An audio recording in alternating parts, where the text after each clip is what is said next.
ChefIQ.com. A win for the Jets, a loss for the Giants. Jets beating the Bengals 39-38, their first win of the season, and it certainly came on a sad day when they learned of the passing of former Jet Nick Mangold, dying from kidney failure at the age of 41. As for the win, they came back in the fourth quarter. Breece Hall, the go-ahead touchdown pass to Mason Taylor. Head coach Aaron Glenn finally getting one. Proud of these guys, man, proud of the way they fought. We still have a long way to go. It's one win.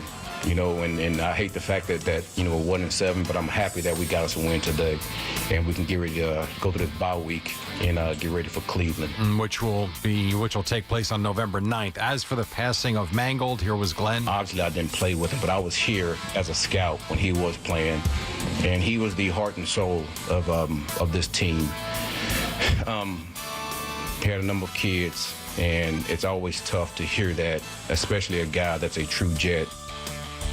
Gone too soon for sure. As for the Giants falling to the Eagles 38-20, Jalen Hurts 4 touchdown passes. Jackson Dart 193 yards passing a touchdown. He was sacked 5 times. The injury, Cam Scatterbo, dislocated foot, season-ending surgery. The Giants take on the Niners Sunday at 1. The Giants are 2-6. Sunday Night Football, Packers beat the Steelers 35-25 tonight. The Chiefs host the Commanders on WFAN 660 AM at 8:15 p.m. The Knicks fell to the Heat 115-107. They'll be in Milwaukee tomorrow. Spurs beat the Nets 118-107. Brooklyn looks for their first win in Houston tonight on WFAN 101.9 FM at 8 p.m. Tonight in L.A., Game 3, World Series, Dodgers and Blue Jays. Reports say the Mets are hiring Troy Snitker as the new batting coach. The Devils beat the Avalanche in overtime for their 8th straight win, while the Flames dropped the Rangers 5-1. This report brought to you by Dr. Jay Shaw at Samuel Payne Management. Visit SamuelPayne.com. Also brought to you by Moderna. It's 50 in Central Park. That's what's happening. I'm Jerry Recco on WFAN, now streaming on the Odyssey, iHeart, and TuneIn apps.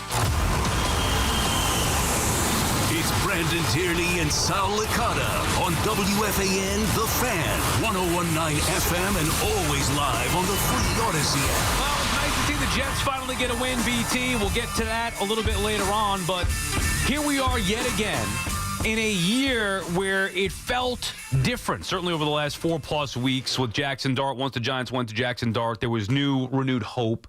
It felt better, positive about the Giants, saying they've closed the gap. And yet here we are again with a team that's 2-6 before Halloween. And every year for the last 9 seasons, outside of the one where they went to the postseason, the Giants have had fewer than 2 or fewer wins through the first 8 games. And it's just unacceptable. Now, you could go over the reasons why that may be the case, but this was not supposed to be this case this year. You can nitpick, and we'll get to the specifics of the game, whether it's the referees, obviously the horrific injury to Scatterbo. It's just like, come on, man. Mercy. You waved the white flag. But this is year 4 of a new regime, and yet it's the same old thing. The last 3 seasons under Brian Daboll, outside of his first year where they went to the postseason, 2-6 through 8 games. You're right. It is the same stuff. But is it? I'm going to throw a question at the end of that. You got your quarterback. So that makes me feel good. But you think about all the momentum that was generated here, some of the conversations. And by the way, Sal, I don't think that any of the conversations that we or the station or the callers, not everybody, but that most of us were leaning into without going nuts, were really erroneous takes. Like the Giants had forced their way into... The Giants earned a little respect early this year, right? And it had been so long since they generated that type of respect, or where it didn't feel flimsy, where maybe they win a game or 2, but it's against a bad team. They beat 2 really good teams early. They looked a little different. They had a little bit of a different energy. And here we are. In a lot of ways, certainly the momentum is gone. The good feeling is gone. You talked about the 2-game stretch, and of course, they've lost both of these games since. So it's pretty much a wrap on the season. It was expected. Like, nobody's saying, most people expected them to get beat by Denver. Now, the way that it happened, inexcusable. And that's, to me, the bigger point. Like, we could talk about the new feel, right, and how it's different to have the quarterback, but it's the same record. And the record shouldn't be 2-6. They should have beaten the Cowboys, and they should have beaten the Broncos. That's a whole different story. So why are we now in year 4 with the same head coach, with a new quarterback, with a different hope, with players on defense that are supposed to be winning now, and the record's the same? Like, it can't happen. So the idea, and I know we got 9 games to go, and we'll evaluate Daboll and Dart. That's going to be every day. Oh, my God, yeah. That's the story.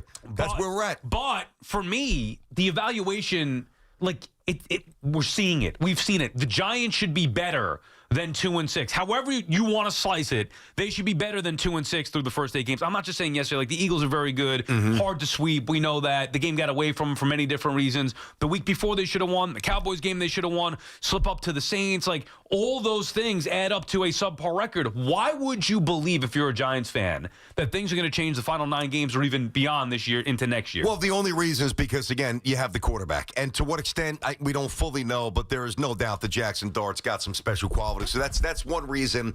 And that's the main reason to be fired up. I mean, we'll get to the Jets later, but the constant pursuit of a quarterback is exhausting. I mean, so really, you look at that, certainly the talent. I love this press conference. Hey, I'm not used to losing. And it wasn't like in an arrogant, cocky way. It was very matter of fact. I'm not used to this, and I hate losing. So to me, at least that bright light leading the franchise moving forward, like to me, I think Jackson Dart is real. And I think that you do as well. I think most people look at Jackson Dart and say he's the real deal, or at least has a chance to be the real deal. The problem is a lot of the other stuff. Like the defensive coordinator is an absolute joke. He's terrible. We've talked about Dable a lot, and that's going to be the greater conversation moving forward. But he doesn't strike me as the right guy. And the other thing, too, is now you get to Shane, and, you know, I was looking at some of the, and I very rarely do this. I'll do this more in the NBA and even with baseball to see what the Yanks and the Mets might do in the hot stove. So I very rarely look at the Jets and the Giants finances, but I did that today because I wanted to see if I could connect some dots, and what a stunner. I did. So you look at the Giants payroll, which is top 10 in football. All right, it's pretty high. And a lot of the allocation in terms of the bigger contracts are defensive players. Well, then, and again, this is a micro thing within the game, but it's actually not. It becomes macro as you size out what the Giants are going to be moving forward. When you've got 4, 5, 6 guys, and Burns has been a rock star, so he's exonerated clearly. When you got 4, 5, 6 guys, as they do, go check the finances, making the money that they do, you got to stop the run. I mean, there are a lot of different directions to go to. The main direction is they're not good enough. But I think the bigger outlying picture here is that Shane hasn't done a good enough job.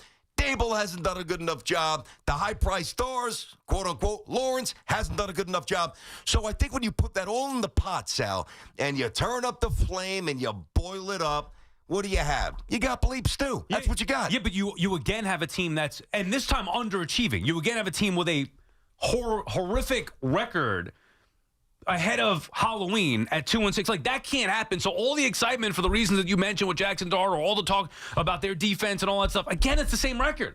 Like, that's the one constant. So, and I'm not trying to make Dable the singular reason for their failures, because I don't think that he is, but you would think that their record would improve here with a couple of wins along the way. And you look at some of the ways that they've lost these football games. And again, yesterday it got away from many different reasons. You can talk about the bad officiating, whatever it may be.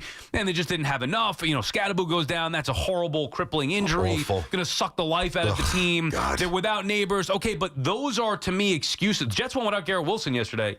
Like the Giants, and their number 2 receiver, Josh Reynolds. Not that he's good, but they were down on the depth chart. Injuries happen in the NFL. It's all the time. So I'm not looking at that as an excuse. That, to me, is not the reason why the Giants are 2-6.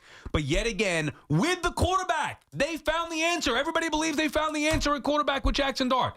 Then why is their record the same that it's been for the last 9 seasons outside of the 1 year, which proved to be the aberration with Daniel Jones? And by the way, Daniel Jones is also another, to me, major indictment. Like, you could reference Shane, you could reference Bowen, you could reference Dable, all of it together, BT. This is year 4. Yeah. Like, but think about how, I'm with you. I mean, listen, you guys know where I stand on Dable and this regime.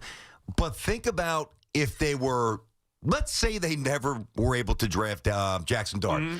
And they're rolling out, Russ the first couple of games. All right, he stinks. Let's put in Jameis Winston. All right, maybe give DeVito a look.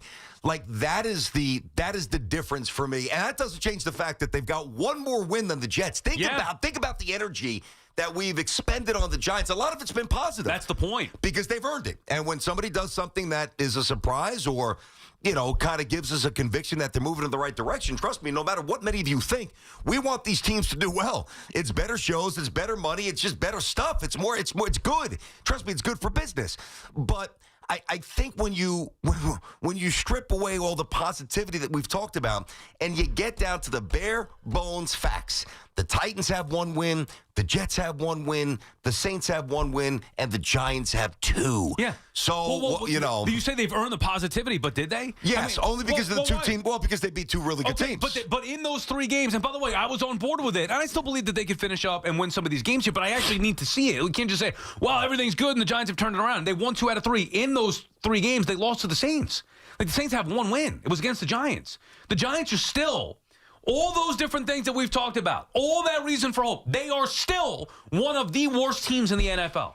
Yeah, and they really are. But it doesn't feel like that. And why is that the case?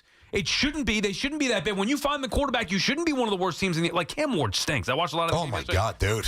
He's horrible throwing the... now, he's a rookie, whatever. It's been 8 games. Oy. He stinks. He can't throw the football with any accuracy. He's yelling at his head coach. Like, it's ridiculous what's going on there. So Jackson Dart, yes, there's reason to be excited and hopeful about him. But this continues to happen to the Giants, and they continue to lose games. Even just a win last week against Denver, we wouldn't make this the end of the world losing to the Eagles the way that they did for whatever reason, how much they got their rear ends kicked, couldn't stop the run, bad officiating, all that stuff. Had they just won a game that they're supposed to win because they had the huge lead in the fourth quarter, different story. If they didn't, turn the ball over 5 times in New Orleans, different story. If they didn't cough one up against the crappy Cowboys and that crap defense, different story. But it all adds up to the one thing to me that's been consistent since Dable has been here. And Shane, losing.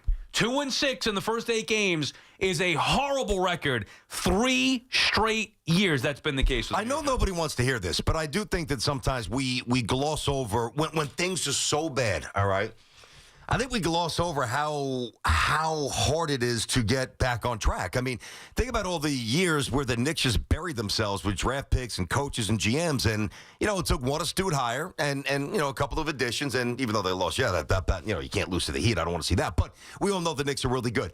I still think, and this does not give Dable a lifetime pass. You know where I stand again. But think about the indiscretions of Reese and to Gettleman, the horrendous draft picks, just cycling through coaches. I don't know. I mean, if it was, I feel a lot better about this if it was year 2 or 3 for Dable. I am with you in totality. But again, if the Giants would have lost by 3 points yesterday, right? And they didn't give up almost 300 yards, but they still lost. Right. Are we feeling the same way? And if we might be, but I'm asking that because if we aren't, well, again, no neighbors, scatterboo out. Like I don't know what the hell we expected yesterday. I know, but we didn't. I didn't expect that they were going to go in there and win the game. Me neither. I thought they'd lose. I said 30-20. Yeah, but they got their rear ends kicked. And again, the calls were horrible. The officials were bad. Okay, whatever. But the Giants got their rear ends kicked. Here's the thing. It's not just yesterday. It's a culmination of things. So when you give up games that you had won on the road in Dallas or on the road in Denver, that to me accentuates a big problem with yesterday's game. They had to win that to make up for the week before. Brian Dable has not proved that he knows how to win football games as a head coach. As a matter of fact, quite the opposite. Quite the opposite. He's proven he doesn't know how to maximize Daniel Jones and Saquon Barkley. That's a fact. And he's proven he does not know how to win football games here outside of his first year, which they did it well, but they did it with limitations as well. I'm not going to take it away from him, but you needed to build off of that. 2-6 in each of the last 3 years. Enough of the excuses. I don't really think people are making excuses. I think everybody's saying fire Dable. Yeah. Don't you think? I'm not hearing a lot of excuses saying that, but I think it got overlooked because of Dart. And by the way, he's going to have 9 games to go, so there's no need to say fire him now. I'm just saying that their record should be better than 2-6. Whereas the last couple of years, you could be like, wow, what'd you expect? They were a horrible team. They should definitively be better than 2-6. When you find the quarterback, that should be the answer. And yet for them, it's still a problem at 2-6. So whether it's Vrabel's doing a good job with the Pats, I mean, give me I don't mean a Hall of Fame coach. Give me a good coach that's done. I'm going to stick with Vrabel. I said Vrabel. Yeah. Good with Tennessee. Here come the Pats, right? If Vrabel's coaching the Giants this year and he's got the same personnel, are they better than 2-6? I think they probably have 2 more wins, yeah. I think that they probably would have found a way to beat the bad, certainly the Saints, but I don't know if they beat the Chargers. I don't know if they beat the Philadelphia Eagles the first time over in MetLife. I don't know that. The Cowboys and Broncos games are inexcusable. I know, and it's on top of giving games away with their kicking situation last year. Like, the same stuff continues to happen, and it's year 4. So why would I believe, as somebody who's been a backer of Dable, and I love his fire, and I loved what he did yesterday with throwing the challenge flag because they did get screwed. But at some point, you have to ask yourself, like, the losses just continue to mount up. 2-6 again through the first 8 weeks of the season. Unacceptable. BT and Sal on the Fan, our friends at Town Fair Tire, remind you that at Town Fair Tire, you always get the guaranteed lowest price on name brand tires from Connecticut to Maine. Nobody beats Town Fair Tire. Nobody. Jay is in Bergen County starting us off. What's up, Jay? Yeah, thank you for taking my call. I completely disagree with you guys. I mean, compare the Giants with, like, Cleveland, who hasn't found their quarterback, and it's been like a search forever. They went out of their way to get into the first round to take a quarterback, and they made that work. They were right about that. And Dable has a history of developing quarterbacks. Look what he did with Josh Allen. You're going to move on from this guy in his rookie year? What do you expect from this guy? This guy is moving mountains in his rookie year. Yes, maybe they have to move on from the defensive coordinator. Yeah, it's another one. As a Giants fan, I'm incredibly encouraged by the direction this team is moving in. Yeah, because they have the quarterback. You need it to result in wins, don't you? Or you don't care about that? I think eventually you do, but I think you got to be patient. It's year 4. And thank you for the call. Year 4 with Brian Dable. I think the question is, and I think I know the answer, but, I mean, that's why we're going to hammer these phones today. All right, so we know they're going nowhere this year. There was a little flicker of hope. Maybe it got hijacked a little bit, the reality of maybe what they could do this year because of the two teams that they beat and the quarterback and Scatterboo and the energy. All right, a lot of that dissipated yesterday. But they should have beaten the Broncos, too. I agree. That's true. No, I get it. But if you ask the Giant fan right now and you start to look forward to next year and a belief with, a few more pieces on the roster, which they need to get, clearly, I just don't think that the Giant fan is going to feel great about Dable coaching this team. I don't. Yeah, and again, we'll have 9 weeks to definitively figure that out. My whole thing is, through 8 weeks, like, the reason why the Giants are 2-6 is not because they have a rookie quarterback with growing pains. They coughed up 2 games that are inexcusable to lose. On top of Dable and his staff, whoever it is, defensive coordinator, doing this for years, giving away games. Wins in the NFL are hard to come by. Obviously, look at the 2 crappy teams that we have here for the last 2 decades, whatever it's been. So wins are hard to come by. Dable and his staff have given them away. No kicker, bad calls. That goes back to last year, too. Prevent, that's what I'm saying. Yeah, I know. So if I look been messy. If I look at their first 8 games, now I did not expect them to beat the Broncos, but they played much better than I thought and should have won the game. I did not expect them to beat the Eagles. That kind of went according to plan. No harm, no foul. However, they should not be 2-6. And at the end of the day, 2-6 through 8 games, however you want to slice it, to me, it's not because of a rookie quarterback that's learning his way. He's elevated them. Dude, I think they might be 0-8 without Jackson Dart. I think he's the only reason they've got 2 wins. Right. Think about that. But even so, they should have still won at least the Cowboys game with Russell Wilson. Bad coaching. Yeah. I mean, that was week 2 with Bowens. Talk about the prevent. Right. That happened in the Broncos game as well. It feels, I'm trying to be positive, like, and not just gravitate to something that is not real. Like, I'm not going to do that. You're not going to do it. Why do that? But to me, like, the future is still, I'll say bright, because there's a lot of things I don't like. Jackson Dart's going to be, I think he's going to own this town, man. I don't think this is a mirage. Now, the one thing that worries me, and this is on Dable, when you're down multiple scores and there's 5 minutes to go in the game, please don't put this kid in harm's way. I'm not saying you got to wrap him in bubble wrap or pull him from the game, but, designed runs. And I mean, let's dial it back. The last thing you need is a concussion or a separated shoulder when you're getting your face kicked in and you don't have a chance to win. It's one thing if you try to steal the game and you're in it, and it's a 1-score game. So there's got to be a little of a recalibration there. But, like, I'm just trying to put my mind back to last year, late October versus late October this year, and it's much better now just because of, not because of Dable, because of Dart. Caesar's calling from Dallas, Texas. What's up, Caesar? Yo. Hey, what's going on, guys? What's up, buddy? Look, obviously the game last night was disappointing, but I agree with everything you guys have said, Sal. I think this is year 4, but we got to remember this is also year 1 with Dart. The defensive coordinator is trash. Let's just get that off the table. But what really happened yesterday, that game was a lot closer than it looked. The tush push they've got to outlaw because these horrible officiators, officials can't officiate the play. I mean, there's no way forward progress will stop. You even look at the replay. The whistle didn't blow till well after the Giants. Right, but that's not why they lost the game, and we will get more into that season when we come back. Got to take a break here, but that's not why they lost the game.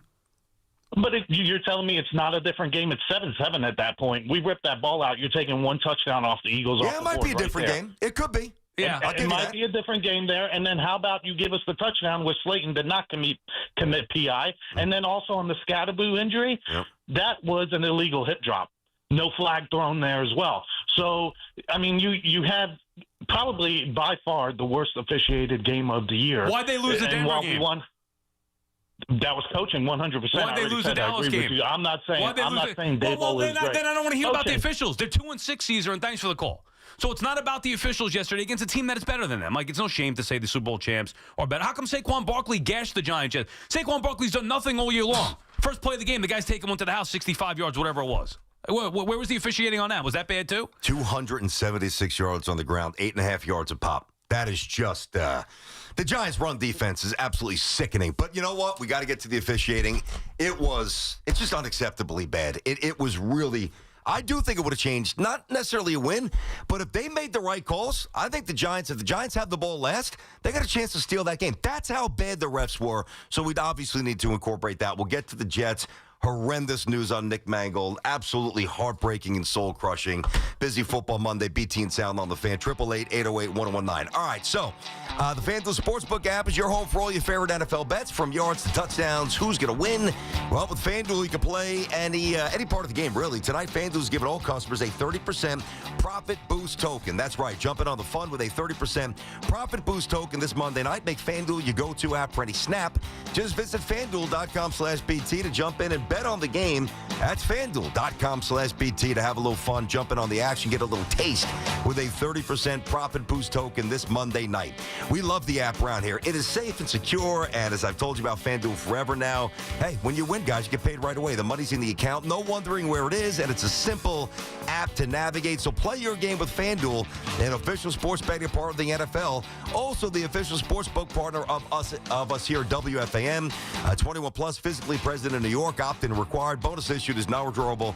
Profit boost tokens. Restrictions apply, including any token expiration and max wager amount. See terms at sportsbook.fanduel.com. And for help with a gambling problem, call 877-8-HOPE-NY or text HOPE-NY.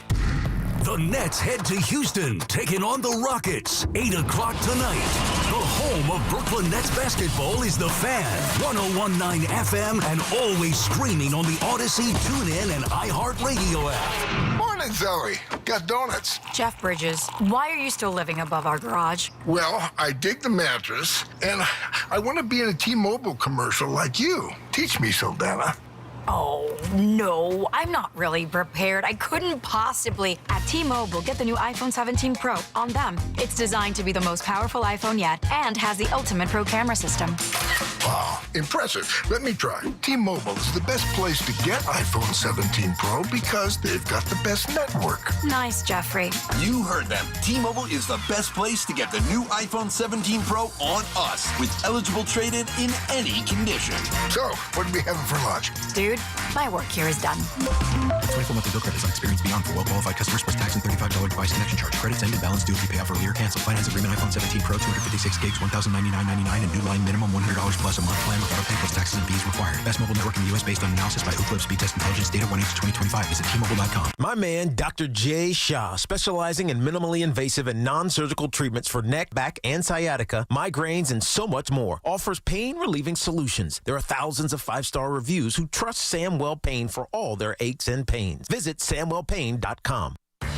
This is the story of the one. As a custodial supervisor at a high school, he knows that during cold and flu season, germs spread fast. It's why he partners with Grainger to stay fully stocked on the products and supplies he needs, from tissues to disinfectants to floor scrubbers. Also that he can help students, staff, and teachers stay healthy and focused. Call 1-800-GRAINGER, click Grainger.com, or just stop by. Grainger, for the ones who get it done. Every morning, we rise and shine, make breakfast, and brush away the night's rest. These routines help us start the day off right. Nature Made vitamins are a simple step in that daily care regimen. Multivitamins with daily essentials, clinically studied probiotics for gut health support, magnesium to help relax the body. Nature Made is made to care for you every day. These statements have not been evaluated by the Food and Drug Administration. These products are not intended to diagnose, treat, cure, or prevent any disease. My name is Maria. Okay, I lied. It's Mary. But I'm feeling more European after my European-style holiday on MSC Cruises. The ristoranti, restaurants, nightlife and shops and La Galleria. And of course, American touches, like a sports bar and water slides. Bellissimo. Okay, this is a problem. Book now, starting from $229, plus kids sale free. MSC Cruises. Let's holiday. To book, visit msccruises.com or contact your travel advisor. Restrictions apply. Ships registered in Panama and Malta. Talk New York sports on The Fan. House stealing. It's a nightmare that's real. It's the FBI's term for thieves stealing your home's title and draining your equity. Just one fake document filed with a recorder, and scammers can own your home on paper, drain your equity, and do it all without you even knowing. Imagine waking up to a foreclosure or eviction notice. Listen to former title thief Matt Cox. What people don't realize is the ease in which this crime can happen.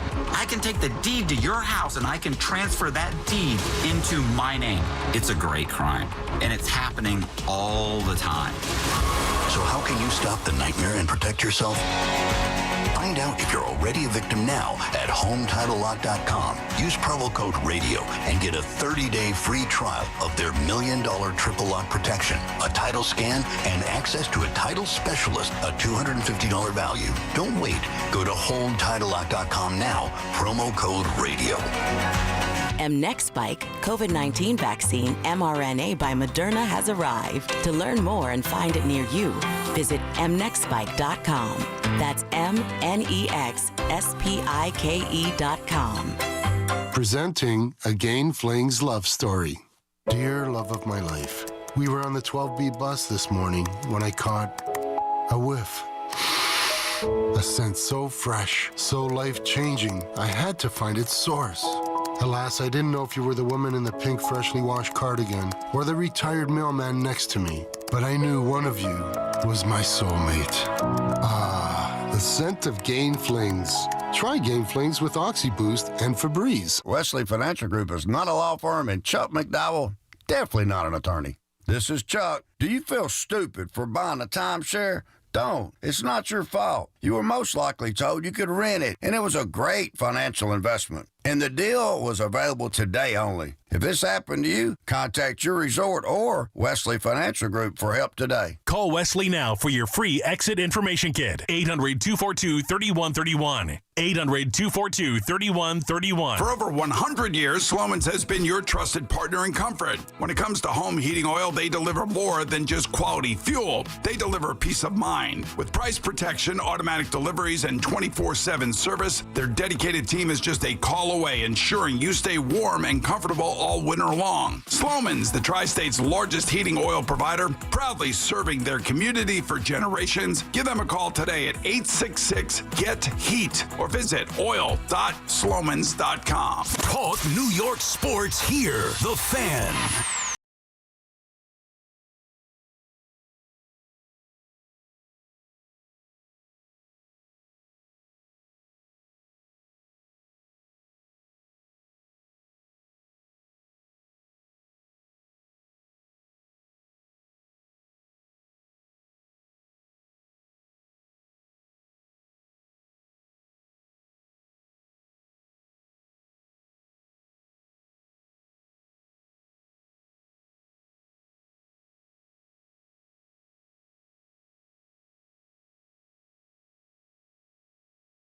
The Giants lose yesterday, 2-6. We'll get to the Jets and their win. I hesitate to call it a big win. I mean, it was an incredible win coming back the way that they did. As bad as the Broncos loss was, or as bad as the Giants loss was to the Broncos last week, it was even worse for Cincinnati to blow that game to the Jets. But we'll get to that coming up at 11 o'clock. You know, you mentioned the referees. The caller brought that up before the game, before the break there, BT on the other side. The officiating was awful.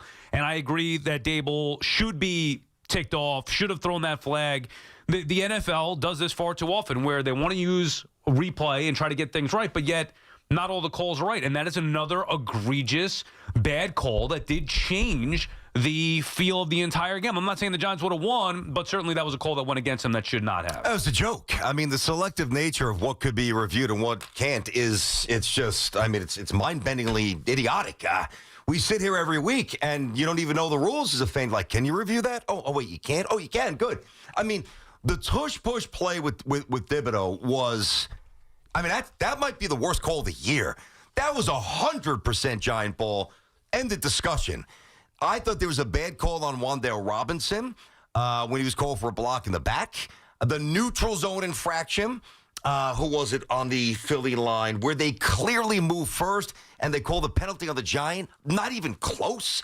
The Slayton touchdown, OPI, the guy was grabbing his wrist when he caught the ball. So, listen, it is a hard game to officiate. They're bigger and faster than they were when the game was invented. I get that.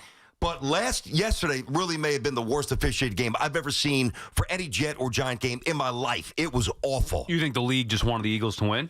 No, I don't think that. Situation? No. Well, I don't think that. I know some people think that. I know. I still don't think that. I just think these guys aren't that good. It was 15 calls going the wrong way. Let's focus on the Kayvon Thibodeau one and the tush-push thing. That's the big one. Because they said that forward progress was stopped, which is why they blew it dead, and he can't be a fumble. Mm-hmm.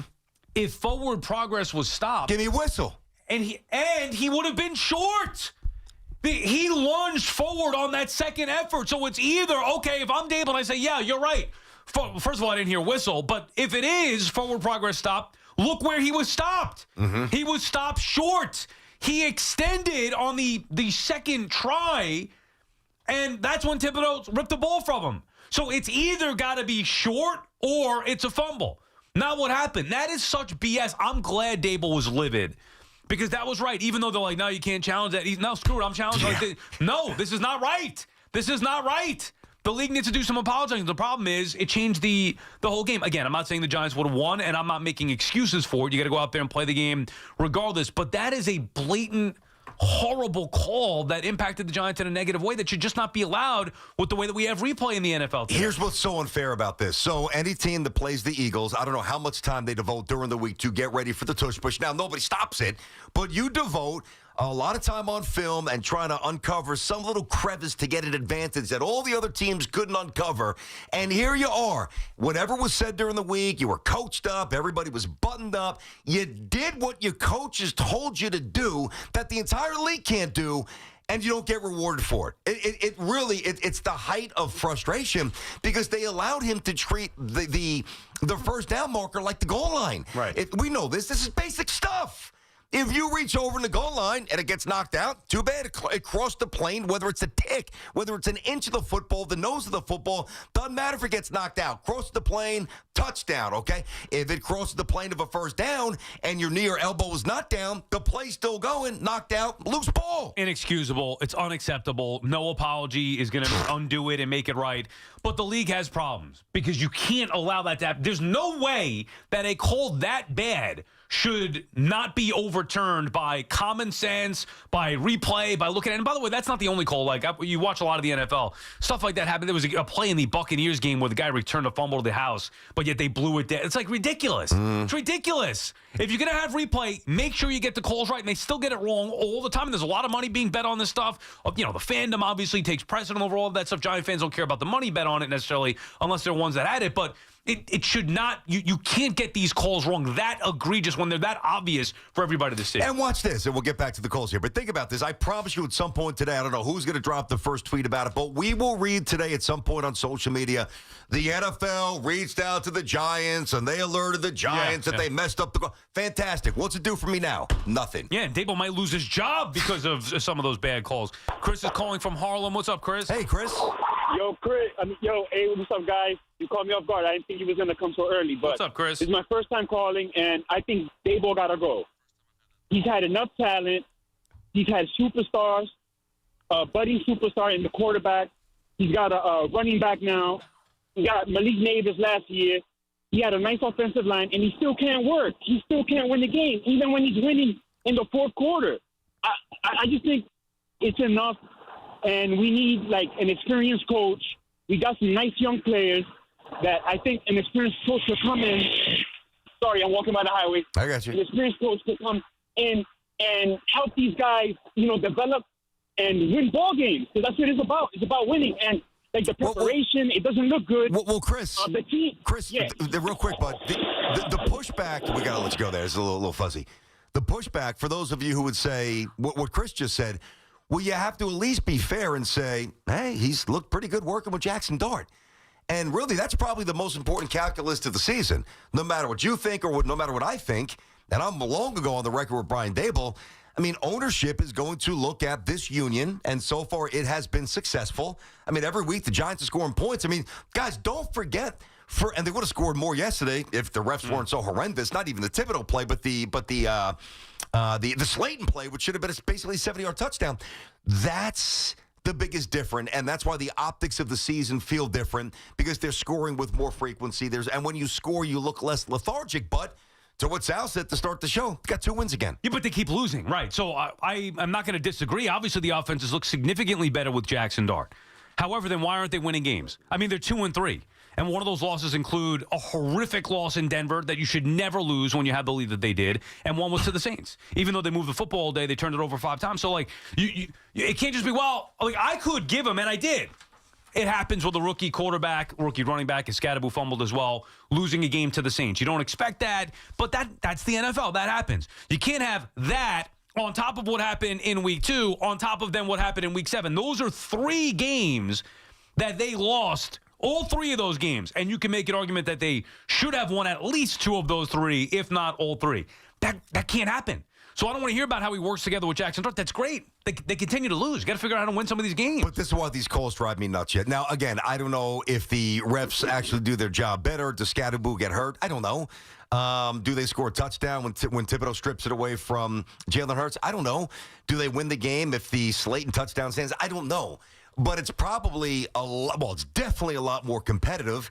And that's why I asked you at the start of the show, like if they would have lost by a last-second field goal yesterday, is it a little different? And I think in some ways it should be, even though I'm not in the business of giving out. I would say no. Myself. Okay, and I think a lot of people would agree with that. I'm not in the business of giving out style points. I'm not for a loss. You either win or you lose. But to be fair to the coach, you did just beat the Eagles, and if you're a loser, they are the defending champions, right, and you lose by 3 in Philly?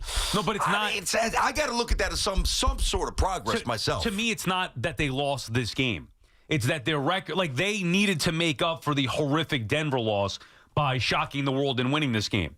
Tough task, sure. But that's what I needed to see. A loss is a loss. Either way, they were going home 2-6, and they should not be 2-6. So it's less about them getting pasted or losing to the Eagles. Yep. I don't care if they lost a close game again. I'd be saying you can't lose these games.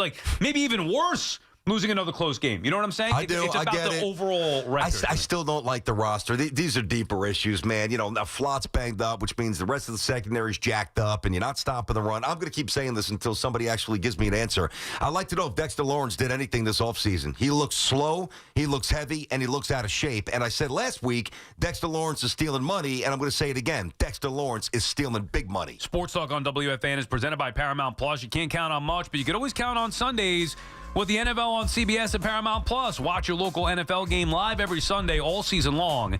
Visit ParamountPlus.com/NFL to get started today. All right. Our transportation, water, and energy infrastructure is critical, but did you know that those projects are built by the local 825 operating engineers and their contractors? They even built MetLife Stadium and the one before that. That's why their advocacy organization, ELEC, the Engineers Labor Employer Cooperative, fights for those priorities every day. That's ELEC, which represents the hardworking men and women who build New York and New Jersey. Let's get an Odyssey Sports Minute brought to you by the New Jersey Division of Highway Traffic Safety. Look out for pedestrian safety, a shared responsibility.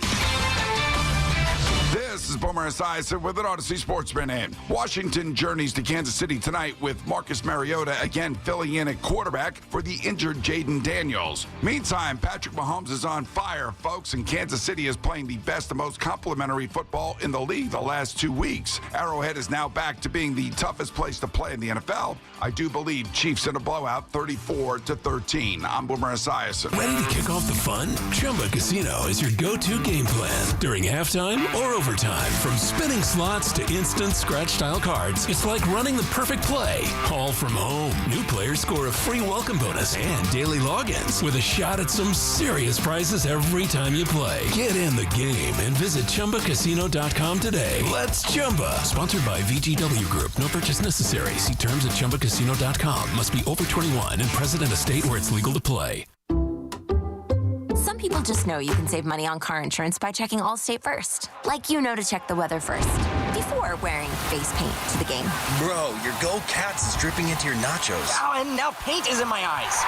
Interception! Did you see that? No! Yeah, checking first is smart. So check Allstate first and see what you could save. You're in good hands with Allstate.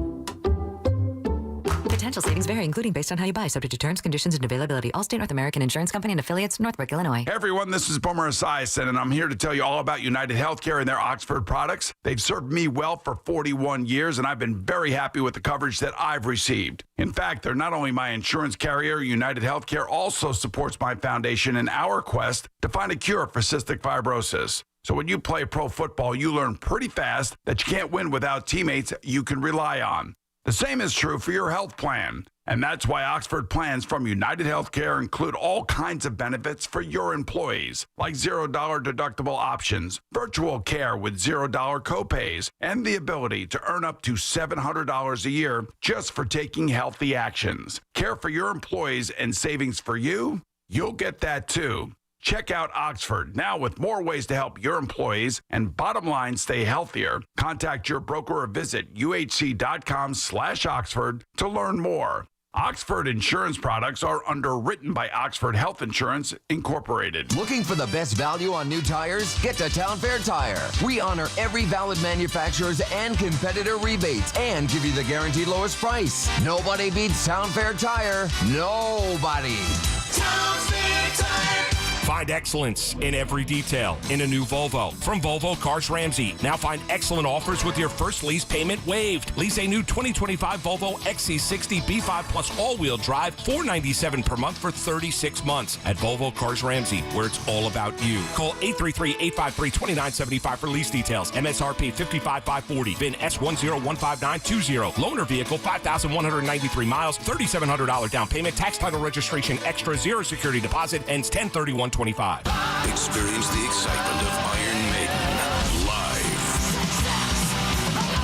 Don't miss Run for Your Lives World Tour 2026. Iron Maiden. Live in Harrison, Sports Illustrated Stadium, Saturday, September 5th. With very special guests, Megadeth and Anthrax. Get tickets Friday, October 31st at 10 a.m. at Ticketmaster.com. For more info, visit IronMaiden.com. Dunkin's $6 meal deal is kind of wild. You get a bacon, egg, and cheese sandwich, 6-piece hash browns, and a medium hot or iced coffee, all for $6. That's the main character meal energy you need this fall. Get it now in Dunkin' stores or order ahead on the Dunkin' app. No substitutions. Participation and times may vary. Offer price varies in California and Hawaii. Limited time offer cannot be combined with other offers. Exclusions and terms apply. Ray Catino Lexus of Freehold is the largest Lexus dealership in central and southern New Jersey. So, there's this guy, Paul Rivera, grew up in the Bronx, made some mistakes, but eventually becomes one of those hard-working citizens who keep our city going. But he gets pulmonary fibrosis, and his only hope is a lung transplant. One hospital, Montefiore, Einstein, get him a new lung, and they give him a new life. Right. Everyone in his neighborhood is like, They give that guy a new lung or a new motor. the story, Mr. Giamatti. Well, you ought to know, Mr. Rivera, you lived it. Everyone loves a comeback. Montefiore Einstein, national leader in transplant. Bet365 is paying out before the final whistle. Check out Bet365's unreal.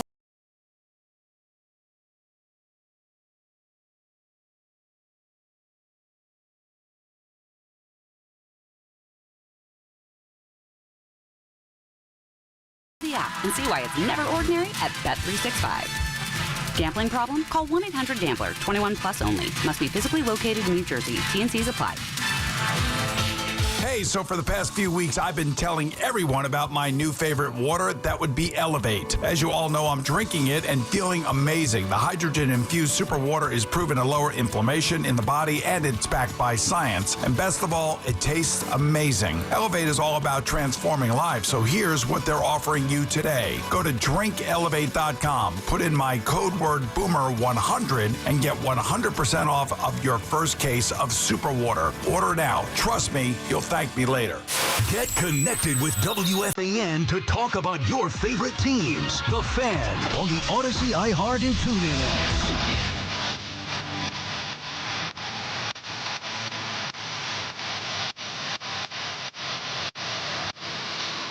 BT South back on the Fan, 888-808-1019. We'll get to the Jets in their first one of the season coming up in about 15 minutes or so. We didn't really gloss over it, but you're not going to go into great detail. But the Scadaboo injury just was... Sports is so cruel. If there's, obviously Dart is the premier guy in town right now. You don't want to see him get hurt. But Scadaboo's right there, coming off the excitement about the Knick game, the energy that he's had, everything that he brings. To have that, like an injury would have been bad enough. To have that injury happen where immediately you know that it's over for the year. I mean, dude, that is just... The sports are cruel, man. That's brutal. I didn't even think about it again. Just, I didn't see it right away. I thought maybe it was his knee, just the way he landed. Yeah. And then I'm like, no way. And is that his ankle dangling? Dude. And it was, as we know. So, awful. I mean, what he's brought to the city, what he's brought to the Giant fan base in, 6-7 weeks here when he really started getting a lot of carries and a lot of reps. It's impossible to quantify because he represented hope and tenacity and a swag. So, I mean, the bad news is the obvious. The good news is, as heinous as these ankle dislocations look, he's going to be fine. To me, if I'm a running back, would I rather have that happen to me or rupture my Achilles? Right. Or maybe even, blow out my knee? I think I'd rather have the ankle dislocation. As long as there's... What's the timeline on that? Yeah, I got you. As long as there's no, not so much, an infection. And we've seen that before. Then, God forbid, that all bets are off. And I knock on wood, that's not going to happen. But he'll be back for week 1 next year. He'll be fine for camp. Dak Prescott had this. It's the same thing. Okay. It just looks like so much. And again, it's not a pulled hamstring. I'm not trying to minimize it. But when you see whether it's the hand or an extremity dangling in a direction that it shouldn't, I mean, I think the first thing to think is this poor kid his career's over before it started. Or at least compromised. He'll be all right. BT and Sal on the Fan, WFAN NFL football powered by Verizon. Get to your local Verizon store today. Justin calling from Dobbs Ferry. What's up, Justin? Hey, what's going on? Looking at this season here, going back with Gable's track record in the division, how many games do you think he won in the division in the NFC East? 3, 5 4, games over the last 5. Okay. 5, 16-1. Yeah, well, even when they beat the Vikings, I think they were 1-4-1 that year in the division, if I'm not mistaken. Yeah. It was a 1-4-1 in the division. He got the Coach of the Year, and now they showed in the first 58 games in the NFL, anybody that made it to 58 games didn't get fired before that. He has the worst records, 27-1. Yeah, they just don't win. So you can make excuses, not make excuses. You could say, well, I need to see a little bit more. Let's see him develop this and that. I feel like it's hard to argue for Brian Daboll, especially when you factor in what Saquon Barkley did the year after leaving and what Daniel Jones is doing in Indianapolis. I mean, that is an indictment of Brian Daboll, is it not? Not to mention his actual record. You can't be giving away games the way he has the last couple of years and expect to keep your job. Yeah, and at the end of this year, what's his record going to be? 20. Have how many wins? 24 wins and 45 losses. It's like, come on. It's like we tried. Now it's get with somebody else has to come in. I mean, it's 4 years, and thanks for the call, Justin. Good. It's 4 years, BT. That's the thing. If this were year 2 or 3, understood. And I was saying going into the year, like if you're going to have the rookie quarterback, it should really be like it's year 1 this year, and then year 2 you could evaluate. And I do understand that thought process. I mean, that was my thought process. However, the way that things have gone here, like I have no faith that even if Jackson Dart is the right guy and he can score a lot of points with Daboll, and there's reason to believe that is the case because there is proof of that, that he's not going to be able to win any games. It's the same thing. Shane and Daboll, they have not been able to win any football games. Then if I ask you like the final 9 games. Well, I remember we talked about this a little bit on Friday. I think the Giants, especially without Scadaboo now, I think the Giants probably finish, I'd say probably 4-13, maybe 5-12, not more than that. I think they still could win. Those last 4 games are very winnable. Now again, who knows with Jaden Daniels? But you're right. Scadaboo out now. That impacts things. Vikings aren't very good. Raiders, Cowboys. I mean, bare minimum, they should get 2 of those games and at least 1 of the next 5, no? Well, I mean, I don't know. I'm less confident than you. But what I said also is I still want to see him trade for a receiver. This still has to be about, the growth of Dart and get him somebody out there without Neighbors. It's good to have Slayton back a little bit, and Robinson's looked better. You still have to treat this as if there's meaningful football, which of course they know. The only thing that I would add, and I'm not pushing back on moving on from Dable. I've been saying it for a long time, but it is important to say, present it properly. There's rebuilds, and then there's almost impossible rebuilds. Like, there's situations where a team is really good, and then they kind of lose their way for a little bit, and then you get a coach, and he comes in, and it's fairly quick, and they become competitive again. The Giants were a 3, 4, 5-win team for the greater part of the last 12, 13 years. So the talent base was thin, the fan base was beat up, the executives were a disaster. It does. After all, it doesn't matter, but this was a really hard job for Dable. They had nothing. Zach is calling from Long Island. What's up, Zach? Hey. Zach? Zach, what's going on, bud? Okay. He wanted to defend Dable, Luke too. is calling from he couldn't do it. He changed his mind. Obviously, he realized he couldn't do it. Luke is calling from Westchester. What's up, Luke? Hey, guys. How you doing? Just real quick, I'm a Giants fan, but thoughts and prayers out to the Mangold family. I mean, that anybody who's in football, anybody in life, that's a tough thing. So we're all thinking about them. Sad, man. We're going to get to it more. It's sad. It is absolutely sad. Yeah, I know you guys are going to touch upon it. I mean, it caught me in shock because of everything that happened. It came out of nowhere, but if anybody's any human type of personality, you're sick to your stomach. Yeah, well, that is the thing, so. Luke. It was shocking. Maybe we shouldn't have been because we knew he needed a kidney transplant, but I didn't think it was like this. I thought he had a lot of time. I really did. Or at least sometime. This happened a couple of weeks ago. I was sickened when I saw that and shocked. 41 years old. God, I mean, that's just 4 horrible. kids. God. Yeah, definitely. Well, I've been on the Shane and their whole situation there, okay? If you look at the Giants' defense, I was going to call last week. They should have never lost the Denver game. If anybody knows going out to Denver, is that you have to have a substitution pattern to play in that air. Mm-hmm. If you don't have a substitution pattern on defense, you're not going to win the game. And that's exactly what happened. Burns was practically dead out on the field. He couldn't even go. I mean, you knew every time Denver had the ball, they were going to score.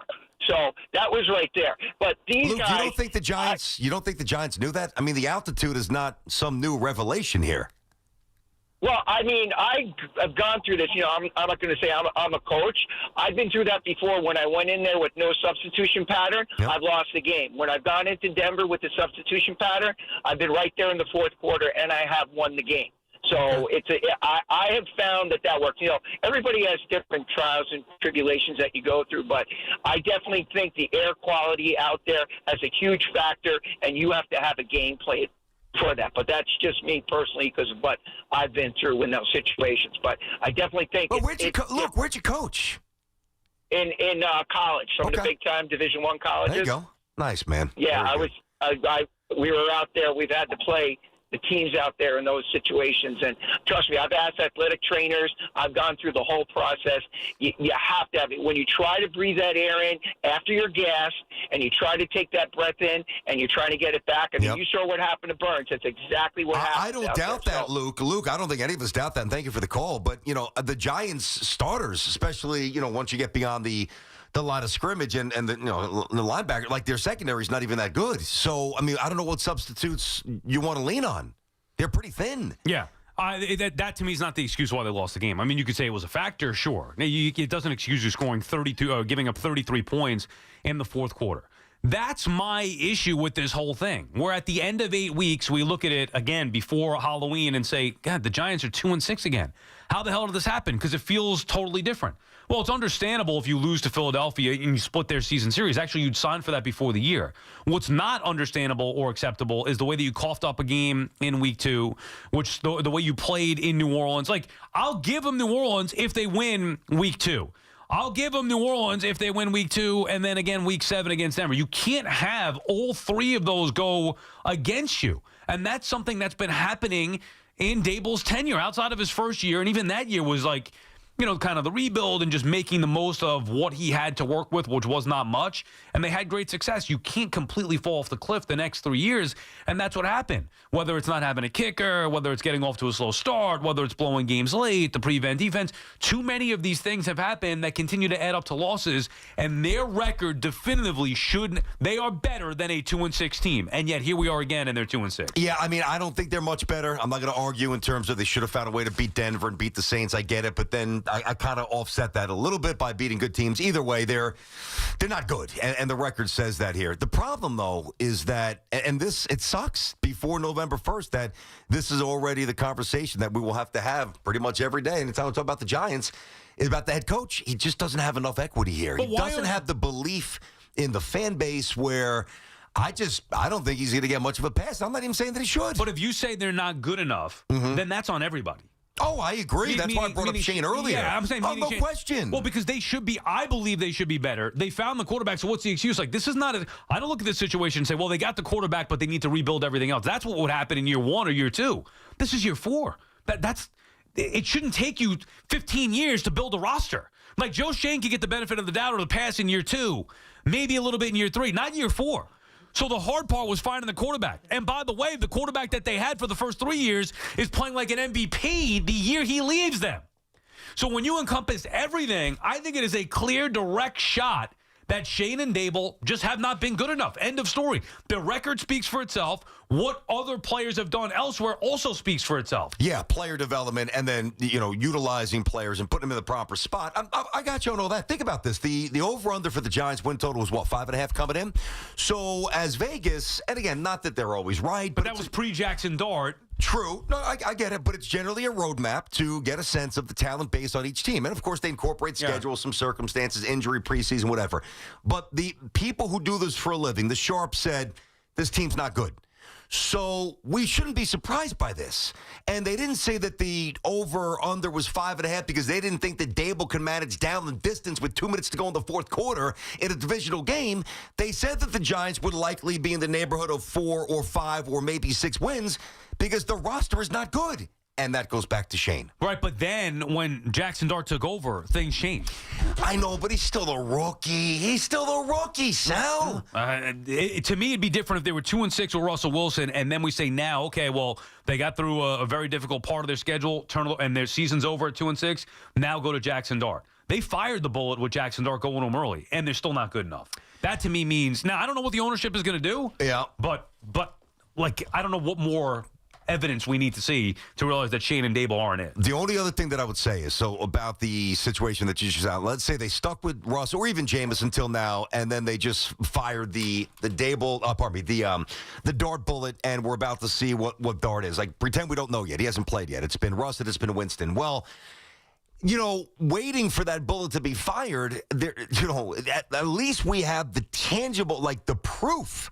Even though it may have been fired early, even though it's not going to change the Giants' season, some people think it was fired too late in terms of giving the reins to Dart. At least we know definitively they got the quarterback. So now, if they think that they can find a better GM, head coach duo, I'm all for it. I'm not saying that I wouldn't do that.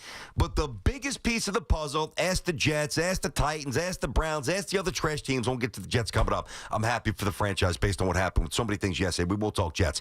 But the inability to find a quarterback, the Giants did the thing that's so evasive and elusive for so many. And that's what complicates this analysis because we don't really believe in the coach. They're going to have another bad season, but you finally got the QB. That's crazy. BT and Sal on the Fan. Warrior calls on the Giants. When we come back, we'll mention the Jets as well. We get into them. Their first win of the season. It's Boomer and Gio. Mornings on the Fan. 101.9 FM. That was some shady stuff that went on with Lamar Jackson. He went from full participant on Friday with a 6.5-point spread the entire week as he was expected to play. Then all of a sudden changed on the injury report after it comes out to limited on Friday, then out on Saturday. Listen to Boomer and Gio on demand on Apple Podcasts, Spotify, or wherever you get your podcasts. The FanDuel Sportsbook app is your home for all of your favorite NFL bets, from yards to touchdowns to who will win with FanDuel, any play can be the play of the game. Tonight, FanDuel is giving all customers a 30% profit boost token. That's right. You get in on all the action with a 30% profit boost token this Monday night. So make FanDuel your go-to app for any snap. Just visit FanDuel.com/Boomer to bet on the game. That's FanDuel.com/Boomer to get in on all the action with a 30% profit boost token this Monday night. Now, we all love the app around here. It is safe and secure. When you win, you get paid instantly. Play your game with FanDuel, an official sports betting partner of the NFL.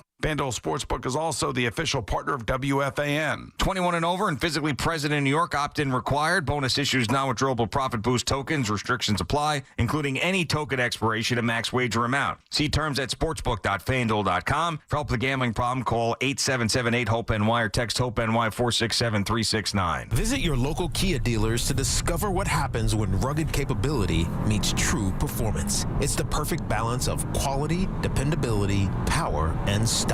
Learn more at kia.com. Kia, movement that inspires. In St. Pete, Clearwater, you can chill by the crystal clear Gulf. And stroll downtown St. Pete's galleries and murals. And hang with the locals at a fishing pier. And escape to secluded white sand beaches. Secluded, huh? Yeah. And they're spectacular. And then grab a sandwich at the grouper capital of the world. And maybe a nightcap at a rooftop bar with sunset views. Okay. In St. Pete, Clearwater, you'll find just what you're looking for. And then some. Your Florida escape begins at visitspc.com. This is Tiki Barber. You definitely don't want your heating system to fail this winter. So call my friends at Edison Heating and Cooling, New Jersey's heating experts. Have them check your heating system before it breaks. I know Edison Heating and Cooling. They can fix anything. Go now to edisonhvac.com. Move and be moved in the Mazda CX-5. The smart choice from those who expect more from their drive. With standard iActive all-wheel drive and advanced safety features, the CX-5 gives you confidence in every condition. Its effortless handling and responsive performance set it apart from the crowd. Inside, you'll find thoughtful crafted design for comfort and connection. There's more to a Mazda. Lease the Mazda CX-5 for $229 a month. Visit your local Mazda dealer or MazdaUSA.com. Come visit the engagement experts at London Jewelers at any one of their 6 locations. When businesses thrive, communities score. That's why Bank of America is the official bank of FIFA World Cup here in New York, New Jersey. And our more than 280 local business specialists are ready to help your business win. What would you like the power to do? Learn more at bankofamerica.com/local business. Bank of America, official bank of FIFA World Cup 2026. Bank of America Corporation, all rights reserved. Our friends at Town Fair Tire remind you that at Town Fair Tire, you always get the guaranteed lowest price on name brand tires from Connecticut to Maine. Nobody beats Town Fair Tire. Nobody. Wake up with Boomer and Gio. Mornings 6 to 10 on WFAN, WFAN FM, WFAN FM HD1, New York, on Odyssey Sports Station. WFAN Sports Flash. Brought to you by Chef IQ, precision cooking, effortless results, chefiq.com. The Giants now a 2-6 football team after 8 games. The loss in Philadelphia on Sunday. And another injured player. You got Malik Neighbors done for the year now. Cam Scatterbo. Here's Brian Dable. How do you push forward without these two? Yeah, again, that's part of it with injuries. You're going to have them, and you have to figure out different ways to do different things. And that's why we've been using some 2 tight end sets and things like that. Whoever we have, we'll sit down and we'll put a game plan together we think, gives you a chance. And people got to, the guys that are here, we trust. The Giants next will take on the 49ers Sunday at 1 p.m. The Eagles moved to 6-2 with that win on Sunday. The Jets got their first win Sunday in Cincinnati, beating the Bengals 39-38. They are on their bye now. They will take on the Browns on November 9th. Of course, the stunning news, the passing of Nick Mangold early on Sunday. Sunday Night Football, the Packers beat the Steelers 35-25. Chiefs and Commanders wrap up the week in the league. It's on the Fan, 6:60 a.m. at 8:15 p.m. The Knicks fell to the Heat Sunday evening, 115-107, fall to 2-1. They are off tonight. They'll be in Milwaukee tomorrow. The Nets still looking for their first win. They're 0-3, lost to the Spurs 118-107. Victor Wembanyama had 31 points in that game and 6 block shots. Dylan Harper had 20 points and 8 assists off the bench. Tonight, Brooklyn and Houston on WFAN 101.9 FM at 8 p.m. Tonight in L.A., Game 3 of the World Series. series, Dodgers and the Blue Jays. Max Scherzer gets the start for Toronto. The three local hockey teams are off tonight. Sunday, the Devils won their 8th straight, while the Flames beat the Rangers 5-1. This report brought to you by Total Orthopedics, the experts getting you back to being you. They're Long Island's premier orthopedic practice. From simple sprains and broken bones to complex sports injuries, they are the experts at getting you back to being you. Total Orthopedics and Sports Medicine. Visit TotalOrthoExpress.com today. Also brought to you by the FanDuel Sportsbook at the Meadowlands Racetrack, and all your parlays, moneyline, and prop wagers. The sports action at the Meadowlands Racetrack's FanDuel Sportsbook, the #1 sportsbook in North America. 21 plus to wager in Present, New Jersey. Gambling problem? Dial 1-800-GAMBLER. It's 52 in Central Park, and that's what's happening. I'm Jerry Recco on WFAN, now streaming our podcast on Apple Podcasts, Spotify, or wherever you get your podcasts. Get the scuttlebutt on your favorite team, the Fan, on the Odyssey, iHeart, and TuneIn apps.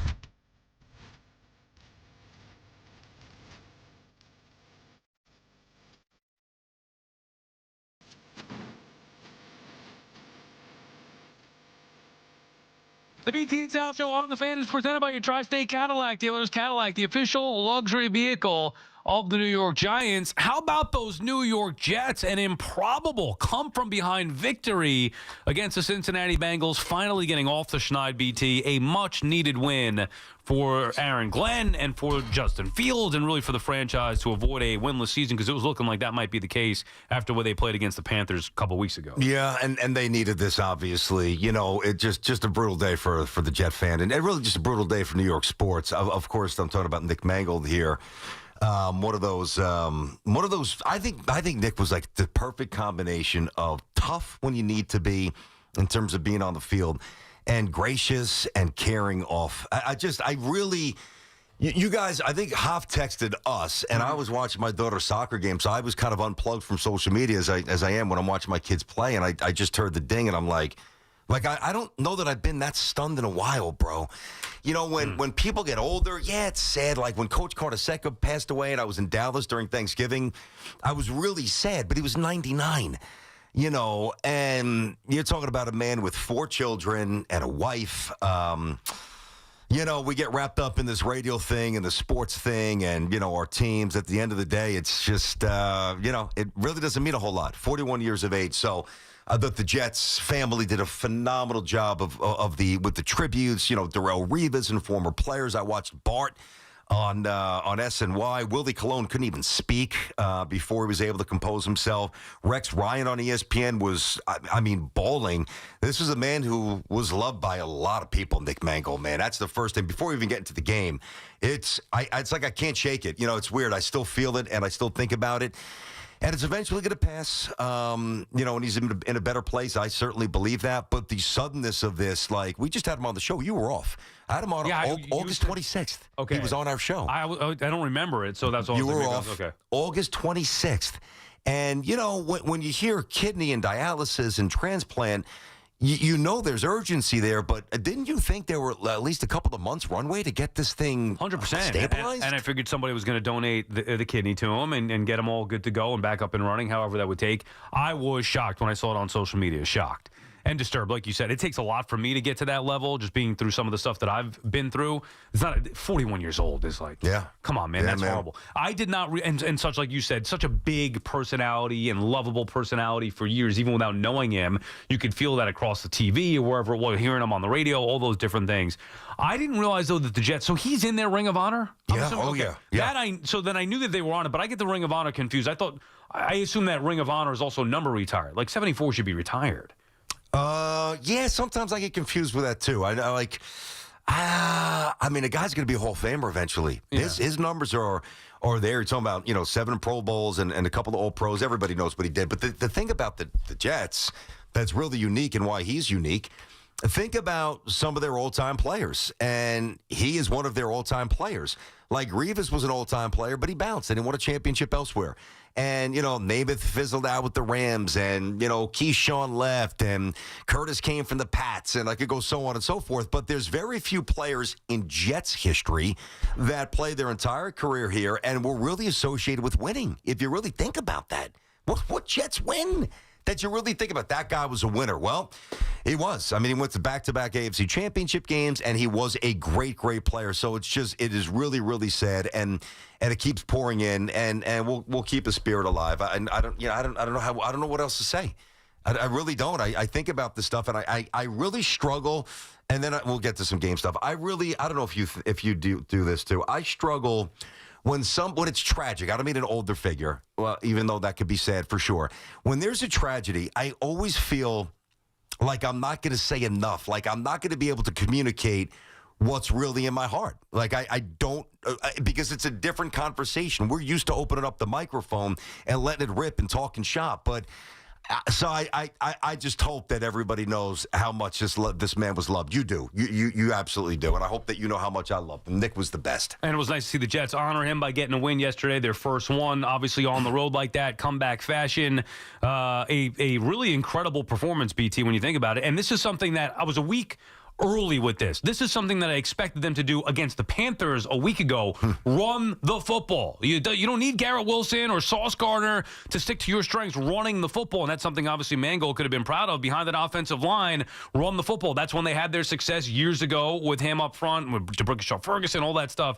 So the Jets are built to do that, and they haven't done it nearly enough this year at all. As a matter of fact, I would say the Fields yesterday, I was expecting him to run a little bit more. He wasn't running it. He was throwing the football. So an overall incredible comeback. I'm not going to say it was a great performance because it wasn't. I mean, down as big as they were, just on the brink of getting the knockout punch, but they hung in there. They did show grit to the head coach's pleasure. He loved to see that, a nice gritty performance, but an impressive win to get their first win, get off the schneid, and maybe calm things down a little bit, getting that goose egg off the board. And I enjoyed it, and I know not every Jet fan did, which is part of the torturous history of being a Jet fan, because now, I don't think this is the majority of people because it's still a little bit too early in the season for this, but I've seen some stuff. I've even got some texts from buddies. Here we go. Jets going to give up the first overall pick because of this win. Guys, I mean, it's too early for that. And I've been criticized for this. Not that I care, but I've been very open with you guys. Like, when it's late in seasons and the Jets are awful, I'll bet against the Jets. When it's late in the season and we're talking about first, second, third overall pick, I don't want the Jets to win. This is different. First of all, if the Jets, and I never thought they were going to go winless. I never thought that at all. But if they did, there's zero chance Aaron Glenn comes back. And I don't know if Aaron Glenn's going to eventually be the guy who gets the Jets out of the doldrums here, but you've got to at least give him a chance to plant some seeds and stack some bricks here. So I don't get wrapped up in the draft stuff, number one. I thought they played hard, which is great. I don't know how they won. I still don't know how they scored almost 40 points. The Bengals stink. I know, but but the Jets are worse. Yeah. I mean, we all know the Bengals defense is wretched, but we all know that the Jets are right there with the Titans and the Browns. So when I found out about Nick's passing, I was watching my daughter's game. When I had to leave, and my son had a football game, so I was watching and then DVRing, whatever, the daily juggle that a lot of us do. When I told him that the Jets won when we got in the car, he's like, what? And then we went back and we watched it. And, even though I knew that they won, there were still points of the game. I'm like, there's no way they're going to get this first down. There's no way they're going to win this game. There's no way they're going to convert this. Did you do the pod yesterday? I did not do the pod. No pod? I didn't. No. I know. I just had too many family commitments. They finally won. I know. At the end of the day, family's going to win out. Trust me, it's one of the only pods. It's the only pod that I've missed, and I'm gonna make one up either tonight or tomorrow for sure. But I couldn't do the immediate reaction. I let people know. Yeah, it would have been nice to get on there and talk about a win. Yeah. It really would have been nice. Now, where does this go, in the context of the standings? I don't even care. That's not the story. The story is the clown owner ran over the quarterback with a Mack truck during the week. The slings and arrows were everywhere, and the Jets showed a little character and a little fortitude on the road against a very good offensive team that is awful on defense, and they won a game. So I'm not going to make too much more out of it than it really is, except that I'm happy because, the day that we lost Nick, the Jets did find a way to win. But I am happy for Aaron. And you and I do share this belief. We don't agree with everything with the Jets and Glenn. You and I both think that there's leadership qualities with him that could come out and could be uplifting in the right circumstances, right? Yeah, well, I need to see him get through this now and build off of this. Even throughout the course of the game yesterday, there were certain things, like kicking that first field goal after he went for it from his own 37. Mm-hmm. Why would you then, on 4th and 1, settle for 3? Now, again, you want to say take the points, okay, to add up to a Jets victory, but there are certain things just about the way he coaches where I still think, and it just could be a learning curve, first-time head coach, 0-7 going in, where he's on his heels a little bit. I'd like to see a little more decisiveness, a little more confidence there. I was perplexed by the broadcast they were dumbfounded by the fact that the Jets were going for 2 when they were down 7 at the point. 6. Hold on. Let me, they were down. Here. No, they were down. Well, they scored the touchdown. Yep. And they needed the extra point to get them to within 7. Yes. And they go for 2. And that, to me, was the no-brainer right move, because if you don't get it there, you just go for 2 again. Like, that's an easy spot. And they were surprised. You're right. The broadcast was like, what are they doing? What do you mean? It took them a little while to figure it out. So I thought that was the right call for Glenn. And then, obviously, getting that call overturned the right thing. So there were some good things, some bad things as well. I mean, Chase Brown was gashing them all day long. They couldn't stop the run.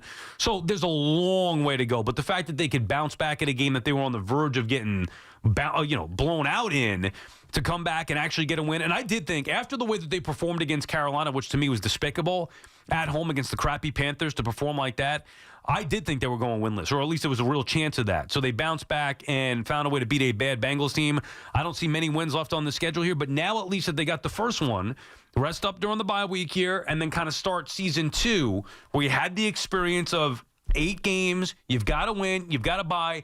I'm very curious to see what Aaron Glenn's team looks like after the bye here against a soft schedule, but I still don't think the Jets are very good at all. It gives you a different level of entry, though, and it's it's a chance now for Aaron to have some of his not his concepts, but just some of his messaging route now. Because no matter how, and he's been combative and he's been a little antagonistic with the media. All right, it's fine if you win. If you don't, you're gonna get yourself run out of town. But I think that when you look at a team that's trying to learn how to win, you can say it over and over, and you could clap your hands, and you could dance up and down the sidelines, and you could gyrate and pump your fist and get everybody jacked up. If there's not a win to reinforce what you try to teach, it's impossible to move forward. Small step forward, but a step, and a good one, so it's good. Needed the win. Sports Talk on WFAN, presented by Paramount Plus. You can't count on much, but you can always count on Sundays with the NFL on CBS and Paramount Plus. Watch your local NFL game live every Sunday all season long.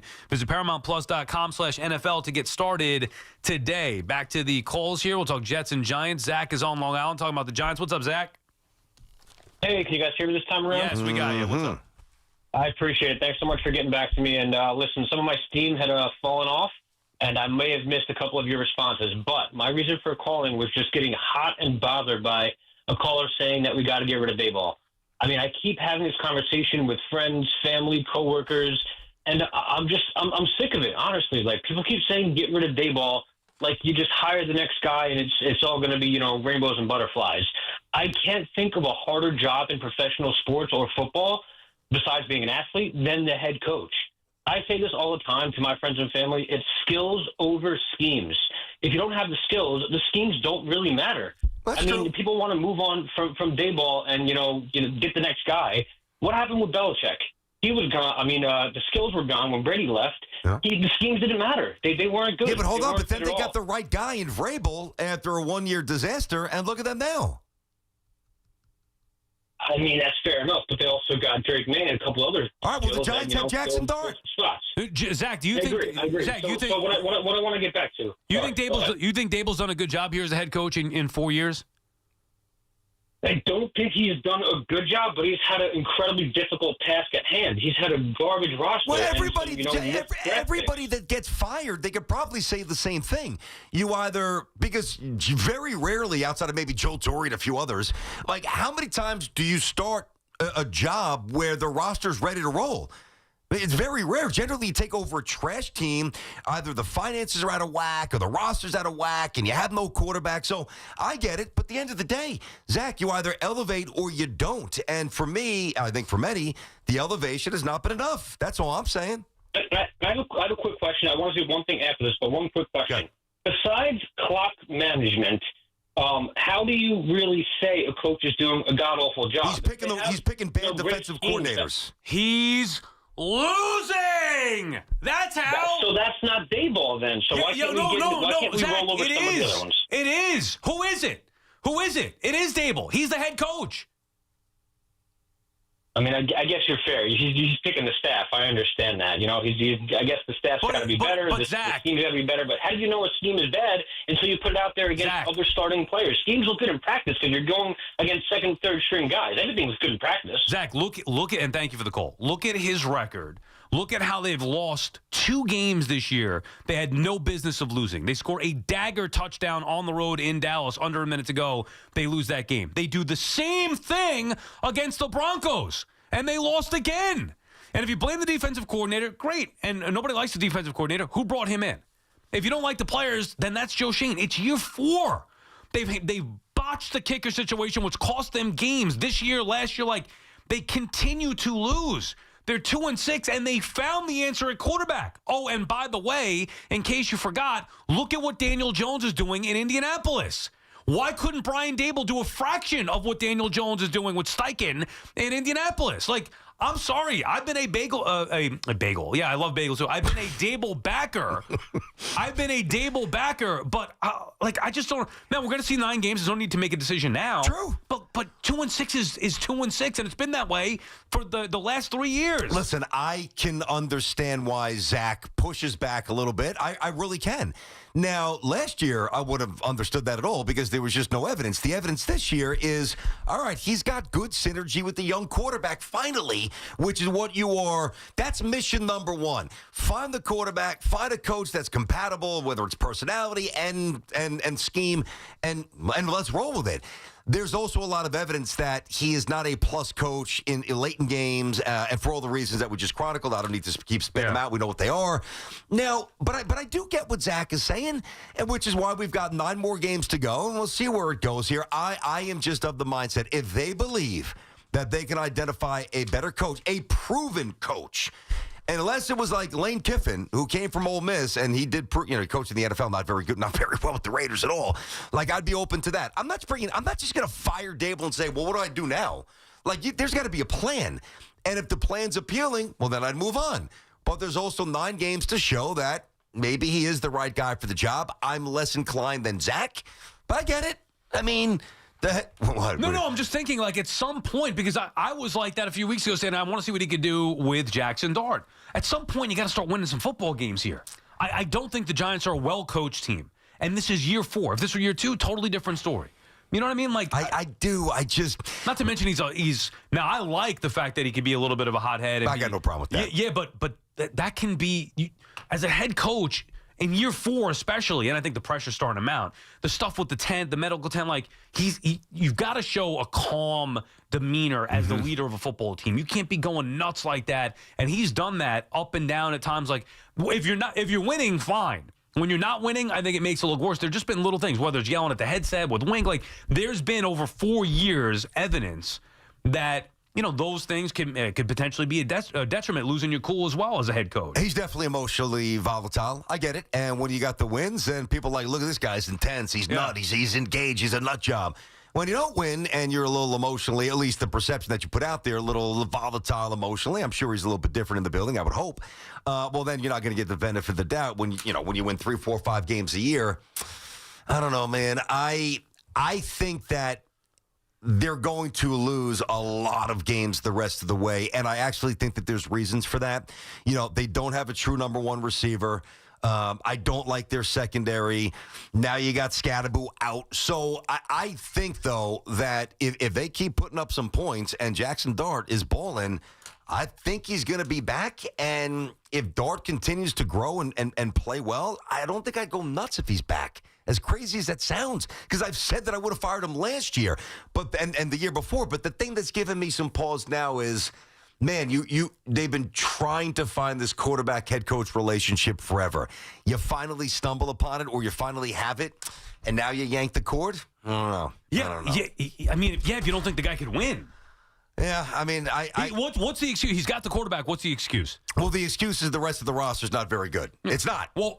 It's not very good. He doesn't have a number 1 receiver. Then Joe Shane should be fired. I'm watching the Jets play Jamar Chase. The Giants are running out Darius Slayton. Yeah, but is that why they lost the Denver game? No, I'm not saying that. It's not. It's definitively obviously, not.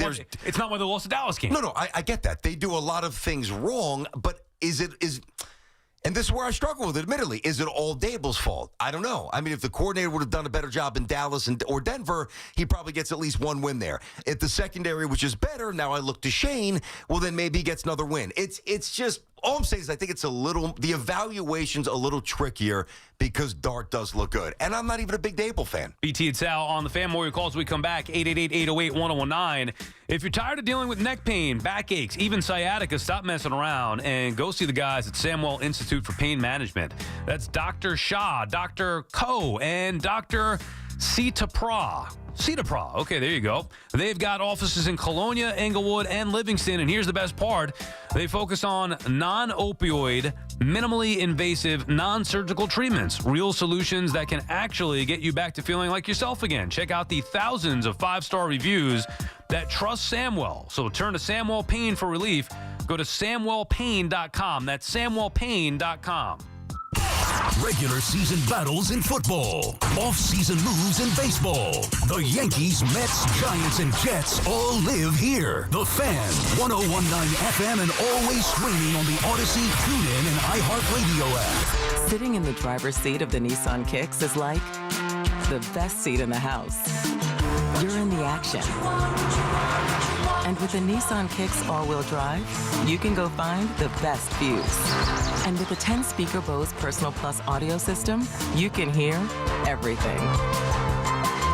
Your new wheels await. Reimagine your ride with the reimagined Nissan Kicks. Now get the 2025 Nissan Kicks starting at just $21,830. Shop your local Nissan store or nissanusa.com. Starting MSRP at $21,830 for base model. All prices are manufacturer suggested retail price. MSRP. MSRP excludes up to $1,495 destination and handling charges, tax, title, and license. Dealer sets actual price.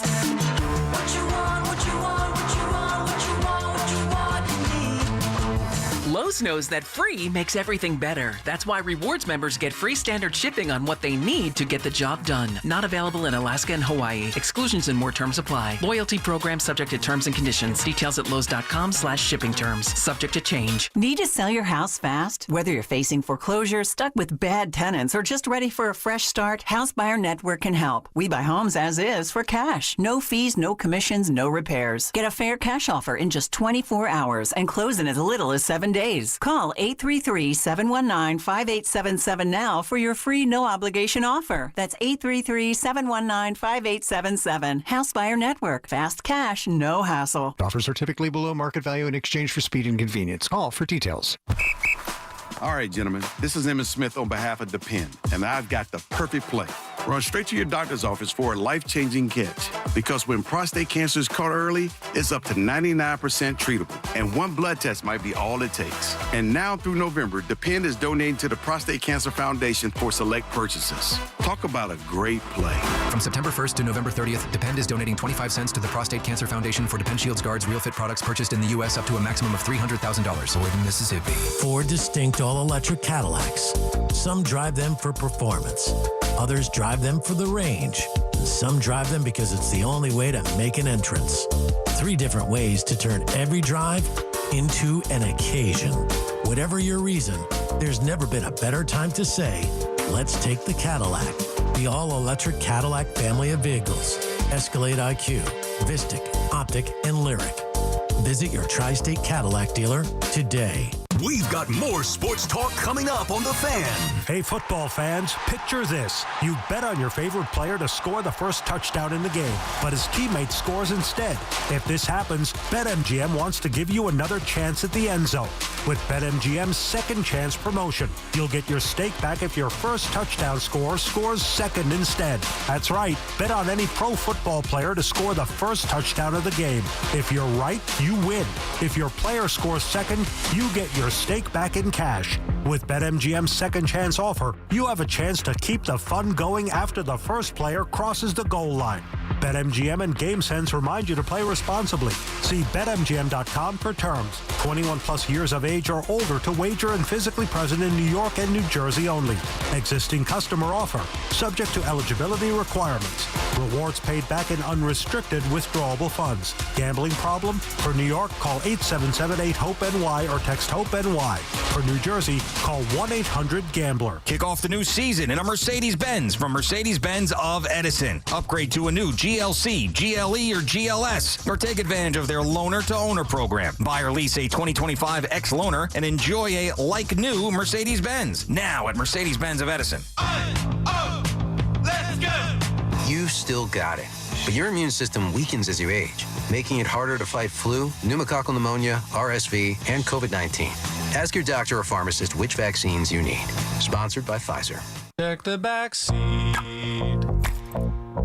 check the back seat. Gets in your head, right? Good, because every year dozens of children are forgotten in the back seat. Cars get hot fast and can be deadly, so get it in your head. A message from NHTSA and the Ad Council. For over 100 years, Sloman's has been your trusted partner in comfort. When it comes to home heating oil, they deliver more than just quality fuel. They deliver peace of mind. With price protection, automatic deliveries, and 24/7 service, their dedicated team is just a call away, ensuring you stay warm and comfortable all winter long. Sloman's, the Tri-State's largest heating oil provider, proudly serving their community for generations. Give them a call today at 866-GET-HEAT or visit oil.slomans.com. Talk New York sports here. The Fan.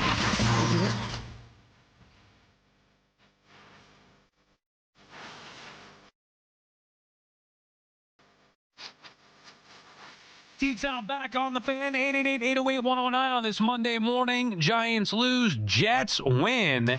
And I don't know if we mentioned this on the air, BT, I forget, or off the air. I think we did talk about it on the air. Last week we were talking about it, how the disparity between the two teams couldn't feel greater, and yet it was only 2 games, and now it's just 1. So as bad as things have felt for the Jets all year long, and rightfully so, it's been brutal, it's been ugly, the quarterback can't throw the football, which one? By the way, I will say that there's no way Tyrod Taylor was winning that game yesterday. So for everybody who wanted Tyrod Taylor because they thought he'd give him the best chance to win, no chance in hell they win that game with Tyrod Taylor. Justin Fields was very good yesterday and throwing the football as well. But anyway, the Jets are just 1 win away from the Giants. That should say all you need to say about the Giants when the Jets are in year 1 of a rebuild with no quarterback. What's the Giants' excuse? I mean, you even start getting into some of the numbers. There really shouldn't be much of an excuse there. But even the point differential is pretty close. Giants minus 42, Jets minus 53, both awful. But that's kind of the point here. It's like there was about a 3-week ride on the station, on social media. And I'm not saying that it wasn't without any sort of justification. You beat a couple of good teams. It was still early enough. Okay, here we go. But the way it was positioned by some, like the Giants are going to go, whatever they're going to accomplish, this grand accomplishment, and as people often do, they get out in front of their skis because they're desperate, which I also get, because when your team is down for a long time, the first sign of something good, we generally overreact a little bit here. But no, the Giants have 2 and the Jets have 1. And I don't think that it's crazy that the Jets actually finished with more wins than the Giants. Yeah, I mean, that is a conversation I was thinking about actually yesterday. We could have brought that up. Let me just pull up the schedules here. Yeah, you get the Jets. You get the Giants. I got the Jets. I got them here. I don't think now, I would say no to that. I'm still going to believe that the Giants, because they just, to me, Jackson Dart, Giants got to be better. I mean, they're built to win some games now. I still think the Giants will get, 1, 2, 3, 4. I think the Giants are getting at least 5 more wins. 5? Yeah. 1, 2, 3, 4, 5. Yeah, at least. And if they don't, then everybody should be fired. All right, so let's do this. All right, so we'll do it fast here. So Jets obviously have the bye. I want you to give me a quick WL. And we'll do Yep. So there's the Jets. First up off the bye, Browns, win or loss? Loss. All right, at the Pats. Now that's a home game? That's a home game for the Browns. I'm still going to go loss. All right, at Patriots, loss, I'm assuming. At the Ravens, Lamar probably back. Okay, Atlanta home. Loss. Okay, Miami home. Loss. At Jacksonville. Loss. All right, at New Orleans. I think they can win that game. Okay. Pats home. I think they lose that. Okay. And probably lose the Bills as well. And at Buffalo. Even if I give you one more, because I was being a harsh critic there. Yeah. Even if I give you one more, I don't think they're winning more than 3 games. I don't know that I do either. I just don't think the Giants will necessarily win more than 3. So let me. I would think I'm going to give. Okay, go ahead. Niners. Loss. At Bears. I think they're going to win that game. I think Caleb Williams stinks. At home against the Packers. Loss. At Lions. Loss. At Pats. Loss. Home against the Commanders. Oh, boy. I'm going to say loss at that point in the season. Home against the Vikings. I'm going to give them a win there. At Raiders. I'm going to give them a win. Okay, and then home against the Cowboys. Loss.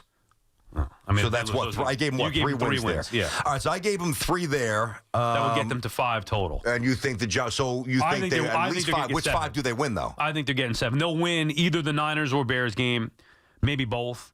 Probably lose the other 3. I think they're going to get 2 of the next 5, and then I think they're going to get at least 3 of the next 4. So I think they finish 7 and 10? Yeah, I think they should get to 7 wins. I mean, dude, they're better than the Cowboys. Like they should be. The Cowboys stink.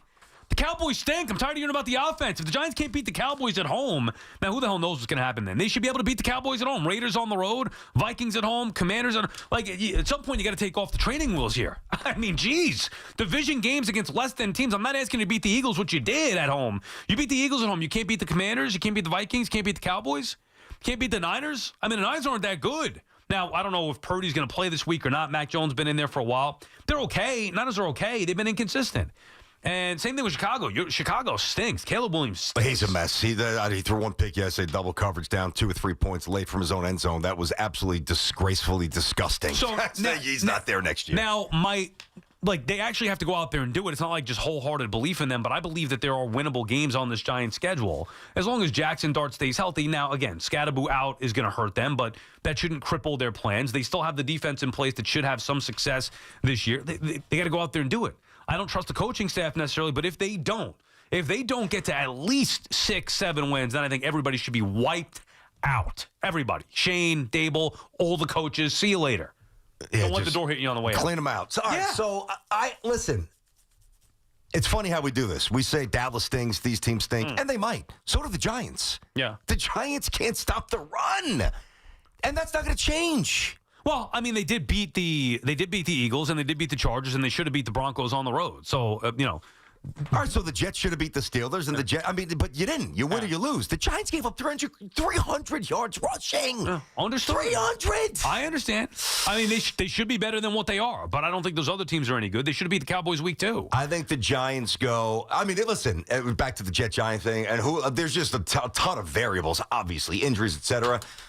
If I had to say right now, I think the Giants finish up 4-13. Now, you know what? I'm going to say 5-12. I think they both finish 5-12. You think the Jets get to 5 wins? Well, they already got 2. The Jets? Yeah. What do you mean they got 2? I mean, well, when if they beat the Browns and they get to 2, you're giving them a win against the Browns? Well, not giving them. Saying that they got a chance. It didn't be quick to get you back on the. No. I mean, listen. I think that the five right now strikes me as ambitious for both. Quite frankly, I just don't know. I mean, how so we sit here and say the Giants are what are the Giants good at? What are they really good at? Well, I think I'm going to ask you the same question for the Jets. I think their quarterback is very good. I love Jackson Dart. Yeah. So so Dart's good. All right. What else? What else about their team is really good? I mean, Brian Burns is leading the league. Phenomenal. Going in yesterday. Yeah. All pro season so far. To me, that's about it. Okay. They don't have a receiver that scares you. Their secondary is not very good and banged up. They can't stop the run. And then when I said, well, what's good about the Jets? Nothing. For me, the answer is pretty much nothing. Right. Oh, no, that's not true. The ability to run the ball. The problem is when you fall behind big, which sometimes they have, you can't run the ball as much. So when you look at both, and it's a very easy answer for both teams, I don't think either team does anything exceptionally well. So, there's a lot of road games. There's a couple of teams that are good. I just don't see a lot of wins either way. I'd love to be wrong. I'm happy Glenn got a win. I like to see Dable and Dart go nuts to land. I just don't see it. But when you're playing without a quarterback and you're in year 1 of a rookie head coach, I think the expectations need to be lowered. They should be lowered. Fair. The Giants are not. This is year 4. They have a defense that was built to win now, and they have a quarterback that has elevated their team. So there is no excuse. Like, I don't want to hear it. Wow, this team's good. This team, no, I don't want to hear it. You got to go out there and win. So the expectation to me should be higher for the Giants. Whether they achieve those expectations or not, different story. But I think that their expectation should be better than where the Jets are at. I'd love to know what John Mara's thinking right now. God, because that's really all that matters. I would love to know. I have to think that he's fairly enamored with the way Dart looks and the way Dable is working with him. Now, does that become the main narrative? I don't know that it would be if I own the team, but we don't. WFAN NFL football powered by Verizon. Get your local Verizon store today. Approved Oil has been the leading heating oil dealer in New York for over 92 years. And right now, rates are low. It's time to lock in for this upcoming winter before the cold weather drives prices up. Call today to lock in your low rate. While there's no guarantee your team will win every Sunday, and we know that that's the case, it's a lock that Approved Oil will have you feeling worry-free this winter. Approved Oil has been delivering a brighter and warmer tomorrow for almost a century. If you want a lower heating bill, it has to be Approved Oil. Visit freezerate.com. It's Evan and Kiki. Afternoons on the Fan 101.9 FM. There's something about this team that is frustrating because they are so good, yet they don't know how to win. Listen to Evan and Kiki on demand on Apple Podcasts, Spotify, or wherever you get your podcasts. This is Maggie Gray with an Odyssey Sports Minute. Despite an SEC title run in year one and a Heisman winner in year two, Brian Kelly never felt like LSU's guy. The fit was awkward from the start. Midwest polish and a Deep South powerhouse. Saturday's 49-25 loss to Texas A&M made it official. Kelly's out. 3 years, 34 wins, and still no connection. At LSU, that's not enough. I'm Maggie Gray. Must qualify for enrollment. Results may vary. We all hear the radio ads about the IRS. They tell you to be afraid, to be scared, and they try to frighten you into calling. I'm not here to do that. Tax Relief Advocates is different. TRA is here to tell you that if you owe money to the IRS, whether it's $5,000, $50,000, or $500,000, we have a solution. It doesn't matter if you're sitting in your car, at work, or with your kids. No matter where you are, call now. 800-583-5795. Don't lose hope. TRA can eliminate or reduce what you owe to the IRS. Generous programs are now available that can give you a fresh start. Our passion is taxes and helping individuals fix their IRS problems. We have over 1,000 5-star reviews on Google and an A+ with the Better Business Bureau. You don't need to be afraid of the IRS any longer. End your tax nightmare today by visiting us online at TRA.com or call 800-583-5795. That's 800-583-5795.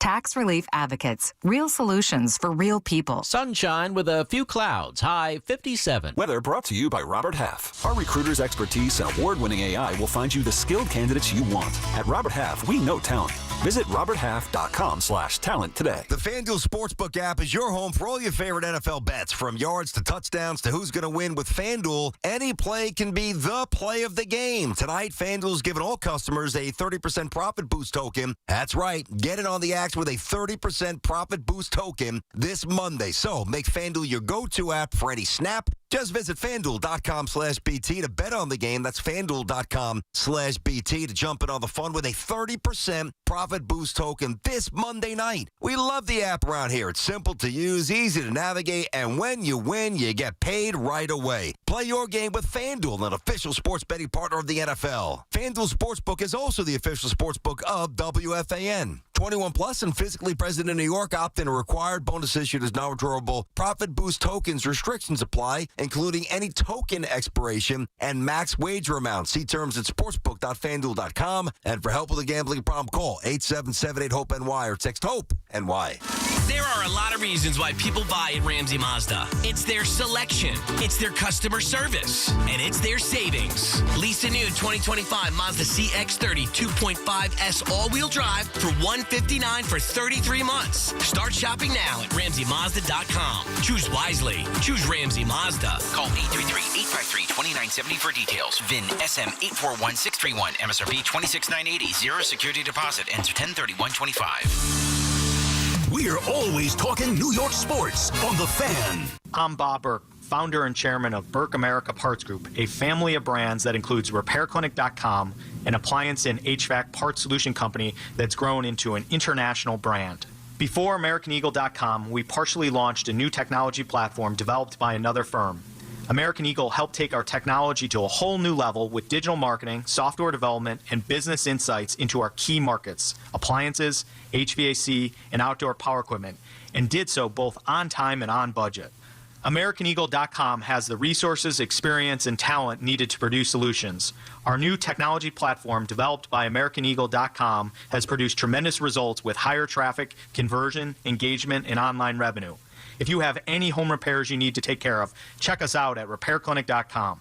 If you need a world-class website or technology project, then I would highly recommend AmericanEagle.com. Call AmericanEagle.com at 773-NETWORK. That's AmericanEagle.com, 773-NETWORK. Take the guesswork out of cooking, folks. The Chef IQ Sense is a must-have wireless cooking thermometer that eliminates under or over cooking chicken, fish, or steak. Order the newly released third-generation Chef IQ Sense at ChefIQ.com. That's ChefIQ.com. Having the right winter tire matters. So take control of the roads this winter with a new set of Bridgestone Blizzak tires from Town Fair Tire. Town Fair has the region's largest largest inventory of Bridgestone tires, all at the guaranteed lowest prices you'll find anywhere. And with 100 locations, you'll find a town fair near you. For the guaranteed lowest price on Bridgestone Blizzak tires and the most free services for life, nobody beats Town Fair Tire. Nobody. Brands at discount prices. Town Fair Tire. As a mom, comforting my family is what I do best. Vicks Vapor Stick provides soothing, non-medicated Vicks Vapors in an easy-to-apply stick, and it dries fast, so there's no mess. I use it to comfort myself and my family. Thanks, Mom. Vicks Vapo Stick, soothing comfort for the whole family. And try Vicks Vapo Shower Max for steamy Vicks Vapors when you need more comfort for yourself. Use as directed. Dunkin's $6 meal deal is kind of wild. You get a bacon, egg, and cheese sandwich, 6-piece hash browns, and a medium iced or hot coffee, all for $6. That's the main character meal energy you need this fall. Get it now in Dunkin' stores or order ahead on the Dunkin' app. No substitutions, participation and times may vary. Offer price varies in California and Hawaii. Limited time offer cannot be combined with other offers. Exclusions and terms apply. Get connected with WFAN to talk about your favorite teams. The Fan on the Odyssey, iHeart, and TuneIn app. From LSU. Yeah. Dude, is there a better job in the world once you've made it as a college head coach, college football head coach? Yep. That's the golden ticket. It's the parachute, man. You have success at a smaller school. Now, I know Brian Kelly's a little different story, but still, he got the Notre Dame job. So once you're in high demand, you have the success at a smaller school, and then you got multiple big programs coming after you. Mm-hmm. Franklin, obviously. You get the big money deal, and then you're set. That's it. There is no better job in the world than to be the head coach of a college football team, because no matter what happens, you're getting paid big-time money. Like, they could fire you at Penn State. You're James Franklin. You're walking away with, what, 50-something million? Well, I know that Kelly's buyout is going to exceed $50 million. Dude, absolutely nuts. $50 million. Dude, he lost 14 games in 4 years at LSU. And he's going to walk away with $50 million and not have to work a day in his life. Yeah, I'll tell you, though, I think I'd rather make less money and not have to deal with the transfer portal and the NILs. Like, in a lot of, like, the money is just, it's grotesque, the amount of money these coaches make, but the job in a lot of ways is a lot tougher. And it's not results-based. You're getting that job based on what you did. Like, obviously, you have to earn it to get to that level, but you don't even have to maintain that performance. Once you get that golden ticket of a contract, that's it. Like, put in the hard work, work yourself up, have a successful program for a year or two, get bought by a big school, and that's it. Like, in the NFL, man, I wouldn't want any part of the NFL head coaching the way that is. Would you rather be Brian Dable or James Franklin or Brian Kelly? Yeah, I'll take the college. I mean, you could do TV, jump on game day, play a little golf. Dude, you could go home. I know. That's it. $54 million. You fail. It's a Brian wrap. Kelly couldn't be worse with LSU. And yet he's walking away with $50 million. Doesn't have to work a day in his life. But the thing that we gloss over here, and this matters, is that you're a coach, you're a coach. I know the money's amazing.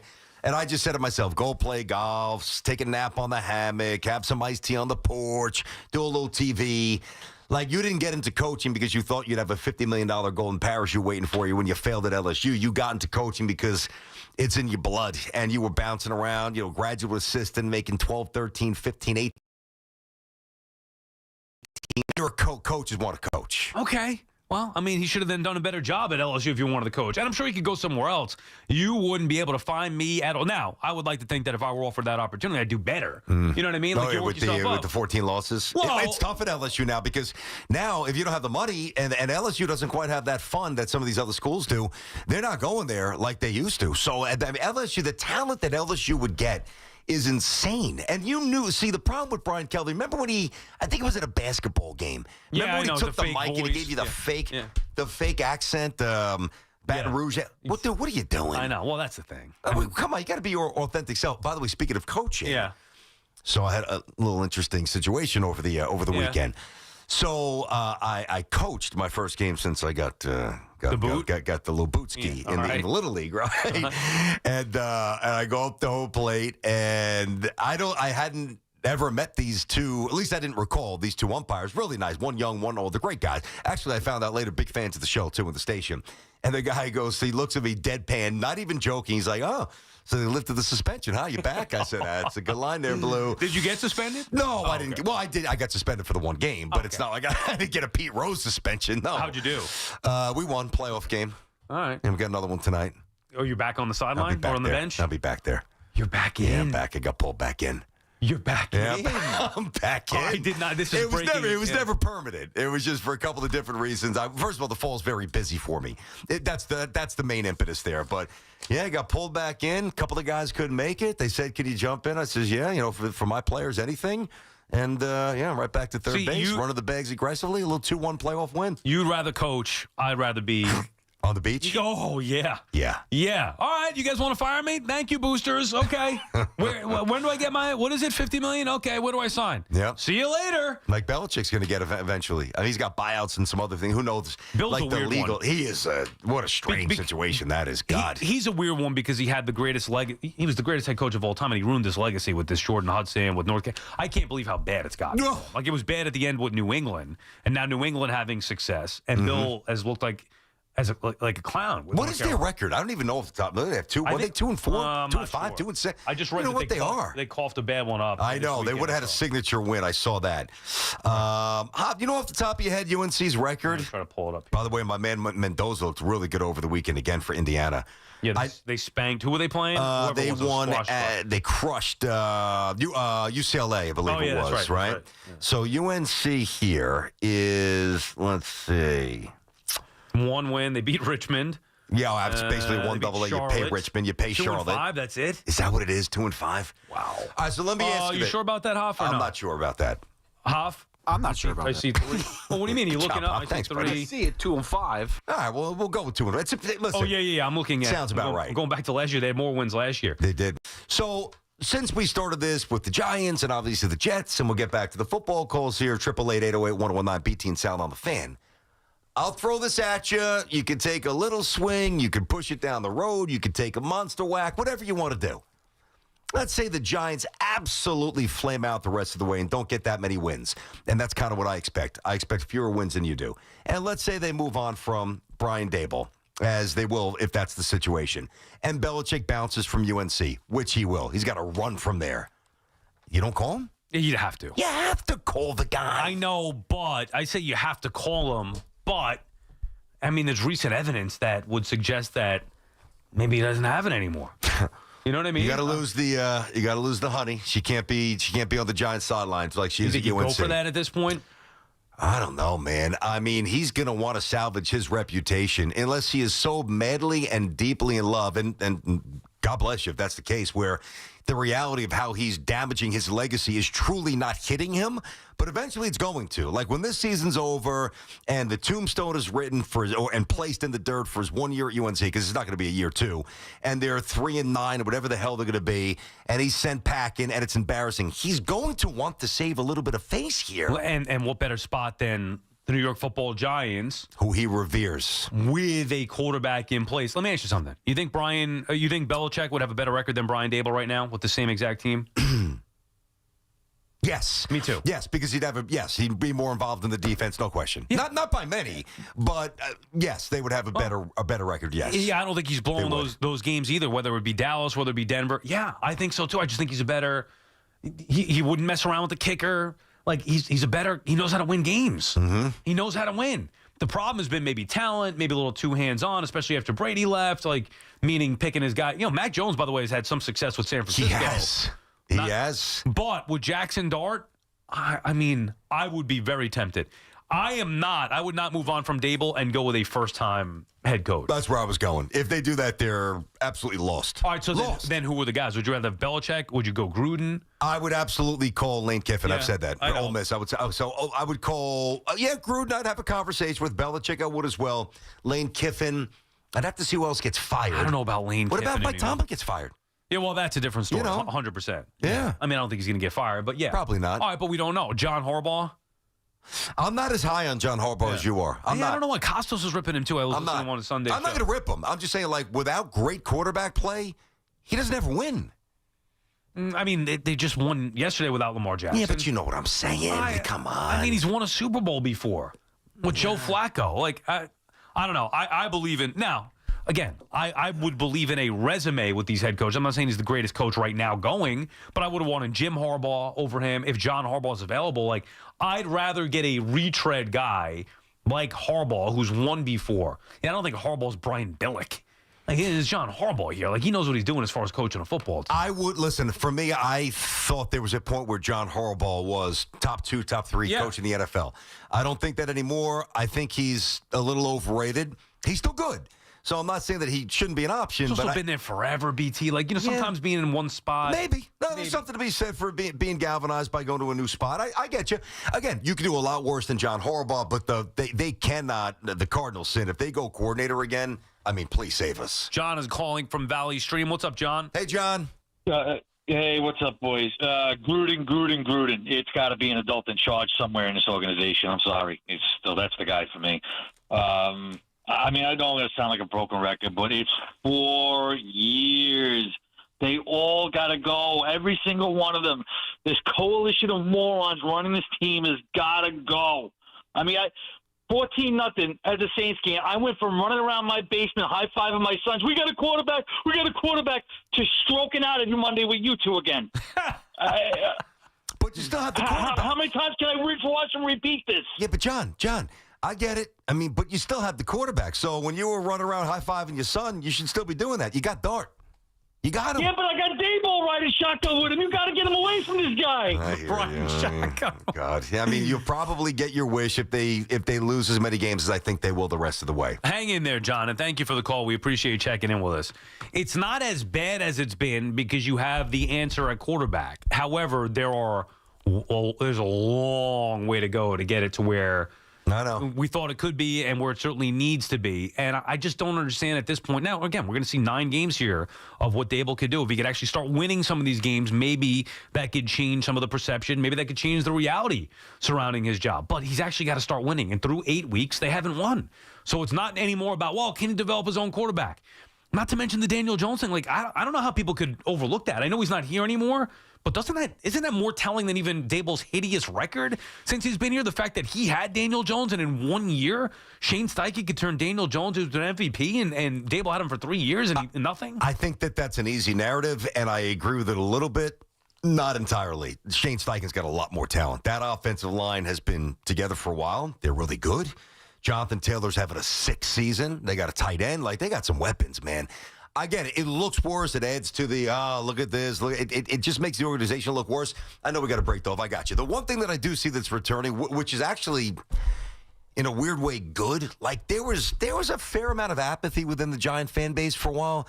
I think the Giant fans, they got their teeth back. Like, they're ready to like, just the fact that that last caller, that's a good, good sense of where they're at. I think for too many years, and I don't blame you, like, the Jet fans kind of there now to an extent, certainly before yesterday's win. He just checked out. It's going to be awful. You don't really care. You can't even muster up or feign real anger. Giant fans gotten their bite back. And, maybe they win more than I think they're going to win over these final 9. And then season's on and future's on. We'll see. But I think the Giant fans been awoken this year. At least they return to some degree, Sal, of Giants pride. A little bit. BT and Sal on the Fan. More of your calls. We'll reset down with the King topic of the day when we come back. 888-808-1019. It may be the offseason for the Bombers and Amazons, but there's no offseason for Yankees and Mets talk. Get the latest here. The Fan. 101.9 FM and always streaming on the Odyssey, TuneIn, and iHeartRadio app. Hey, this is Tiki Barber. Those of us living in New Jersey got hit with a 20% electric rate increase. If your current heating system is over 15 years old, it's time for a new high-efficiency Carrier system. And there's only one company to call for a new one. My friends at Edison Heating and Cooling, New Jersey's heating experts for over 38 years. Older heating systems waste gas. So get your system checked now and save money with Edison Heating and Cooling. Contact them now at edisonhvac.com. That's edisonhvac.com. Move and be moved in the Mazda CX-5. The smart choice from those who expect more from their drive. With standard iActive all-wheel drive and advanced safety features, the CX-5 gives you confidence in every condition. Its effortless handling and responsive performance set it apart from the crowd. Inside, you'll find thoughtful crafted design for comfort and connection. There's more to a Mazda. Lease the Mazda CX-5 for $229 a month. Visit your local Mazda dealer or MazdaUSA.com. We all must do our part to keep our roadways safe. When driving, look out for pedestrians. Slow down and keep a 4-foot distance while passing. Let's look out for each other. Safety is a shared responsibility. Brought to you by the New Jersey Division of Highway Traffic Safety. My perfect day has sand, salt water, and friends. But my moderate to severe plaque psoriasis can take me out of the moment. Now I'm all in with clearer skin thanks to Skyrizi. Risankizumab Riza, a prescription-only 150 milligram injection for adults who are candidates for systemic or phototherapy. With Skyrizi, most people saw 90% clearer skin, and many were even 100% plaque-free at 4 months. Skyrizi is just 4 doses a year after 2 starter doses. Don't use if allergic to Skyrizi. Serious allergic reactions, increased infections, or lower ability to fight them may occur. Before treatment, get checked for infections and tuberculosis. Tell your doctor about any flu-like symptoms or vaccines. Thanks to Skyrizi, there's nothing on my skin, and that means everything. Ask your doctor about Skyrizi, the #1 dermatologist-prescribed biologic in psoriasis. Visit Skyrizi.com or call 1-866-SKYRIZI to learn more. Life's rewarding, especially with Flushing Bank's Complete Cash Rewards program. Just open a personal or business complete checking account to get started. With 29 New York Metro locations, there's nothing easier or more rewarding. Visit flushingbank.com today. Member FDIC. Tempted to decorate for the holidays early? We like your style. Right now at Kohl's, save 20% on decor, hosting essentials, and more. Plus, get $10 off $50 spent. So go ahead, hang up that wreath, swap out those couch pillows for ones with snowflakes. And while others are panic shopping later, you'll already be cozied up feeling pretty great about these early Kohl's deals. Select styles. Offers end November 2nd. Some exclusions apply. See store or Kohls.com for details. My man, Dr. Jay Shah, specializing in minimally invasive and non-surgical treatments for neck, back, and sciatica, migraines, and so much more, offers pain-relieving solutions. There are thousands of 5-star reviews who trust Samwell Pain for all their aches and pains. Visit SamwellPain.com.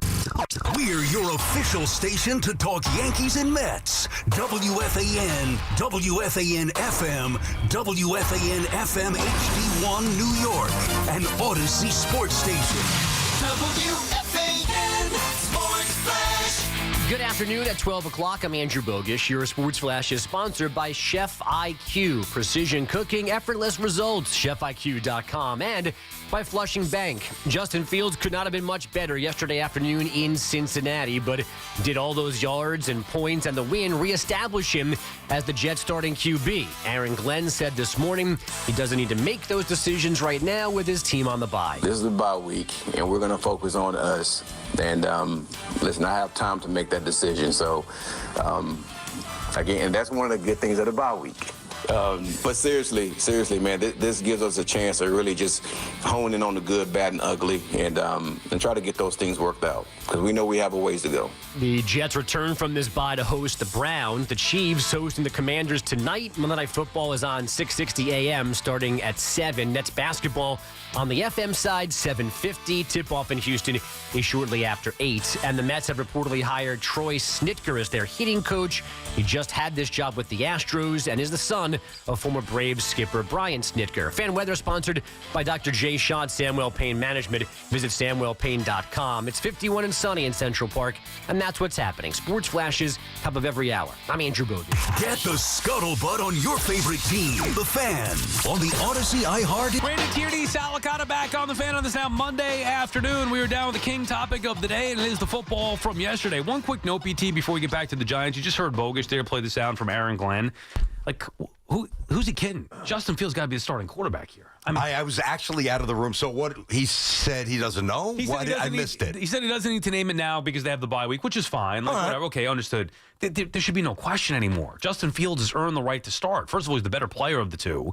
I know he's had a rough year, but he's the better player of the two. You saw what he did in week 1. You saw what he did yesterday. You can't tell me Tyrod Taylor can do that on his best day. He can't. What's the question here? And also, what are you trying to do? Like, you're trying to build a foundation, try to win some football games. Justin Fields got to be the guy. It's a non-starter. Was it contentious again? Just curious. No. Okay, good, guys. So hopefully he's learned his lesson there. Yeah, I mean, hey, Woody, suck on that. How do you like that? How do you look yesterday? Honestly. By the way, I continued listening to this book. I picked it back up again. That book I told you, Crazy Rich, about the Johnson family. Yeah. It's wild. Really? I really you keep referencing, like, what's nuts about it? Dude, it gives you such a perspective on why Woody Johnson is so out of touch.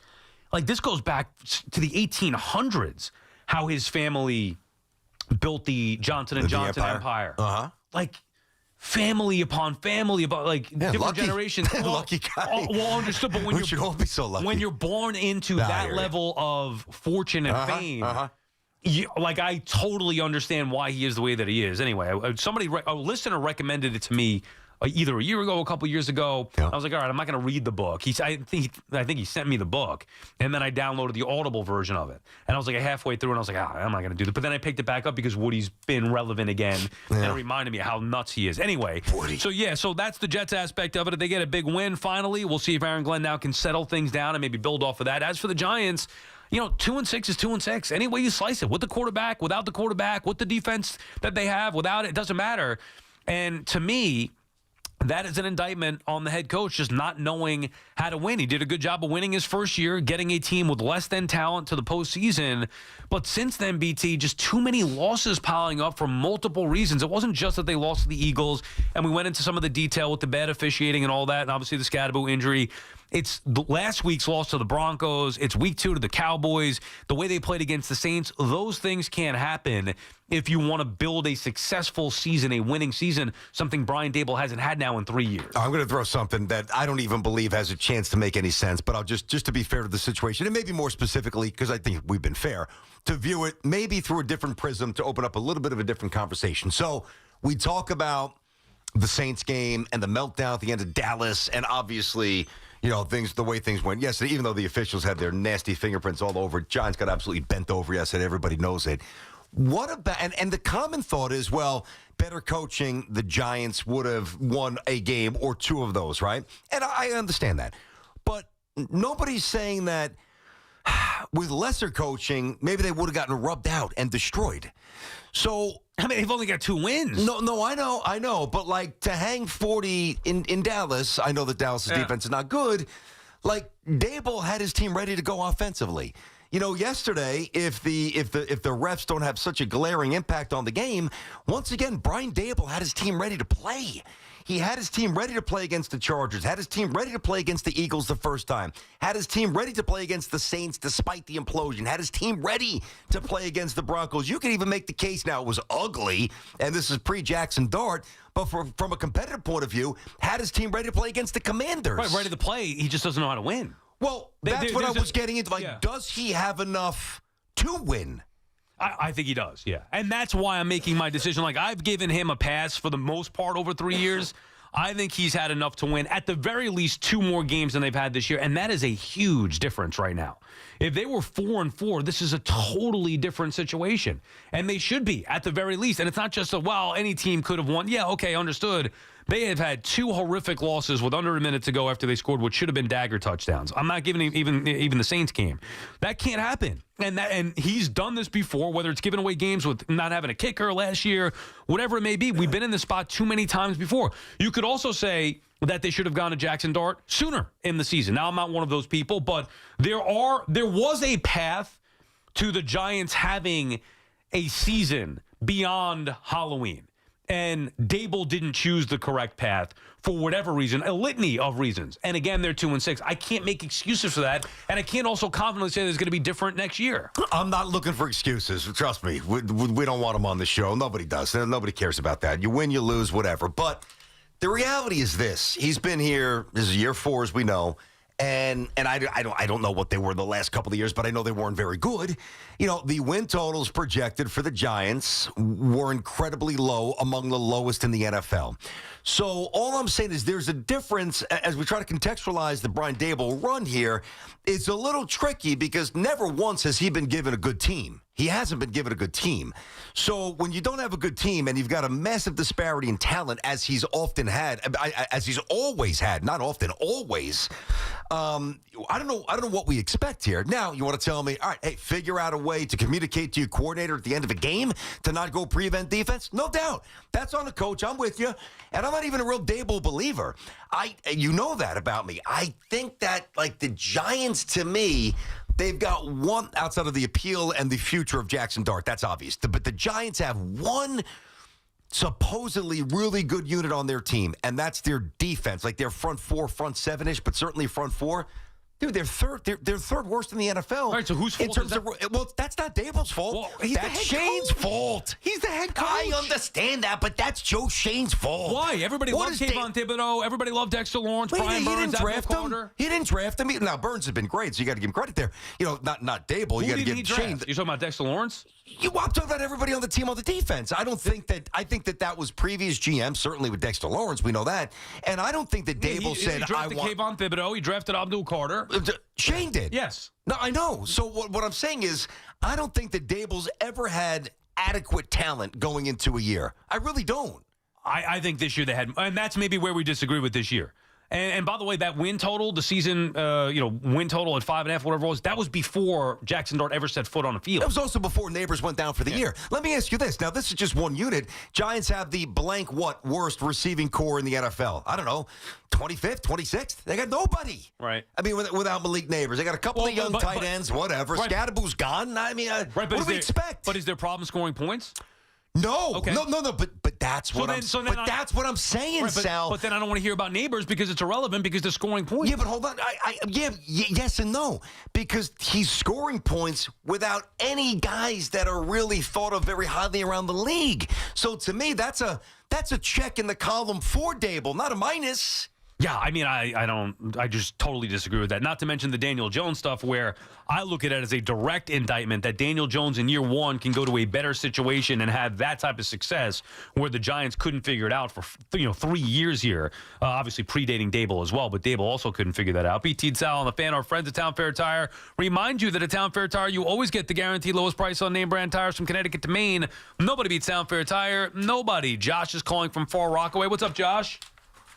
Hey, what's up, guys? Before I get to my Giants one, I just want to say that's the first time I ever heard a Belichick to the Giants scenario that actually makes sense.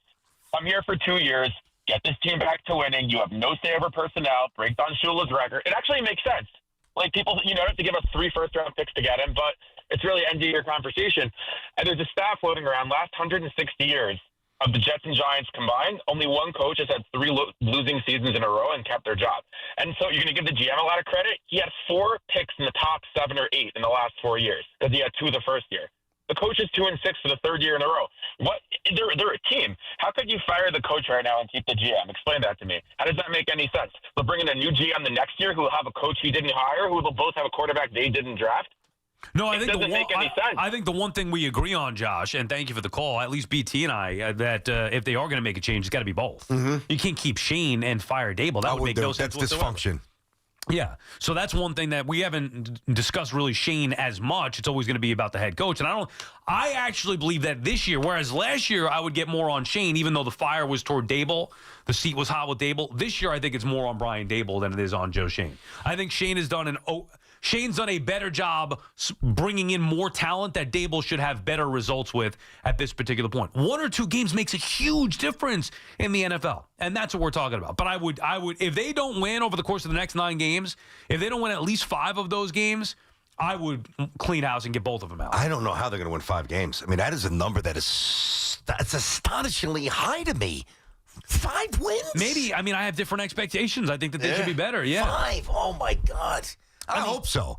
because, it was pretty enjoyable on this little giant roller coaster for a little bit as it was going up. It was fun. They could be favorites in the final 4 games. I'm not saying they definitely will, but again, you don't know. It's a long season. From now to week 15 even can be different, but they could be favored. They have 3 of the final 4 home games. The only one that's on the road is at the Raiders. So they should be able to beat Vegas. They should be able to beat the Vikings at home, Commanders and Cowboys. That's the way I'm looking at it. I also don't look at this game against the Niners as an impossibility. The Bears as an impossibility. I think the last 2 weeks, specifically yesterday, was more about the Eagles being very good. Obviously, some calls didn't go the Giants' way. They should have beaten the Broncos. If you beat Denver in Denver, that to me is one of the most impressive things you could do, period, this year. And they had that done.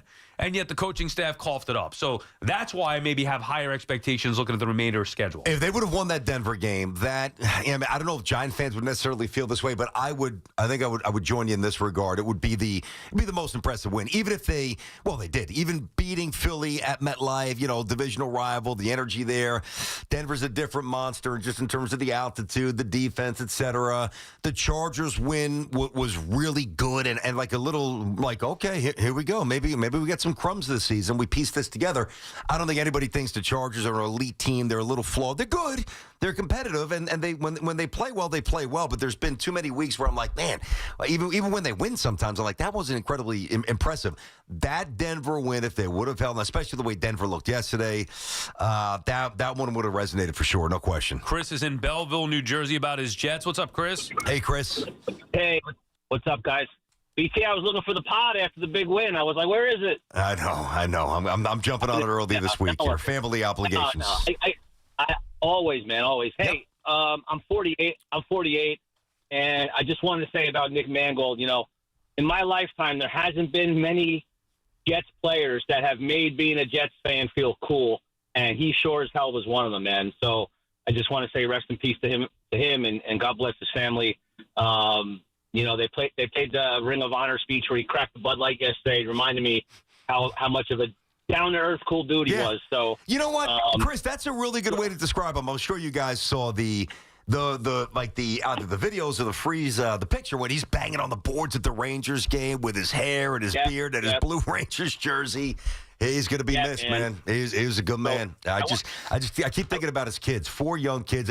I see the picture, and it's almost like I can't look at it because we're dads. I don't know if you are a dad, Chris. Sal and I are. Yeah. And I just look at that picture. I look at his wife. I look at the emptiness. I look at the kids, and you just know that their life's altered. And it's impossible to explain, man. He's with 41. Come on. Yeah, absolutely. One thing about the Jets, look, the game meant nothing other than we'll remember it as the game that they won for Nick, so to speak. I hope that when they come back from the bye, that Breece Hall's still a Jet. I know there's been a lot of talk about trading him. I don't think they're going to get back what the value is that he will give the team, whether it's Justin Fields, whether it's a rookie quarterback next year. I think they got to keep Breece Hall, understand that he's got value and talent, and I'd like to see him stay on the team. Yeah, I'm kind of going the other way here. I'm of the mind, and listen, he's incredibly talented. I'm of the mindset, if I lose a lot with you, even though clearly a running back, it's not his fault that you lose the way they do, then I'm willing to go in a different direction if the trade is fair and, see what we can do here. So if they want, no, I'm not giving up Jermaine Johnson. That's somebody I'd like to hold on to.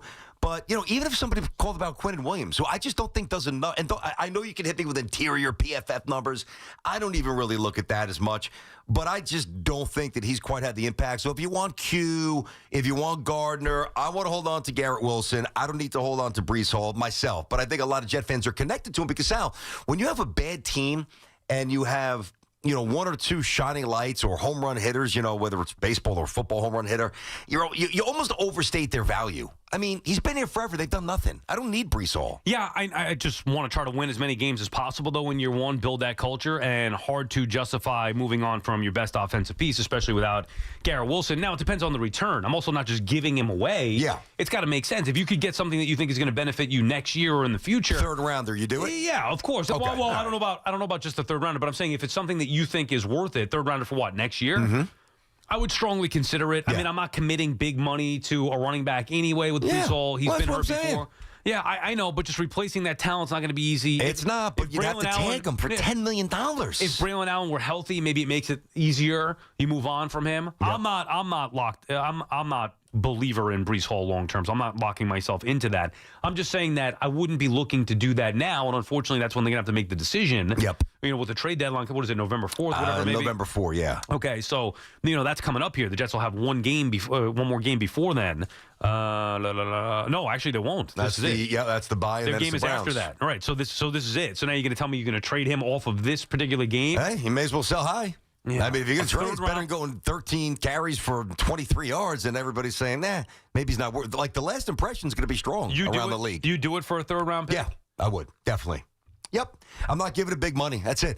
By the time the Jets actually, and he's an incredibly talented player, everybody knows that, but when they actually fill out the roster, where is Breece Hall physically?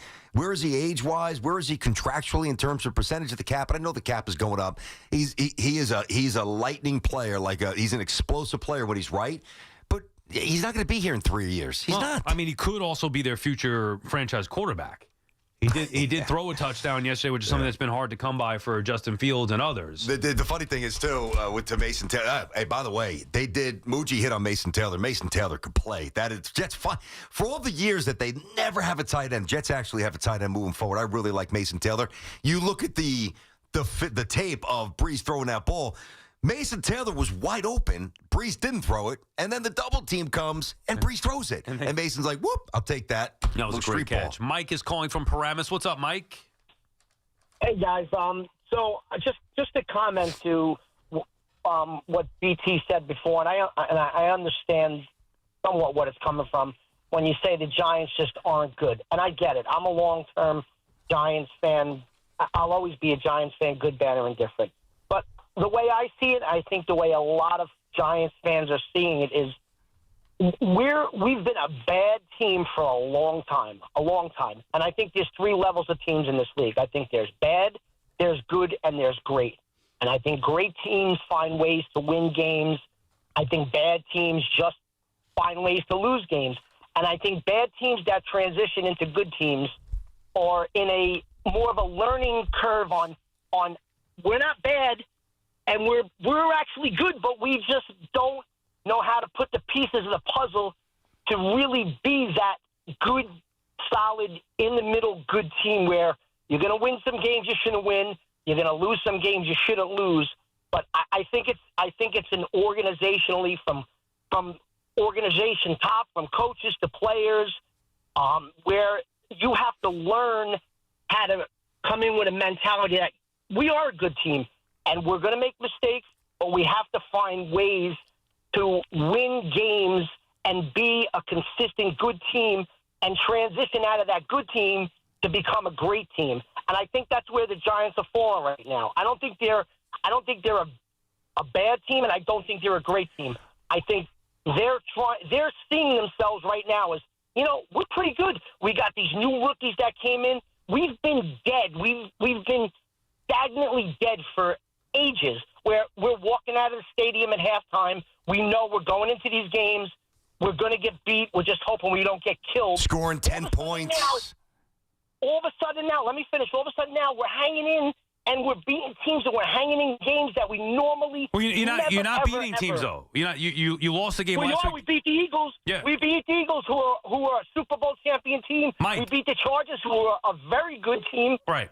Okay. We have to learn what how else? to finish. You've played like a prize fighter. Mike, you've played. You get a guy on the road. And thank you for the call, Mike. Appreciate you checking in. To let you finish, you're going on for 5 minutes there. You won 2 games. That, to me, is the bottom line. Yes, of course it's better than what it was pre-Jackson Dart. Ultimately, you've got to win games. This is year 4 of their regime.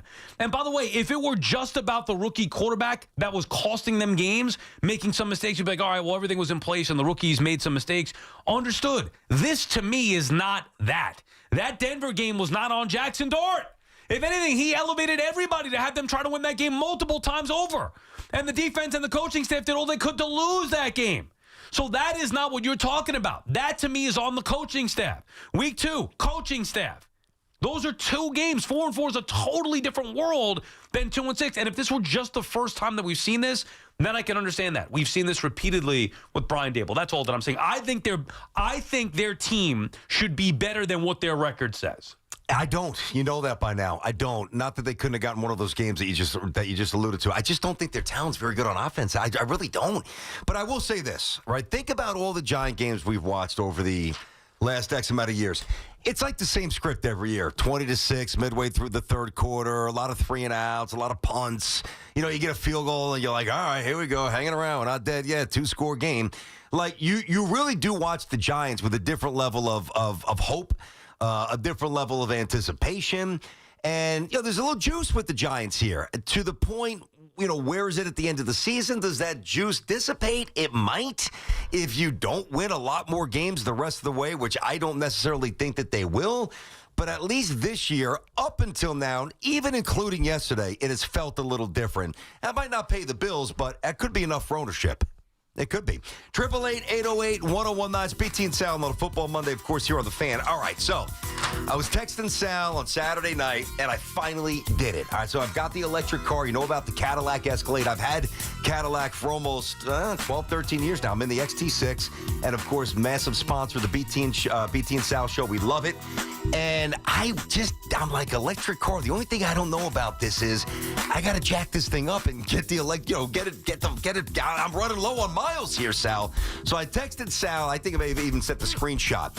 I go to Target. Took about 35, 40 minutes Saturday night. 490 miles, all juiced up. I'm good for 2 more weeks and no headaches, nothing to worry about. Absolutely awesome. Listen, we know that they're amazing rides. They look great. You pull into the wedding or the golf course. Wow, look at the Cadillac. And there's never been a better time to say, let's take the Cadillac, because the Cadillac is absolutely awesome. Yeah, and I drove the Lyric last year, and I was a little unsure of it as well because of the electric stuff. Like you said, people, I'm one of those people like, just give me the gas or whatever. But this time, we were having it for 2 weeks, so I needed to charge it. And I didn't go to Target or anything like that. I just did it right in my garage. You did? Now, it takes a little bit longer. A little bit longer. Yeah, but I had it charging for 2 nights, and now I'm charged, good to go. So I'm going to be using it all weekend. And there, by the way, if I were to get the electric vehicle, I would just buy the charger thing in home like 100%. that. Because then it charges faster as opposed to plugging it in your wall. But I just plugged it in a normal outlet, charged the car up, that's it. Didn't have to go to a gas station or anything. The all-electric Cadillac family of vehicles. You got the Escalade IQ, the Vistic, the Optic, and the Lyric. Visit your Tri-State Cadillac dealer today. The BT and Sal Show is presented by your Tri-State Cadillac dealers. Cadillac, the official luxury vehicle of the New York Giants. The home of the NFL on Westwood One is WFAN. Cuts it up along the numbers and waltzes into the end zone. The Commanders are heading to Kansas City to play the Chiefs. 8:15 tonight on AM 660. It is right down the middle and good. Monday Night Football is on The Fan, 1019 FM, and always streaming on the iHeartRadio, TuneIn, and Odyssey app. It's NBA tip-off week, and FanDuel is your home for live betting. So if you've missed the start of your game and you want to ride the hot hand, FanDuel has live bets on everything from who will score next to fourth quarter comebacks. Plus, you could even combine your live bets into a same-game parlay for a shot at an even bigger payout. However you want to play, now is the perfect time to join because FanDuel is giving new customers $300 in bonus bets if your first $5 bet does win. So just visit FanDuel.com/Boomer to sign up today. We all love the app around here. It is safe, secure, and when you get paid instantly. So play your game with FanDuel, official sports betting partner of the NBA. FanDuel Sportsbook is also the official sportsbook of WFAN. 21 and over and physically present in New York. First online real money wager only. $5 first deposit required. Bonus issued is non-withdrawable bonus bets, which expires 7 days after receipt. Restrictions apply. See terms at sportsbook.fanduel.com. For help with a gambling problem, call 877-8-HOPE-NY or text HOPE-NY 467-369. Football Mondays on The Fan are sponsored by Oxford Health Plans from United Healthcare. Time to pick a health plan for your business. Visit uhc.com/Oxford today. Hey, I'm Mike Slater. My dad passed away at the age of 63. It's out of nowhere. Had a stroke. Super hard, obviously, for the whole family, but my dad had life insurance. This is why I have life insurance for my family, for my wife and 4 kids. And the best place to get life insurance is ethos.com because you can do it in 10 minutes. And there's no medical exam and no blood test, just a few health questions. Get life insurance in 10 minutes so your family is protected. Ethos, ETHOS, ethos.com/play. COVID-19 has cast a spotlight on the stark inequalities that drive poverty. The poorest communities in the U.S. and around the world are suffering the most.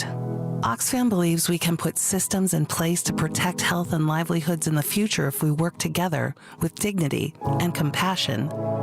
Learn how you can help offer safety to the most vulnerable and fight for a more resilient future at oxfamamerica.org. Sponsored by Oxfam America. Clogged toilet, leaky faucet on one. Ready? Uh-oh, you got a plumbing problem blitzing through the line. Time to audible and call in the pros. Roto-Rooter is your go-to defense for clogs, leaks, and any plumbing fix. Call the right play and download the Roto-Rooter app and easily book an appointment and receive exclusive service discounts. Touchdown! Don't get sacked by plumbing issues. Call in Roto-Rooter, your MVP for plumbing solutions. Download the app today and score big on savings. And away go troubles down the drain. Roto-Rooter. Talk New York sports on the Fan. So, there's this guy, Paul Rivera, grew up in the Bronx. As a kid, he made some mistakes, but right out of high school, he joins the Army. Picks up skills, does construction and HVAC his whole life. Paul Rivera's a guy who can say, I love my life. I've done everything right. So, where's the rub? He gets pulmonary fibrosis, and the only hope is a lung transplant. Poor guy's close to curtains. When out of the blue, one hospital, Montefiore Einstein, hears about his case and takes it on. Not only does our friend get a new lung, he gets a whole new life. Right. He keeps getting stronger. Everyone in his neighborhood is like, did they give that guy a new lung or a new motor? The story, Mr. Giamatti. Well, you ought to know, Mr. Rivera. You lived it. Everyone loves a comeback. Montefiore Einstein, national leader in transplant. You can't count on much these days, but you can always count on Sundays with the NFL on CBS and Paramount Plus. Watch your local NFL game live every Sunday this season, all the way through the AFC Championship game. Visit ParamountPlus.com/NFL to get started today. Nobody had to tell your grandparents not to drive while using their typewriters. Why should it be any different for us kids and our cell phones? Distracted driving was the cause of more than 3,000 deaths in 2022. Come on, we're smarter than this. Let's put down the phones and focus on the roads. Drive safe, everybody. Don't drive distracted. A message brought to you by the National Highway Traffic Safety Administration, Project Yellow Light, and the Ad Council. Straight Talk knows the best holiday gift is simply saying yes. Yes, you can stay up late. Sure, more cookies. Of course we can watch that movie again. That's why we give you real unlimited data, so you can say yes to all of your family's streaming, scrolling, and sharing. And now at Straight Talk, get another gift worth giving, a free 5G phone with select plans. Because yes is the best gift to give. Yes! And receive. Available at straighttalk.com and Walmart. For network management practices, visit straighttalk.com. Our transportation, water, and energy infrastructure is critical. But did you know that those projects are built by the local 825 operating engineers and their contractors? They even built MetLife Stadium and the stadium before that. That's why their advocacy organization, ELEC, the Engineers Labor Employee Cooperative, fights for those priorities every day. That's ELEC, representing the hardworking men and women who build New York and New Jersey. Talk New York sports here. The Fan. Só rolê bom. Ela chega e desencana com passo bem sou. Passo bem sou. Passo bem sou. Na festa do fim de semana. BT and Sal back on the Fan. 888-808-1019 is the number to call. We mentioned this briefly before, but it was something that stood out to me yesterday. Was Cam Ward on the sideline yelling at Mike McCoy, the interim head coach there in Tennessee. First of all, the Titans just are absolutely dreadful and pathetic football team. But Cam Ward, who's not very good, is yelling at his head coach. Think about where we're at, BT. I don't care if it's an interim head coach or not. Like, think about how many years Mike McCoy has been a coach in football. Not to mention that he was a head coach, not to mention that he is currently the interim head coach, whatever it may be. He's the head coach of a football team. How is it okay to have a quarterback yelling at your head coach saying, come on, we got to go for it? Like, if I'm the head coach, you know what I would have said to Cam Ward? Hey, Cam, with the way you throw the football, I wish I could go for it, but I can't because you stink. What makes you think that if we go for it, we're going to get it when you throw the ball in the dirt all day long? We can't run it. We can't throw it. Nobody can catch it, and you want me to go for it? Like, that's what the attitude Mike McCoy should have had. I don't know if he was just too much in the game to where he kind of ignored it, but the idea, the goal of Cam Ward, a rookie BT, like that would be bad if anybody did it in my mind. A rookie quarterback yelling at his head coach like that, we have come a long way here. And to me, it's not a good thing, the lack of respect in society and certainly in the NFL. The power, the pecking order, the authority is largely gone. It really is. There's still a few people who can run a tight ship and get away with it. And Rick Pitino's one of them. I mean, you think about the college game, how many coaches will have the juice to really push their players the way Rick does, and then, you know, get on him in the papers and the press conference if he has to. Those figures are dying. And I think that, you know, Cam Ward, whether it's Cam Ward or some others, you know, you shouldn't really be surprised by this. But he's having kind of like a Jamarcus Russell season. Think about this. Now, he doesn't have quite as many picks here, but he's what, 50? You have his stats? 57%, I think. Ward. I think he's 57% completion percentage. Now, that was bad 25, 30 years ago when maybe the 62% or so was like the best in the NFL. But nowadays, everybody's basically pushing 70. Dude, Drake May. 57.7 is completion. 57? Yeah. All right, so we'll round it up 58%. So he's sub 60. Drake May is over 75%. Same with Jared Goff. Tyler Hunt, well, he only played a few games here. Lamar's high. Same with Jones is in the 70s. Jordan Love in the 70s. Dak in the 70s. Jalen Hurts in the 70s. And this guy's wallowing. Just keep going down the list. I'm not there yet. There he is. Dead last. 57.7. And he going to pull that? Yeah, but says a lot. And to me, even if he were good, like you think Lamar Jackson or Josh Allen in their first year, now maybe they were. I don't recall it. You think in their first year as rookies, they were yelling at the head coach, having a conversation with the coach about, hey, coach, come on, let us Let's go for it. This was different. This was, come on, Mike, we got to go for it. When your play clearly indicates, no, dude, you stink, and everybody on this roster stinks. Like, I wish McCoy would have done something about it. Now, he's not going to retain this job. There's no chance that being the case. But yeah, come on, dude, you're the head coach. Show some guts here. You're right. Where's the pecking order? How can we get to a point where a rookie is going to question the head coach on the sideline openly? I think part of it's social media. I think part of it is NIL in college. I think part of it is just societal norms and boundaries have been lowered. I think part of it is that schools don't hold young kids accountable.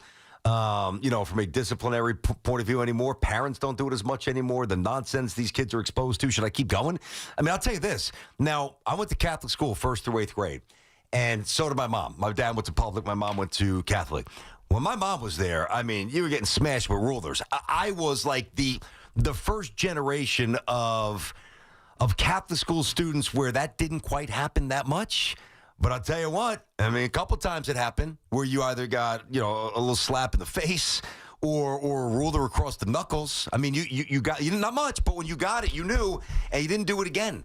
And when you can't discipline kids without fear of a lawsuit or some sort of retribution or penalty or, you being exposed to the school board and you losing your job, when you can't do that, same with police in a lot of ways. When you're not allowed to police and use the authority that you should have, that was granted to you when you either were sworn in or became a teacher, what the hell do you expect? This is where we're at. I'm all for a healthy back and forth, but as a rookie, you come on, you got to know your place. Not to mention that you've been awful, but it's not just, that's one example of a world where we've seen it endless times. No doubt. And you and I share the same mindset with that. Think about this real quick. So whether it's Cam Ward or Shedeur Sanders, who still is not playing for the Browns there, think about how close the Giants were to not getting Dart. Yeah, I know.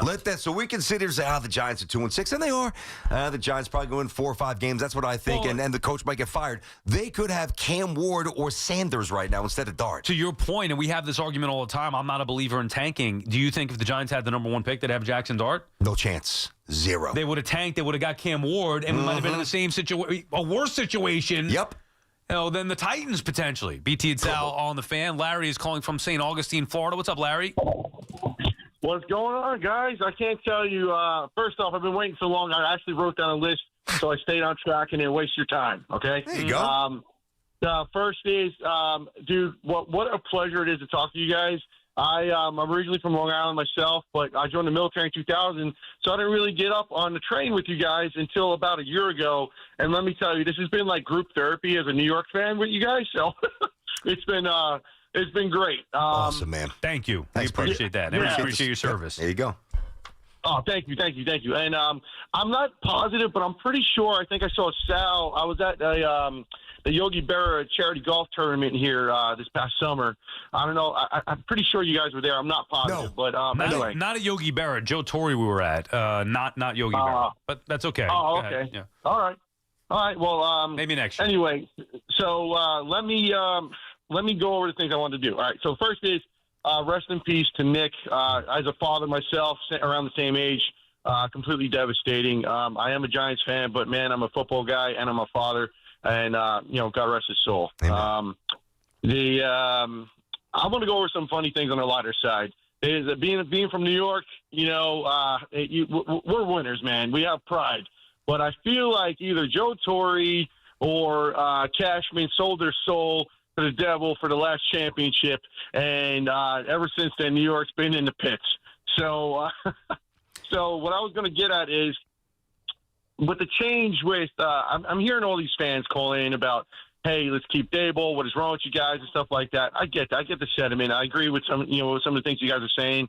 But at some point, there's got to be accountability. And when you're a professional, you're at the highest level. You're getting paid to do this stuff and paid to win and paid to know these situations that us as fans don't know, that you should know how to win. And my little 2-bit, armchair quarterback stuff, I would say, if you're going to look at a change, let's look at the real original QB whisperer, which is Gruden. He had Brad Johnson, Rich Gannon going to the Super Bowl. If he can win with those guys, Jackson Dart, we're going to have a dynasty then. But anyway, that's my dream stuff. Well, thank you. We appreciate you taking the time to call, and like we said, thank you for your service and thank you for support and listening. Yeah, I would have to see all the options out there. I'm not opposed to Gruden, although I would think that if he didn't get hired this last go-round, I don't know. I'm starting to feel like it might not happen for him at this particular point. Yeah. That was messy, but sometimes the further you get removed from that, it might actually open the door for somebody to hire you. So I think that there's still a chance somebody will. He said that Gruden was the first QB whisperer. I'd probably say, I don't even really believe in that too much myself, but I'd probably say somebody more like Bill Walsh with that West Coast offense, very completion and lower risk, more a little bit easier for a quarterback either way. I was just jotting down a couple things he said. The other thing, Larry, you said that, we're winners and we have pride. Well, we have pride, but we're not winners. He's talking about New York sports fan. We're losers. What winners? Mets haven't won since 86. Yanks haven't won since 2009. Knicks haven't won since 73. Rangers haven't won since 94. Who wins? Nobody wins. Really. We're not winners. Now, we have intense pride, and we don't accept the losing. But to say that we're winners, that's not true, Larry. Not our city. A side note here. Hoff was in my ear during that segment. Hoff, don't give it away yet. Oh. He told me that we have a guest coming up at 1 o'clock. One of the more famous, I would say, they got to be one of the more famous people in the entire world right now. No? What? Yes. In the entire world? Yeah, now I don't want to give it away yet. Hoff, you can confirm this is happening? Athlete or no? No. Musician? I don't want. Maybe a musician there, just the way he said no. Is this definite at 1 o'clock? 1 o'clock. One of the more famous people in the world. In the world. Is going to join us live. BT and Sal. Yes. All right, so we're going to take a quick break. I just told Bogus to get ready. Wait, did he call us and say, I want to come on? Did you book him? It's booked. You didn't book him, did you? Yeah, no, I don't do anything back here. Dove actually handled this one. So you've been working on this underneath the radar, and it's a big one.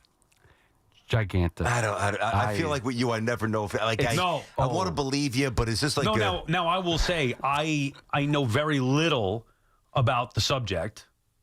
So it's got to be about politics. I'll definitely help with this. You got President Trump coming on. No. You don't like politics. It is not political. Think about it for a little bit. I'm confused as hell, man. Yeah. All right, you want to just tell them now, Hop, or you want to tell us when we get back. Okay. I do. Yeah, I'll tell you when I come back. But we are not lying. We are not lying as long as you're show you the emails. Confirm. 1 o'clock, one of the most famous people in the world.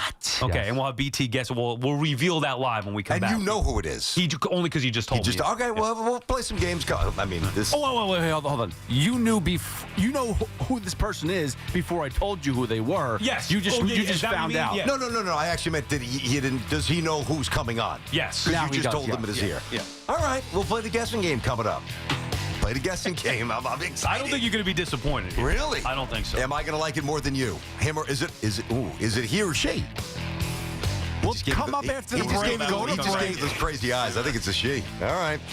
Total Orthopedics, Long Island's premier orthopedic practice, whether it's a sports-related injury or something a little more complex. Total Ortho has you covered. Spots throughout Long Island, Queens, and now West Orange, New Jersey. Don't struggle with pain or injuries and get fast expert care from the leading orthopedic doctors, including the #1 spine doctor on Long Island. Visit TotalOrthoSportsMed.com and schedule an appointment today. Total Orthopedics and Sports Medicine, the experts are getting you back to being you. It's Chris McMonagle overnights on the Fan, 101.9 FM. They don't know how to officiate the play. It's a major problem. Not only are Philadelphia Eagles really good at this and can get a yard at will, they get the benefit of the umpires not understanding how to officiate the play. Listen to CMAC on demand on Apple Podcasts, Spotify, or wherever you get your podcasts. This is Maggie Gray with an Odyssey Sports Minute sponsored by Napa, the pros that know how to keep your business moving at full speed. Last week, Denver barely survived a wild comeback against the Giants. On Sunday, they blew out Dallas 44-24. The defense even held strong without Pat Surtain. The offense is impossible to predict. 1 week a nail-biter, the next a blowout.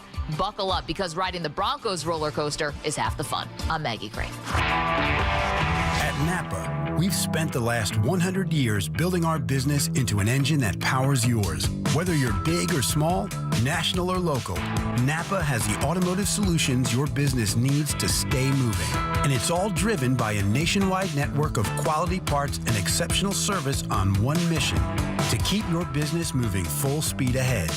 That's why we are the pros that know. It all comes down to this, folks. Yep, the entire season is on the line. But my throat has officially thrown in the towel. Sounds like you need Vicks VapoCool drops. Their max strength and vaporize sore throat pain.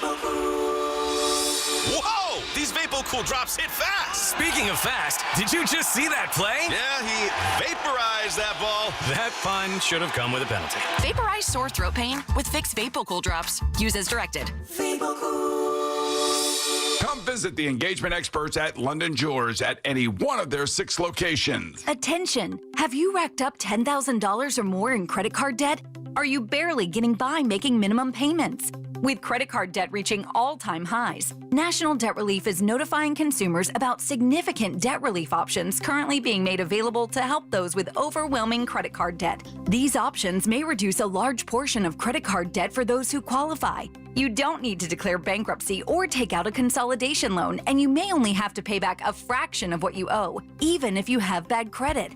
National Debt Relief has already reduced the credit card debt for more than 550,000 consumers, so don't wait. If you owe $10,000, $20,000, or even $100,000 in credit card debt, you can now take advantage of this financial debt relief as the cost of living continues to skyrocket. To check what debt reduction you may qualify for, call 800-848-2299. 800-848-2299. Again, that's 800-848-2299. At Town Fair Tire, New England's largest name brand discount tire dealer, you get it all. The guaranteed lowest price, the most free services, and we accept all valid rebates from any manufacturer and from our competition. Yes, we accept them all, even competitor rebates. Town Fair Tire, New England's largest discount tire dealer, now with over 120 stores from Connecticut to Maine. Nobody beats Town Fair Tire. Nobody. Name brands at discount prices. Town Fair Tire. Get ready for more BT and Sal on the Fan. Hey, football fans, picture this. You bet on your favorite player to score the first touchdown in the game, but his teammate scores instead. If this happens, BetMGM wants to give you another chance at the end zone. With BetMGM's second chance promotion, you'll get your stake back if your first touchdown scorer scores second instead. That's right. Bet on any pro football player to score the first touchdown of the game. If you're right, you win. If your player scores second, you get your stake back in cash. With BetMGM's second chance offer, you have a chance to keep the fun going after the first player crosses the goal line. BetMGM and GameSense remind you to play responsibly. See BetMGM.com for terms. 21 plus years of age or older to wager and physically present in New York and New Jersey only. Existing customer offer. Subject to eligibility requirements. Rewards paid back in unrestricted withdrawable funds. Gambling problem? For New York, call 877-8-HOPE-NY or text HOPE-NY. For New Jersey, call 1-800-GAMBLER. DreamWorks Water Park is now splashier than ever with Gabby's Dollhouse Kiddie Splash Garden. It's the largest indoor water park and splash pad in North America. Just minutes from Manhattan. Get tickets at AmericanDream.com. Everywhere in New York City, city agencies are busy delivering for you. Since 2022, a record-breaking 183,000 small businesses have opened. In 2024 and 2025, major crime dropped across the city. And now, every kid gets access to a brand new universal after-school program.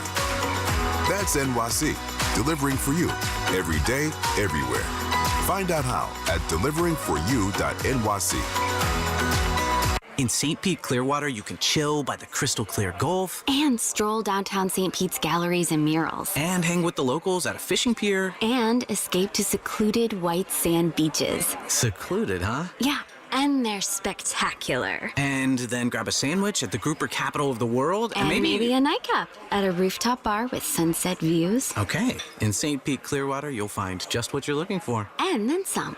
Your Florida escape begins at visitspc.com. Hey everyone, Boomer here. How long have I been talking about the Chef IQ Sense wireless thermometer? You know how much I love it, but check out what one of our listeners says. It's phenomenal. You want to make a brisket, you look at your phone, and your mouth starts watering when you've got 20 minutes left. Phenomenal. The Chef IQ Sense is the wireless cooking thermometer that eliminates under or overcooking your chicken, fish, or meat. Whether cooking on a stovetop, oven, or grill, the app alerts you when everything's done. Order the newly released third-generation Chef IQ Sense now at chefiq.com.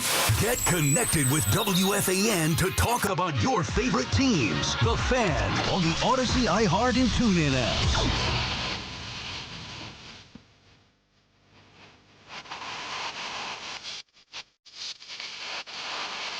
BT and Sal back on the Fan. All right, before the break, we were teasing a very special guest. I think one of the more famous people in the world. Hoff has been working on this for a while. He said that they will be joining us. See, I was right. It's a she. They will. Well, maybe it could be throwing you off right there. They will be joining us at 1 o'clock. Hoff, you want to give BT some guesses here? I know the audience is dying to find out. I'm getting texts about it as well. Okay. Oh, go ahead. Give us a clue first. She is huge. Like 220 pounds huge, or just very famous? Actually, to be honest with you, she gained 30 pounds for the film that she's going to be promoting. Okay, so we know it's a female. It's an actress. And we know she is in a film. She gained how many pounds? 30? 30. All right, you have all the info set for us here? I do. Okay, let's see. So, has she been on the Hollywood scene for a while? I would say over the past 6-7 years, she is one of the top starlets. That long, huh? 6-7 years? Yeah. Which when we were talking about what things she's been in, I'm surprised you didn't know she was in all this stuff. I was not that familiar. Even one of the shows that she was in, I watched, but I don't remember her in it. Netflix fame, Apple fame, big screen fame? A little bit of everything? Definitely HBO. What if I said HBO? What if I said commercial fame? Definitely commercial fame. I know who we're talking about. The phones? No. No. You can say with the phone. What's her name? Zoe Saldana. It's not Zoe Saldana. How about Sal? What's her name again? Because I know you like her too. What's her name? I forget. Wait, which one are you talking about with the phone? Zoe Saldana. Yes. No, it's not her. Okay. I thought it was her. No, All I right. think Got excited for a she's second. bigger in certain areas than Zoe Saldana. She's more famous as well, I think. I would think so, yeah. Okay. You know, I don't know. I'm not going to have many guesses here. I really don't know. I'll give you hair color. Do you want a hair color? Yeah. And then maybe the initials. Okay. Blonde. I mean, listen, I'm stuck in my musical bubble from years ago, and I'm same thing with actresses. So I'm thinking Jennifer Aniston. No. I'm thinking, I know she is younger. Drew Barrymore. No, stop it. I was looking this up. She's 28. She's 28. She was personally attached to a soap too. By the way, talk about like commercials that she was in. I'm a little nervous because I really don't know much about her. It doesn't sound like I know much about her either. So this could be the worst interview in the history of the station. The first name starts with an S. S. Remember, big commercial. There was controversy. And the last name starts with an S. SS. I'm lost, man. I have no idea. No, that's not the answer. Yeah, who is it? Dove, have you heard of her before? Sophia. This? No. Yes. Can I say what kind of commercial she was in? Yes. The jeans commercial. Oh. Oh, well, what's her name? Yeah. Who? What's her name? Forgetting her name. You say it. I'm forgetting her name. I don't know. Do you know what she? I think I have it. I'm just forgetting her name at the moment. What does it start with? Well, you said S, right? Right. Yeah. Okay. That's good. It's not. I don't know, man. All right. You want me to just say? Please tell me. One more hint. One more hint. You ready? No, just tell us. I'm drowning. She did not cover the Yankees for us. Yeah. Okay. Yeah. God Almighty, Dove. Hop, go ahead. Hit us with it. Sydney Sweeney. It is. Wow. And she is one. She's one. Jeans. Yeah. Oh no, of course. There was There was the big controversy with what was it, Abercrombie and whatever. Was it Guess or was it Finch? I don't know. I don't know what she endorsed there. So she is promoting a movie called Christy. She was actually Christy is a boxer, and this is like a biography type of thing. So she's playing this character, so she's. And she loves mixed martial arts, so this is like straight up my alley too. So I can definitely help you guys out a little bit. Yeah, I mean, do you want to do the interview for me? Because I don't know what the hell I'm going to ask her. Yes, I do actually. So she was apparently in White Lotus. Did you watch White Lotus? Yeah, she was in White Lotus. Euphoria. She was in a bunch of horror movies. The Nun Part 2, I think it was. The Nun Part 2. Yeah. That sounds like an 80s, do you know if she's Friday a sports fan at all? 13.9. Yeah, she loves MMA. Like she loves UFC. Yes. Is she like an actual sports fan? Not to disparage MMA, but you know what I'm saying. She likes combat. Grey's Anatomy she was on. This first started out there, 28 years of age. She's from Washington. She's got The Housemaid coming up. I mean, I'm going to have to do some real research here. I mean, I know there's some controversy a little bit, but... Coming on in about 5 minutes. All right, you introduce her. You got the first question. Good luck, dude. You better bring me out. All right, yeah. Honestly, why don't you just do it with us the whole time? Yeah. I'm dead serious. No, it's too many people. And by the way, you do it. How long do we have? You guys got it for 10 minutes. It's like a Macaulay Culkin thing. You got it for 10 minutes. Well, he was like 5. He was actually Macaulay Culkin. No, he was actually 4. I remember that. Yeah, you got he was 4 cool minutes. though. He was actually really cool. Well, and obviously we had Home Alone. Like there was other things we could talk about. Christmas. It was around Christmas. Yeah. Okay. All right. So Sydney Sweeney, you can't. This is like a tough test. Not gonna be able to fake our way through this one. BT and Sal, the fan will come back. We'll have Sydney Sweeney on the other side to promote her new movie, Christy. So we're looking forward to that. And then next hour we'll get back to your calls as well. 888-808-1019. The Nets head to Houston, taking on the Rockets. 8 o'clock tonight. The home of Brooklyn Nets basketball is The Fan. 101.9 FM and always streaming on the Odyssey, TuneIn, and iHeartRadio app. The FanDuel Sportsbook app is your home for all your favorite NFL bets, from yards to touchdowns to who will win. With FanDuel, any play can be the play of the game. Tonight, FanDuel is giving all customers a 30% profit boost token. That's right, you can get in on the action with a 30% profit boost token this Monday night. So make FanDuel your go-to app for any snap. Visit FanDuel.com/Evan to bet on the game. FanDuel.com/Evan to get in on the action with a 30% profit boost token this Monday night. We love the app around here. It's safe and secure, and when you win, you get paid instantly. Play your game with FanDuel, an official sports betting partner of the NFL. FanDuel Sportsbook is also the official partner of WFAN. 21 and over, physically present in New York, opt-in required. Bonus issued as non-withdrawable profit boost tokens. Restrictions apply, including any token expiration and max wager amount. See terms at sportsbook.fanduel.com for help with a gambling problem. Call 877-8-HOPE-NY or text HOPE-NY 467-369. Oh, no. Ah, that's the sound of someone who's misplaced My debit card. their debit card. Where'd I leave that thing? Not at the gas pump, or the checkout counter, or the roof of your car. Now, if he has the Chase mobile app, he can use Card Lock. Wait, I could just lock my card. Yep, just a few tippy taps on his phone, and that sound? That's peace of mind from Chase. Chase mobile app is available for select mobile devices. Message and data rates may apply. JP Morgan Chase Bank N.A. member FDIC. Hey, I'm Mike Slater. My dad passed away at the age of 63. It's out of nowhere. Had a stroke. Super hard, obviously, for the whole family, but my dad had life insurance. This is why I have life insurance for my family, for my wife and 4 kids. And the best place to get life insurance is ethos.com, because you can do it in 10 minutes. And there's no medical exam and no blood test, just a few health questions. Get life insurance in 10 minutes so your family is protected. Ethos, E-T-H-O-S, ethos.com/life. Mnexspike COVID-19 vaccine mRNA by Moderna is now available and easy to find near you. To learn more, visit mnexspike.com. That's MNEXSPIKE.com. Wouldn't you know if you made $7 million? DC politician Mikey Sherrill is so out of touch, she can't even remember. It said she made millions on the stock market, tripling her net worth while in Congress, and was then fined for unreported trades. Is that true or false? So, I think we made money. Come on. Who wouldn't know if they made $7 million? I'm Jack Chittarelli, born and raised right here in New Jersey, where it's never been harder for the middle class. That's why I'm running for governor, to fix our state. In Congress, the only thing Mikey Sherrill fixed was her bank account. And she voted for higher taxes on your tips and overtime. Mikey even voted for higher taxes on your Social Security. Who does that? Let's be clear. I'm the only candidate with a plan to make New Jersey affordable. I'll reduce property taxes and lower energy bills, because you should keep more of what you earn. New Jersey, Jack Chittarelli is the change we need. Mikey Sherrill is just more of the same.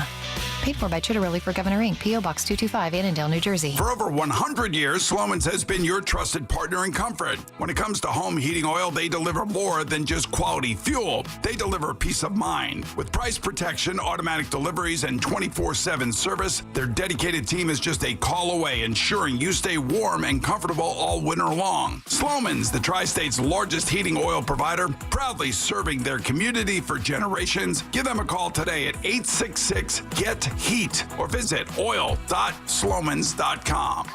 Stepping into the Kia K4 or K5 isn't just getting behind the wheel of any average sedan. It's stepping into what's next. With a K4, it's stepping into a world that's exciting. With a K5, it's one that's bold. The Kia K4 and K5, the next movement for sedans. See your local Kia dealer or visit kia.com to learn more. Kia, movement that inspires. Call 800-333-4KIA for details. Always drive safely. Our friends at Town Fair Tire remind you that at Town Fair Tire, you always get the guaranteed lowest price on name brand tires from Connecticut to Maine. Nobody beats Town Fair Tire. Nobody. Talk sports with Evan and Tiki. Afternoons from 2 to 7. WFAN, WFAN FM, WFAN FM HD1, New York, and Odyssey Sports Station. WFAN Sports Flash. Good afternoon. Just before 1 o'clock, I'm Andrew Bogish. Your Sports Flash is sponsored by Chef IQ. Precision cooking, effortless results. ChefIQ.com. And by Ray Cattina Lexus of Freehold and Ray Cattina Lexus of Monmouth. Take on every road in a Lexus from Ray Cattina Lexus of Freehold and Ray Cattina Lexus of Monmouth. Discover the breakthrough Lexus TX with 3 rows of comfort, generous storage, and refined style. Built for families like yours only at Ray Cattina Lexus. The Mets coaching staff makeover continuing with reported hiring of Troy Snitker as hitting coach. He's had that same position the last 7 seasons in Houston. Snitker, just 36 years old. He's the son of former Braves manager Brian Snitker. The Dodgers and Blue Jays back on the field tonight. Game 3 of the 1-1 World Series at Dodger Stadium just after 8. Max Scherzer starting for Toronto. Aaron Glenn would not say this morning if Justin Fields starts after this week's bye. The Chiefs host the Commanders on Monday Night Football. Westwood One coverage at 7 on 660 AM. The FM side has the Nets and Rockets from Houston. Pregame is 7:50. Tip-off shortly after 8. Fan weather is sponsored by Moderna. It's 52 and sunny in Central Park, and that's what's happening. Sports flashes top of every hour. I'm Andrew Bogish. Get the scuttlebutt on your favorite team, the Fan, on the Odyssey, iHeart, and TuneIn apps.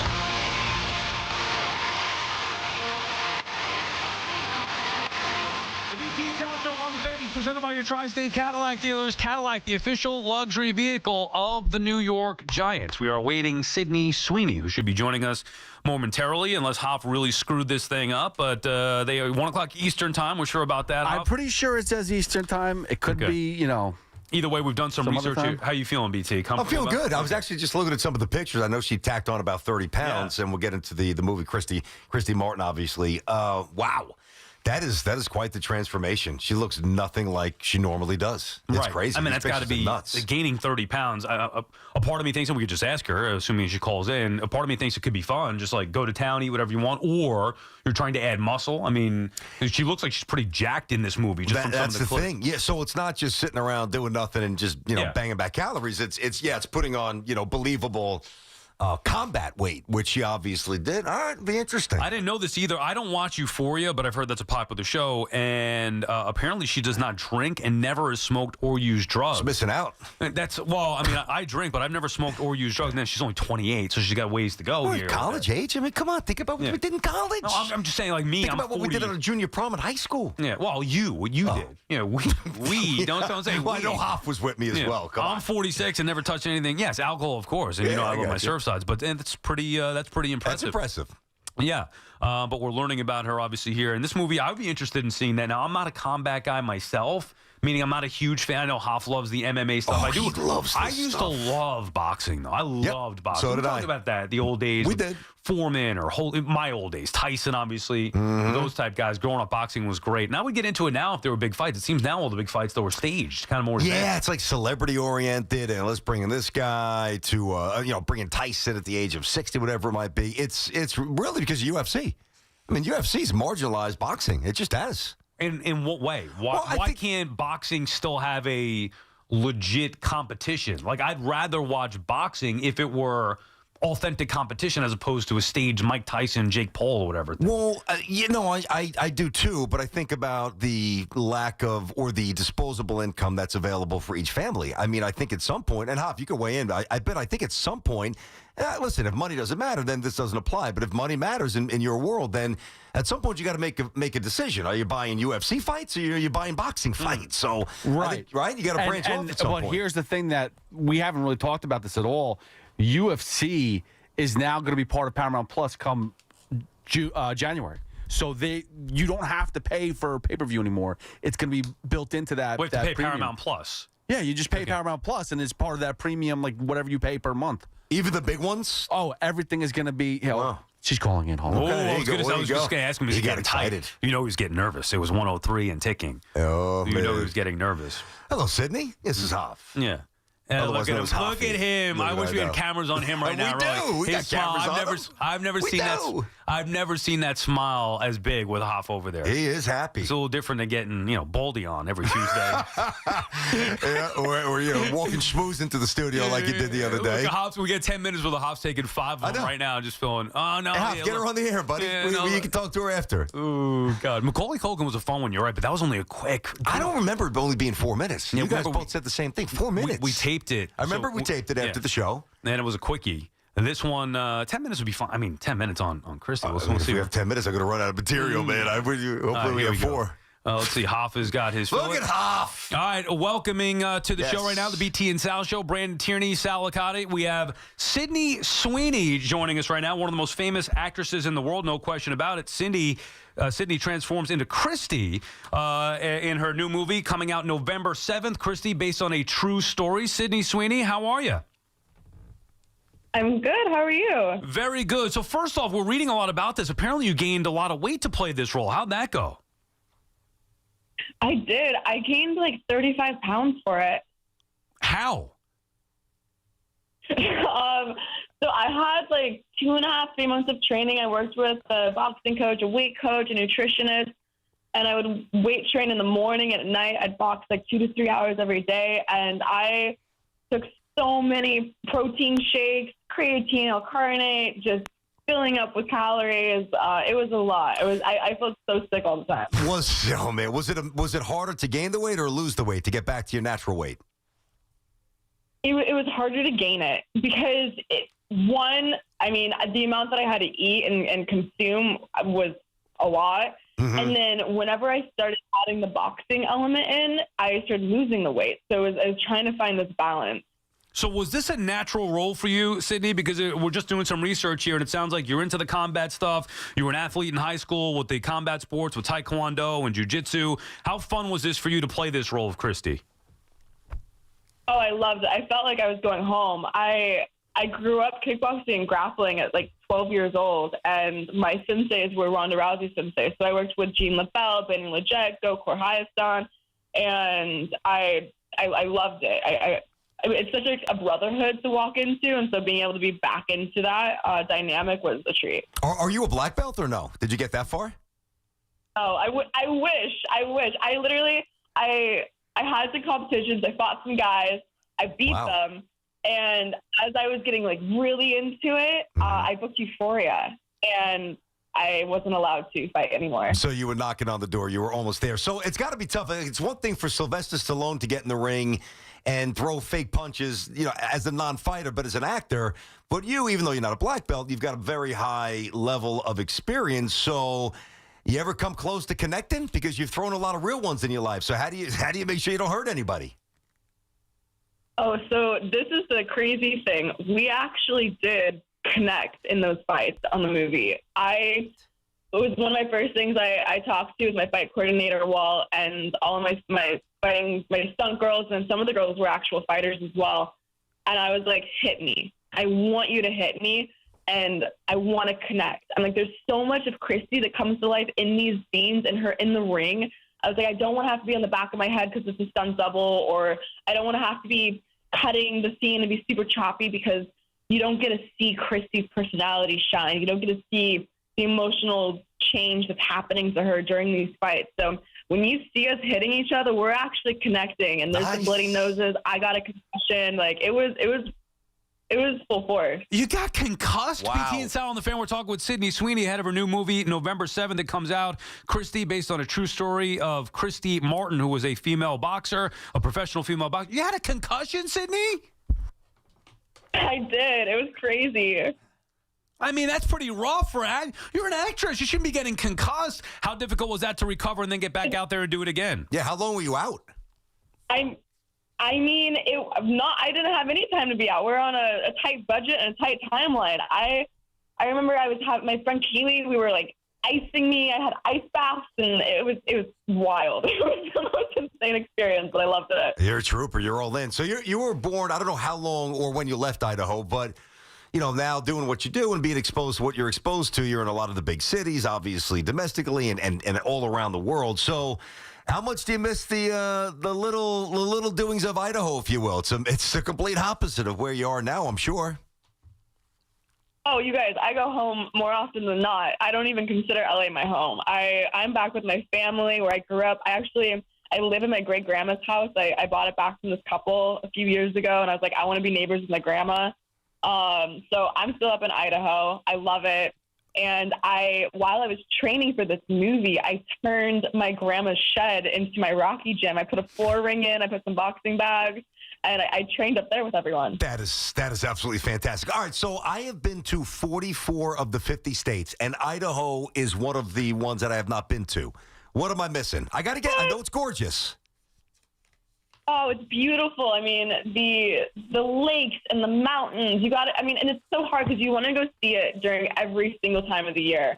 Like, fall's gorgeous, the trees are changing. Winter, if it's a good winter with a lot of snow, the skiing's incredible. Like, go up to Schweitzer, it's where I ski.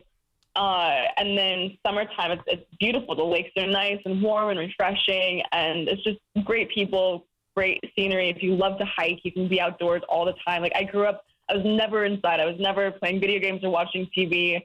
I was just outside, exploring, building tree houses, playing with my friends. Good for you. A real human being. I love it. Did you ever think, Sydney, like you go from, I'm sure, dreaming about becoming an actress or whatever it is that you want to dream about and being in these movies and all that stuff, you have become one of the more famous, more desirable women in the entire world. That's a level of fame I'm not sure anybody can comprehend. How do you deal with where your life has taken you now to being at that level? You know, I don't know. I hang out with the same people I grew up with, so I don't think that it hits me often because they definitely keep me humble.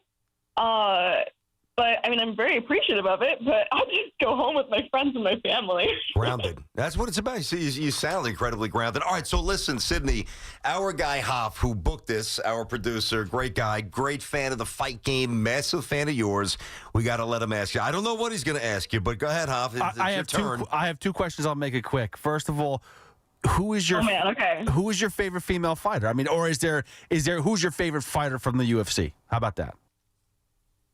Oh, man. I mean, Cyborg is awesome. Ronda's incredible. I always wish I could see those two fight, actually. And then lastly, for me, Yeah, I definitely. I mean, I grew up when Ronda was like at the height of her entire career. Yeah. And then now she's doing wrestling, which is okay. It's not as good as the UFC stuff. But now, here's my biggest question, because I'm also a horror movie fan, and you do a lot of horror movies. Are you going to get back into the horror movie game soon? Immaculate, I think, was the last one you did. What's the next horror movie you're going to do? Yeah.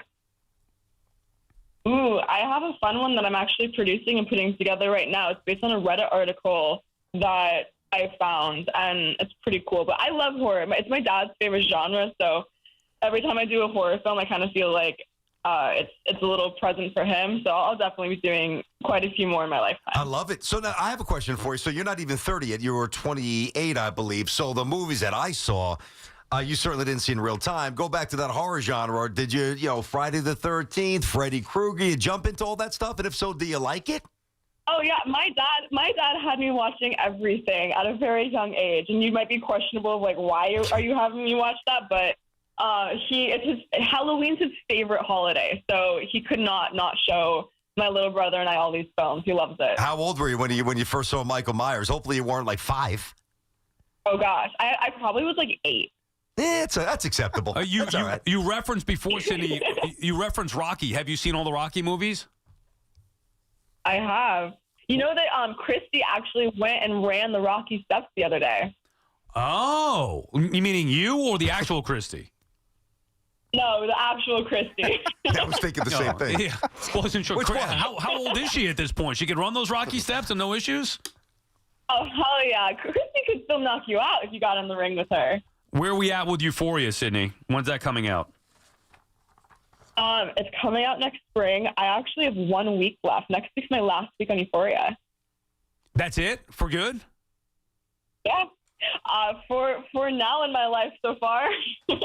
All right. Well, obviously a great career. Anything left for you, BT? No. What's your favorite sport besides the fight game? Ooh.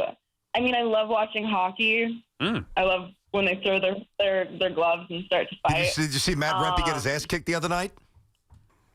No, I literally, whenever I'm filming Euphoria, I feel like I'm in such a bubble and the rest of the world passes by me. Gotcha. But I love hockey. I love baseball. There you go. I definitely grew up with baseball. Okay. And then I grew up playing soccer. I've never gone to a soccer game and watched it, but I love playing it. Will you be watching the World Series, and who are you rooting for? Ooh, I don't want to. If I say right now, I feel like I'm either going to have people love me or hate me. I can't say that publicly. Don't you have that already? I think you do. I mean, yeah. We don't need to add more to this right now, man. Thank you, Sydney. We appreciate your time. Good luck with the movie Christy. Check it out, based on a real story. Christy Martin, professional women's boxer, comes out 11/7, November 7th. Thank you so much, Sydney. We appreciate the time. I think she There we got, go. that was enjoyable. I think she had enough. Okay. She had enough of you. She didn't have enough of BT and Sal. I've got a couple questions in there. All good to go. Sal, if I said to you, all right, you can, and the training, whether it's weight gain, weight loss, whatever, you would look the part, and if you can do one movie role, like reenact somebody, an actual figure from cinematography. Anybody jump out? I mean, would it be something for Rocket? We talk about it all the time. What do you mean? If I could play? Yeah, if you role? could play somebody, something from maybe the old mob movies, Goodfellas. Honestly, dude, jump out? after Nothing? my experience on Gravesend, I'm not sure. I'm not sure if I want to do that again. All right, but if you had to, I don't know. I know. I don't even know if I have one there. Actually, now that I'm thinking about it, I thought she was like it's so weird when you follow somebody from afar, and I'm not locked into her career. No, but neither am I. She's 28 years old. That's very young. Obviously, we're familiar with her stuff. She's meaning familiar with who she is. She's one of the most famous people in the world. But what a terrific, grounded personality you got from Anna. She's just going through the ringer of the interviews, and that's what they do. Hang up, bang them out, 5 minutes, 10 minutes, whatever. Oh, yeah. On to the next one. But she sounded authentic and grounded. I don't think you can fake that. I mean, listen, I think it's very apparent where, what her family means to her. She bought her grandma's, or she bought one of the old homes out in Idaho so she could live next to her grandma. I mean, that seems like she's got both feet on the ground, and she seems, listen, I mean, she seems like the kind of girl you want to sit down and laugh with. Like, she's cool. Like, she's, I thought she was very down to earth, and I enjoyed that. I didn't know what to expect, but it was good. Good job, Hop. She was that cool. level of fame has just got to be. And then she's like, I stay around my same people. I wouldn't want that at all. Oh, not that level, not at all. No way. You can't go anywhere. You can't, like... Dude, I get thrown out of a Little League baseball game. It's all over the New York Post. Could you imagine what would happen if, like, you one of these people? Good God almighty. BT and Sal on the Fan. More your calls when we get back. 888-808-1019. All right, so we've got our transportation, water, and energy infrastructure, which is critical. But did you know that those projects are built by the local 825 operating engineers and their contractors? They even built MetLife Stadium, the one before that. That's why their advocacy organization, ELEC, the Engineers Labor Employer Cooperative, fights for those priorities every day. That is ELEC, representing the hardworking men and women who work for you and build New York and New Jersey. Regular season battles in football. Off-season moves in baseball. The Yankees, Mets, Giants, and Jets all live here. The Fan, 101.9 FM, and always streaming on the Odyssey, TuneIn, and iHeartRadio app. I'm Michael Jenkins, helping you beat the books with the BetMGM Network. We're headed to the gridiron, and we're taking Marcus Mariota over 25 rushing yards tonight on Monday Night Football. The Commanders of the NFL's second-best rushing team, Cliff Kingsbury, loves utilizing his quarterback in the running game and has been really successful with Mariota in that role. And he's played 3 games this year for Washington, has gone over 25 rushing yards in 2 of those 3. We expect him to make it 3 or 4 tonight, so with the over 25 rush yards. I'm Michael Jenkins from the BetMGM Network. Bet smarter and beat the books, and download the BetMGM app today. Please gamble responsibly. Now that I'm a dad, I can't stop thinking about what would happen to my kids if something happened to me, like losing the house or not affording college. Yeah, that used to keep me up at night too. It's why I finally got life insurance from Ethos. It's 100% online. No medical exams, just a few health questions. I got $2 million in coverage for around $2 a day. I never realized it was that simple. Get your free quote at ethos.com/game. That's ethos.com/game. Rates may vary. Bill monthly. Sample rate 10-year term life policy for a 35-year-old healthy non-smoking male. Lunch was great. Greenwich Village is a fun spot. Can we stop at a bathroom? Are you all right? I keep having stomach issues after eating, like diarrhea, gas and bloating, abdominal pain, and sometimes oily stools. Sound familiar? Those stomach issues may actually be a pancreas issue called exocrine pancreatic insufficiency, or EPI. Creon pancrelipase may help manage EPI. Creon is a prescription medicine used to treat people who can't digest food normally because their pancreas doesn't make enough enzymes. Creon may increase your chance of fibrosing colonopathy, a rare bowel disorder. Tell your doctor if you have a history of intestinal blockage or scarring or thickening of your bowel wall. If you are allergic to pork, or if you have gout, kidney problems, or worsening of painful swollen joints. Call your doctor if you have any unusual or severe gastrointestinal symptoms or allergic reactions. Take Creon as directed by your doctor and always with food. Do not chew capsules as this may cause mouth irritation. Other side effects may include blood sugar changes, gas, dizziness, sore throat, and cough. These are not all the side effects of Creon. Call 800-633-9110 or visit creoninfo.com to learn more. That's creoninfo.com. I'm asking my doctor about EPI and if Creon could help. Hey, this is Tiki Barber. Those of us living in New Jersey got hit with a 20% electric rate increase. If your current heating system is over 15 years old, it's time for a new high-efficiency carrier system. And there's only one company to call for a new one. My friends at Edison Heating and Cooling, New Jersey's heating experts for over 38 years. Older heating systems waste gas. So get your system checked now and save money with Edison Heating and Cooling. Contact them now at EdisonHVAC.com. That's EdisonHVAC.com. Get ready for more BT and Sal on the Fan. Hey, football fans, picture this. You bet on your favorite player to score the first touchdown in the game, but his teammate scores instead. If this happens, BetMGM wants to give you another chance at the end zone. With BetMGM's second chance promotion, you'll get your stake back if your first touchdown scorer scores second instead. That's right. Bet on any pro football player to score the first touchdown of the game. If you're right, you win. If your player scores second, you get your stake back in cash. With BetMGM's second chance offer, you have a chance to keep the fun going after the first player crosses the goal line. BetMGM and GameSense remind you to play responsibly. See BetMGM.com for terms. 21 plus years of age or older to wager and physically present in New York and New Jersey only. Existing customer offer. Subject to eligibility requirements. Rewards paid back in unrestricted withdrawable funds. Gambling problem? For New York, call 877-8-HOPE-NY or text HOPE-NY. For New Jersey, call 1-800-GAMBLER. If you're injured in an accident, the Rothenberg Law Firm is on your side. A legendary team that has won billions over 5 decades. The Rothenberg Law Firm. 1-800-624-8888 or injurylawyer.com. Okay, I have to tell you, I was just looking on eBay where I go for all kinds of things I love, and there it was. That hologram trading card. One of the rarest. The last one I needed for my set. Shiny like the... Designer handbag of my dreams. One of a kind. eBay had it, and now everyone's asking, ooh, where'd you get your... Windshield wipers. eBay has all the parts that fit my car. No more annoying... Just beautiful. Millions of finds, each with a story. eBay. Things people love. Another app for inventory, one for CRM. Oh, don't forget accounting. Wait, which login was that? Or you could use Odoo, one fully integrated system that does it all without the hassle. Ditch the app overload. Get everything your business needs on one platform. Try Odoo free today at odoo.com. That's ODOO.com. Football season is here, and just like winning teams, your engagement should be all about the best. So if you're ready to pop the big question this season, why not visit the experts at London Jewelers? With top-notch professionals and cutting-edge technology, London Jewelers can help you select or even design the absolute perfect ring. So whether you're starting over or starting new, let the professionals at London Jewelers be a part of your journey. Visit any one of their convenient 6 locations across New York and New Jersey. London Jewelers, serving you and your family since 1926. Talk New York sports here. The Fan.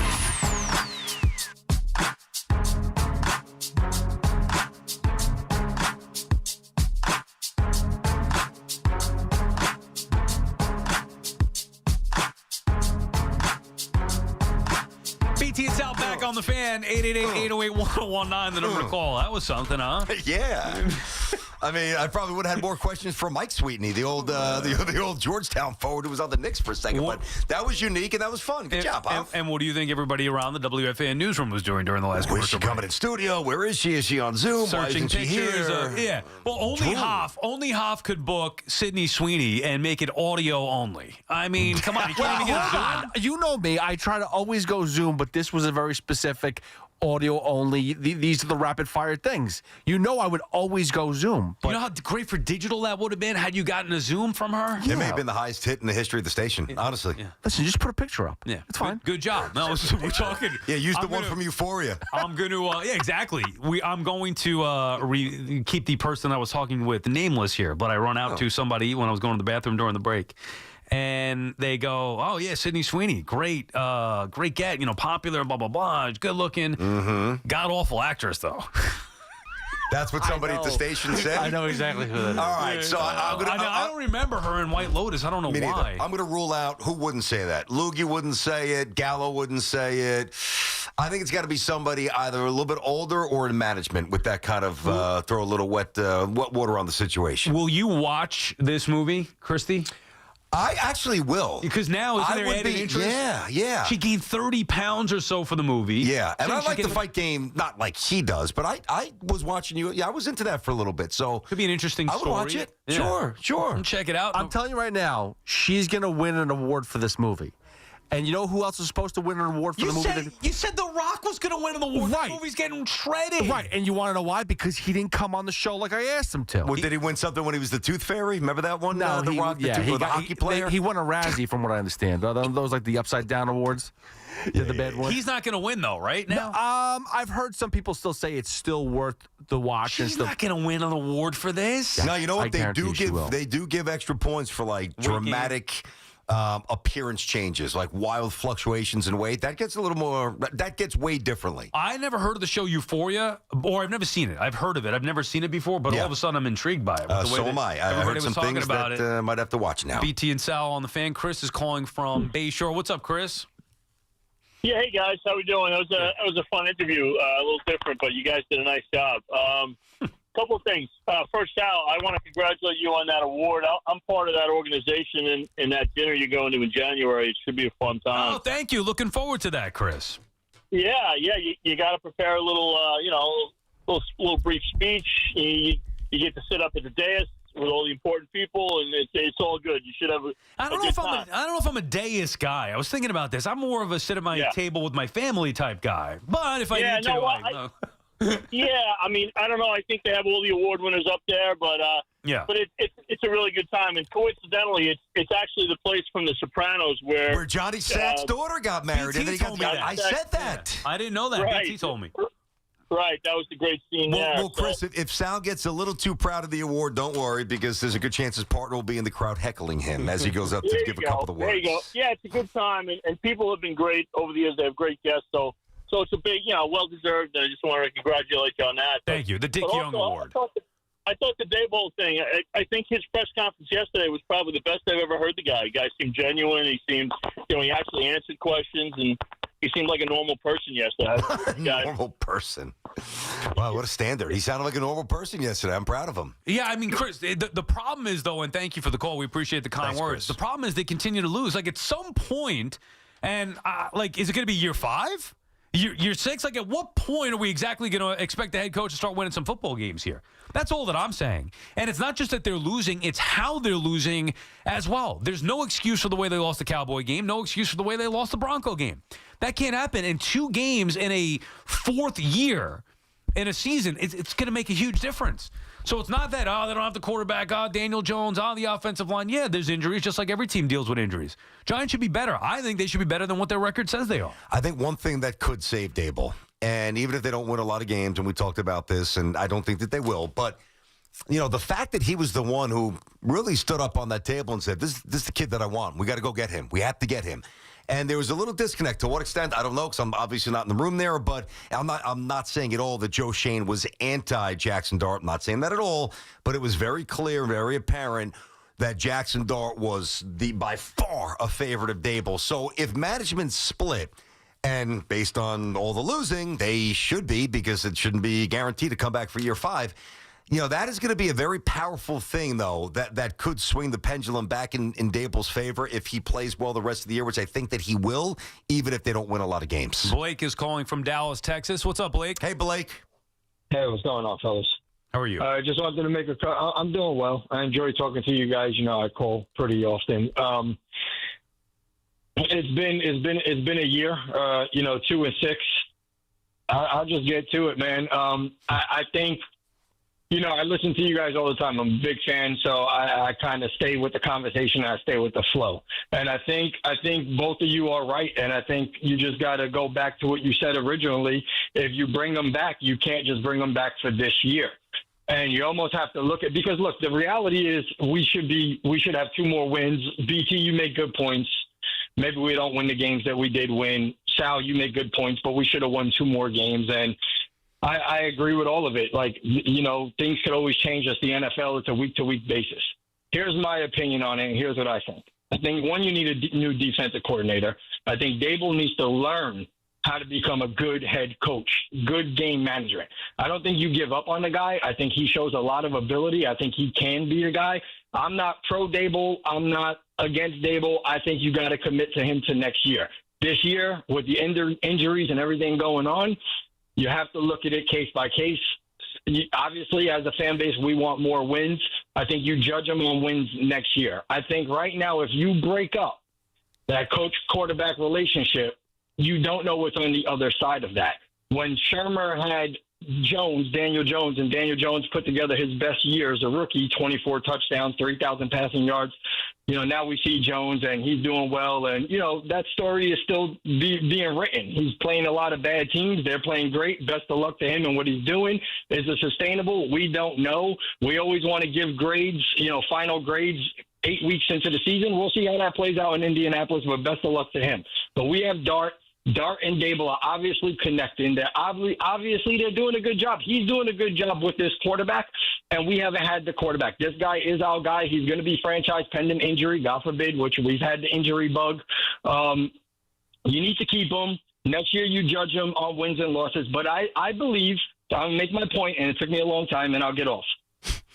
I believe you got to keep him, number one. And number two, I question the ownership. And here's what I'm going to say. I think Daboll could be the guy, and I think, what is Mara, what are all these guys doing for Daboll? Because Daboll, you got to remember, Daboll is not a veteran head coach. He's still learning how to be a coach. I get it. Blake, Blake, that's the thing. You can't. Thank you for the call. You can't be learning in year 4. I actually agree with a lot of what you said. And as you know, as a listener of the show, I've been saying that I don't know if I want to break up this tandem. And BT and I talked about it. If they were going to bring those guys back in the offseason, then it should be beyond just this year. However, I believe they should be better than 2-6 through the first 8 games. So you're right that a head coach is learning, but it's year 4. So he's going to learn more in year 5, and then you're going to bring him back next year. And what happens if they start out again at 2-6? Then what? That's where I was going. It's less about a really rough, ugly record this year. It's more about, okay, the quarterback and the head coach, good synergy. We're going to roll it back one more year, and then you look up, you're 1-4. Or you're 2-5, or you're worse, 2-6, or 3-8, whatever it might be. Now they could be the converse. I mean, they could have a good off season, and they could win some games. I don't even know the schedule for next year. I'm going to actually double check during the break, just out of curiosity. There's no way it's going to be tough like this. This schedule is ridiculous. But then where do you go if it's a brutal September next year? You are in a very unenviable spot where almost all the juice will be sucked out of all the good that happened from Jackson Dart, because the fans will be rabid, the media will be pouncing, and that's counterproductive. As much as I want to believe in Brian Daboll, because he has a lot of traits that I do like, the evidence against him being a good head coach is piling up. It continues to pile up. Whether it's last year, 2 years ago, Daniel Jones, lack of kicker, blowing games in week 2 and week 7 against the Broncos, the way they played against the Saints, not going to Dart sooner, picking Russell Wilson. There's a lot of evidence that is piling up against Brian Daboll being the guy, and it's 4 years. I think by 4 years, you should be able to have enough evidence to determine whether he's going to make it or not, or whether that would be the guy that you want to roll the dice with moving forward. Generally, but they've had such an absence of talent. For me, it's really made it hard to evaluate him fairly. But at some point, it's time to get off the pot. You got to win some games here. The thing that bothers me, though, is that he's made the same mistake multiple times. Now, we could sit here and talk about secondary's not that good. Without Neighbors, no receiver. Even with Neighbors, no other real receivers. This, that, offensive line, not that good. We know that it's been a roster that has not been very good. But it's one thing when you have a kicker issue a year ago and you don't learn from it this year. It's 2 games that cost you. It's another thing when your defensive coordinator, for some reason, only rushes 3 and you get beaten at the end of the game that you should have won, and then a couple of weeks after it, you see it unfolding again, you don't step in and stop it. You have to learn from some of these egregious mistakes. That's the problem. It can happen against the Cowboys, fine. It can't happen again against the Broncos, and it did. Mike is calling from Manhattan. What's up, Mike? Mike, you there? What's going on, boys? Yeah, what's up, Mike? Not much. So let me caveat by first saying I'm a Colts fan. So what they're doing has been very impressive, the stats and everything like that. But one thing that really is, I don't think being highlighted enough, is that the Colts punter doesn't even qualify because he doesn't average 2.5 punts this year. He has 16 total. So Is that the fewest in the NFL? It's got to be. Yeah, the it's Raiders probably up got there, right? The Raiders got 2 people on that list. And Rigoberto Sanchez isn't even on there. Yeah. That's really impressive when you think about that. And I think that just plays in part of how efficient this offense has been, munching the clock, keeping the other offense off the field, and giving themselves the opportunity to kind of reassess and take control of the game. They punctuated a lot of drives there, Mike, and that's the point. Now, that's a stat. I wasn't even aware of that, and I love stats. I'm certainly not looking at punting stats. That's for damn sure, although finally the Jets did find a decent punter, so I do like that because he is young, and they've been looking for him for a while. But now you've got to incorporate this. Well, okay, so they're doing this, and they're moving the chains, and they're scoring points, and the yards are there, and blah, blah, blah. Well, who do they play? Let's see. They beat the Dolphins. They beat the Tennessee Titans twice. The schedule's been a little soft here. They played Las Vegas. They hung 40 on them. Las Vegas might actually be worse than the Jets. They might be. They're less competitive than the Jets. I know that. So they have played a lot of the worst teams in the NFL. Is it going to really change? Well, now you go to Pittsburgh, at Kansas City. Houston's playing better, at Seattle, San Francisco. I would like to see, I'm not saying that they won't be good. I would like to see how these stats hold up as they start getting to the second half of the season with better teams. Yeah, I mean, if they protect the football all year long, they're going to have the 1 seed in the AFC. I still don't trust Daniel Jones, but, you got to stop. You watch them, they are a machine, led by Jonathan Taylor, of course, but, they don't do anything wrong. The Colts have been dominating the NFL. So you could look at the schedule, but it's been pretty much every week they have been a dominant team. I would expect it to maybe tough sledding against Pittsburgh on the road, especially with the Steelers coming off a loss. Like, that's a game I can't feel confident with the Colts in, but I don't know how you could doubt them anymore at this particular point. They're gonna have to start actually losing some games to really doubt the Colts because they've been that good. Yeah, well, think about this. We do the power up power rankings every Thursday, and I couldn't really throw them on there. I threw them on 2 weeks ago. Yeah, this week for the first time. I'm like, at some point you got to kind of react to what you're doing here. It's not September; it's almost November here. But even with the season that Daniel Jones is having, right, which is really, really good. He's on pace for 28 touchdowns. In a very vertical league with a lot of points scored. So that doesn't mean that they aren't viable, although I think if they play Kansas City, they get absolutely ravaged in the playoffs there. But they do run the ball. Their O-line is good. They are well coached. Plus 116, dude. Is that what the number is? Is that the best in the NFL? It's got to be. By far. What's the second best? You got the standings up there, plus 116. Pats have plus 67. Yeah, that's a good point differential. That's it, plus 67. There's a couple other 60s in there, but the Pats are the second. Lions have plus 64. Wow. Broncos plus 56, Chiefs plus 62, plus 116. That's ridiculous. 7-1, 5-0 at home. They've won 4 in a row. They don't turn the ball over. Plus 116. The numbers are the numbers, and that paints a very interesting, somewhat dominant picture here. But just to bring it back to the Giants for a second, the Giants are minus 42. That is the second worst in the NFC. Second worst. All right, BT and Sound on the Fan. 888-808-1019 is the number. Back to these Giant calls. Aaron Glenn picking up his first win. You can minimize it all you want. I know the Bengals defense isn't good. You got to start somewhere, man. You want to change the culture, you got to win. You got to get a win. Good to see it. All right, the FanDuel Sportsbook app is your home for all your favorite NFL bets, from yards to touchdowns to who's going to win. With FanDuel, any play can be the play of the game. Tonight, FanDuel's giving all customers a 30% profit boost token. That's right. Jump in on the fun tonight with a little 30% profit boost token Monday night. So if you're chasing, maybe get something going tonight here. Make FanDuel your go-to app for any snap. Visit FanDuel.com/BT to bet on the fun. That's FanDuel.com/BT to jump in on the action. 30% profit boost token this Monday night. We love the app around here. I've told you about FanDuel for years. It's safe and it's simple to navigate. The app is awesome. Most importantly, this is what matters. When you win, the money is right there for you. No wondering where it is. No hunting it down. Bang, it's right in the account. So FanDuel is the official sportsbook of WFAN, and of course the official partner of the NFL. Must be 21 plus and physically present in New York. Opt-in required. Bonus issued as non-withdrawable profit boost tokens. Restrictions to apply, including any token expiration and max wager amounts. See terms at sportsbook.fanduel.com. For help with a gambling problem, call 877-8-HOPE-NY or text HOPE-NY. It's Boomer and Gio, mornings on the Fan, 101.9 FM. Fresh off of this NBA. That's great timing. Thing. Yes. Is horrible. Yes. I'm sorry. Because a lot of people already put their bets in, including, worked out. I picked the freaking Ravens on Friday. And it still worked out. And it still worked out. It worked out, but still. Listen to Boomer and Gio on demand on Apple Podcasts, Spotify, or wherever you get your podcasts.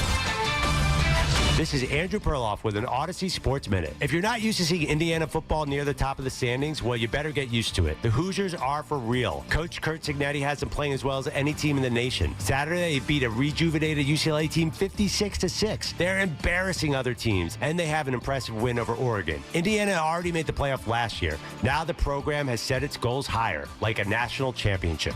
I'm Andrew Perloff. When you're hiring, have you ever felt like you're missing out on meeting truly great candidates for your roles? It seems impossible to find them, but they have to be out there somewhere, right? Well, they're not hard to find when you know where to go, and that place is ZipRecruiter. And right now, you can try ZipRecruiter for free at ZipRecruiter.com/free. ZipRecruiter helps 10 million people with their job search every day. And because these people are actively looking for jobs just like yours, it's easy to find the right person right away. In fact, 4 out of 5 employers who post on ZipRecruiter get a quality candidate within the first day. But if you're not using ZipRecruiter, you're missing out. So see what it's like when the impossible is easy. When you go to ZipRecruiter.com/free right now to try ZipRecruiter for free. Once again, that's ZipRecruiter.com/free.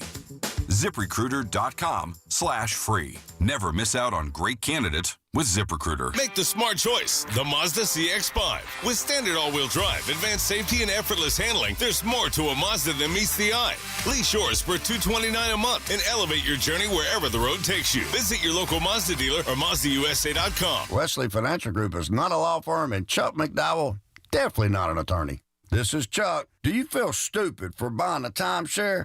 Don't. It's not your fault. You were most likely told you could rent it, and it was a great financial investment. And the deal was available today only. If this happened to you, contact your resort or Wesley Financial Group for help today. Call Wesley now for your free exit information kit. 800-242-3131. 800-242-3131. Want the best deal on Bridgestone winter tires? Get to Town Fair Tire and get Bridgestone tires at the guaranteed lowest price. Plus, you get more free services than anywhere else. When you combine Town Fair's guaranteed lowest price with the most free services, you get the guaranteed best deals anywhere on your Bridgestone winter tires. Because nobody beats a Town Fair Tire deal. And you know we mean nobody. Name brands at discount prices. Town Fair Tire.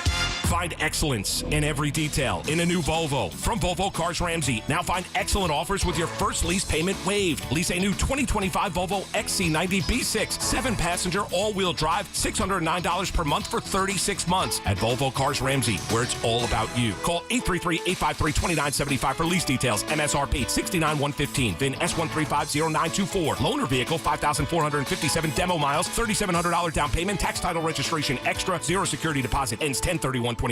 We've got more sports talk coming up on The Fan. Actual price will depend on product and subscription plan. Featured products are compounded drug products, which the FDA does not approve or verify for safety, effectiveness, or quality. Prescription products require an online consultation with a healthcare provider who will determine if appropriate. See website for details, restrictions, and important safety information. Want a boost in and out of the bedroom? Hims has you covered. Introducing a new 2-in-1 approach to level up your game. Tadalafil for better bedroom performance and zinc for testosterone support. Put it all together and you've got what you need to turn things all the way up. Getting started is simple. Just go to hims.com/joy to start your free online visit. Through Hims, you can access ED treatments including pills, chews, and more. 100% online.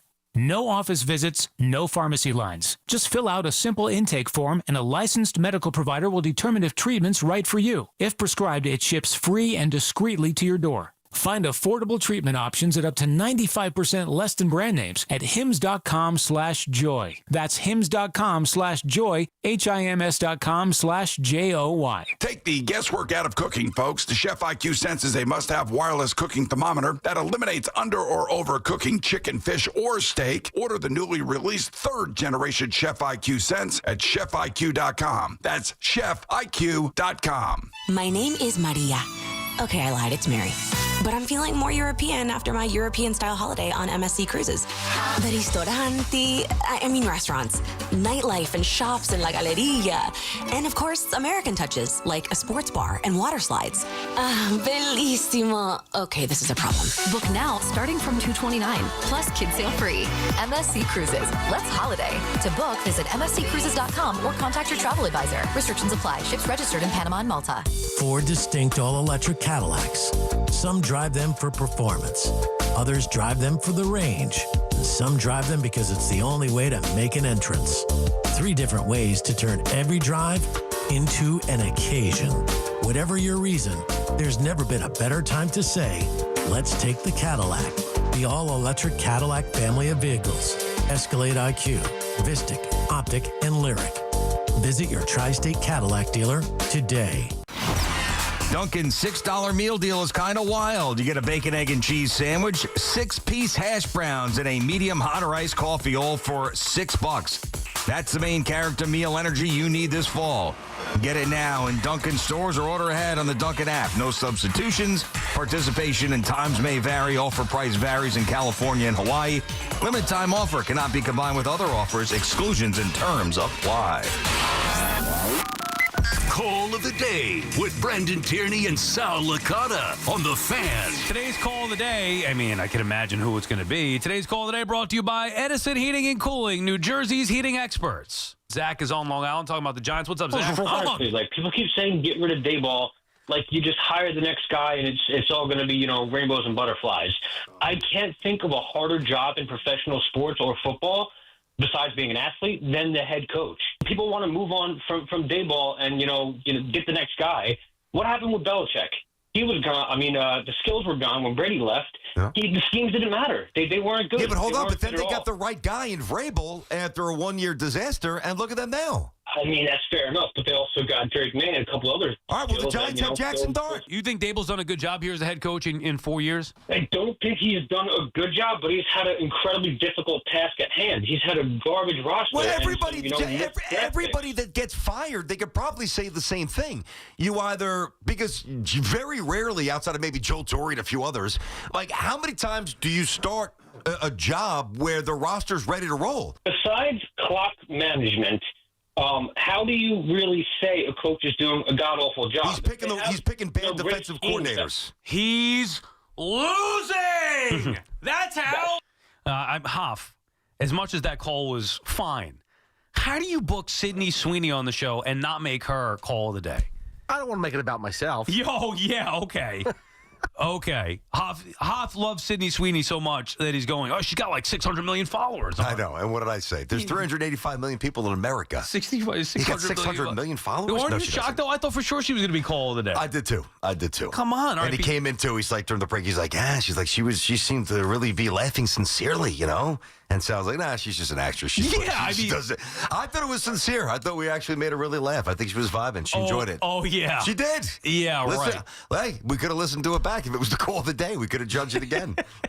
She had no idea who we were, still has no idea, doesn't care, moving right along. The Giants' drive of the game is brought to you by the New Jersey Division of Highway Traffic and Safety. Look out for pedestrians. Safety is a shared responsibility. For me, the drive of the game has to be the one that the Eagles had. That was with the bad officiating there, the tush push, which Jalen Hurts should have fumbled that football. He was either stopped short or fumbled. And for me, that was a big drive of the game, BT. I know the Giants were on defense there, but still, that was a game-changing drive. I'm not saying the Giants would have won had that call not gone that way. I'm saying we would have had a game if that didn't go that way, and it shouldn't have gone the way that it did. They have to fix that. I'll co-sign that as a drive of the game. I mean, obviously, you could go Breece Hall, a little flick pass in the back of the end zone to Mason Taylor. Well, it's a Giants drive of the game. Oh, it is. Okay. Couldn't have done that. You can't do that then. I don't know why that was just the drive of the game. My bad. No, then it's definitely what you said, 100%. Really joked, though. I mean, we did this at the start of the show. If you guys missed anything, ton of energy to start. But you talk about the tush push. I thought Wan'Dale Robinson had a horrendous call. He got put back in the block in the back, the neutral zone infraction where Philly obviously was not called. They should have been. The Slayton OPI. The refs were real. I mean, you watch enough football, you know the refs are not that good. Yesterday, I know they weren't. It actually looked like they were on the take. That's how bad it was. Mickey's in Nutley. What's up, Mickey?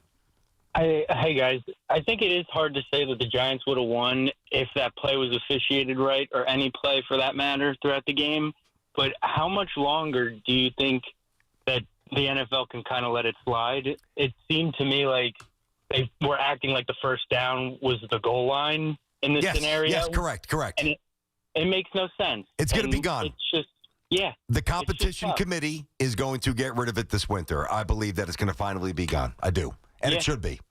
We just have to pretend that the ball wasn't taken from Jalen Hurts' hands. It's tough, though. It's tough. It's tough, It made no sense. It's Thanks, not why, Mick. and thank you for the call, Mickey. It made no sense. It's not why that they lost the game. We could go over a lot of reasons for that. However, the call shouldn't have gone that way every single time. It was a horrific call. And I understand Dable being so frustrated. He's throwing the challenge even when they say you can't challenge it. I would have stopped playing the game. Like, that's how livid I would have been in that moment. I'm sure he was. Like, I'm playing this under protest. This is ridiculous. We can't continue this game. We just turned the ball over. Which is it? This play is cheap. You're cheating. Bad enough a couple of weeks ago, you're not calling the false starts, which helped them out. Now, you're not calling the false starts, fair enough. Now you're saying that the play was blown dead. If it were blown dead, he would have been short of the line to gain. Definitely. And if it's not blown dead, it's a fumble. Either way, the Giants should have won on that play, and they didn't. They got screwed. That's ridiculous. It should never happen. And you're thinking about this like, okay, Giants in practice, I'm sure amongst the coaches, I don't know if they necessarily say this to the players, but the coaches knew it would be tougher because the Giants just beat Philly, so Philly's going to be pissed off, and it's in Philly, whatever. So as the coaching staff, you're sitting there saying, guys, they got to put one on the carpet early. We have to either flip the field or change the game, something sudden, and you do it against the most indefensible play in the game, and you don't get rewarded. It's brutal. They missed that terribly. Sonny is in Malvern. What's up, Sonny? Hey guys, couple things. One, I didn't see the game. I was listening to it in the car, and Carl Banks and Bob Papa were livid. They said on the heels of the NBA that these officials should be investigated. That's Sonny, I heard that. Sonny, wow. Yes, Sonny, I won't let you make your next point. I heard that. I was in the car coming back from my daughter's soccer game. I heard the same exact thing, and then obviously I went back home and I watched it. I thought they were they were raw. I mean, they were just, they didn't hold back. They were really on point. I heard the same thing. Yeah, that's what I love about Carl Banks. He really gives it to the refs, and he gives it to the Giants when they're playing for. Second point, at Dable and Dart. Listen, Sal, you can't change the fact that they got to win more games when we said they're only probably going to win 4 or 5 games at the beginning of the year. Dable, listen, I could take him or leave him, right? I would bring in a guy like Gruden, say, because he has a relationship with Dart. But you can't take away that tandem. You got to give him credit for, number one, drafting Dart, when a lot of us weren't thinking about Dart. I was. Number 2, for developing Dart. And number 3, for being competitive and changing the offense of this team. Now, as far as Dart is concerned, I'm concerned about him, guys. You can't take away. Hold on. Sonny, hold on. Before you go right to Dart, I'm confused about something. All those reasons that you said, getting the right quarterback, going to that quarterback, elevating the offense, how come it's not resulting in wins then? We didn't say that we're going to win 8 games, Sal. Sonny, no, your prediction was what, 5 games? Nobody knew what Jackson Dart was going to be. Now that you saw what he can be, they should be winning more. But the schedule was brutal. Listen, did Scatterboo and Dart give a little magic and some swag to this team? Sonny, why'd they lose the Denver game? 8 games, Sal. They had a 19-point lead in Denver in the fourth quarter. The defense collapsed. And listen, if they had Wake, that would have never happened. Number 2, he's like a father figure to this kid. You can't take away those 2, okay? You give him 1 more year. Next year is based on wins, Sal. This year was based on the development of the quarterback, and everybody said that. So you can't change that. I got a question for you, Sonny. Go ahead. Could you close your eyes and envision Brian Dable hoisting a Lombardi trophy? He's got to change. He's got to. Okay, so I got you. So year 4, he's got to change. So the answer there is no, right? Yeah. Okay, so I'll answer it for you. The answer is no, and I don't know what else you need to hear. Now, that doesn't mean that he couldn't defy what appears to be a logical take by most of us, because my answer to that same question would be no, I can't envision that. I don't see that. So if that's the case, what are we doing? Are you keeping him around for what? Things change in season. You can't just say, well, they weren't supposed to win many games. Yeah, that was with Russell Wilson as a starter. I would have never thought that Jackson Dart would be starting by now.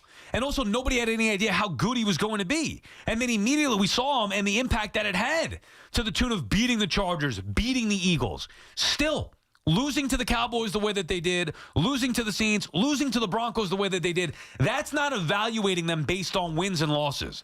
That's evaluating them saying that they lost 2 games that they had no business losing. The same exact way.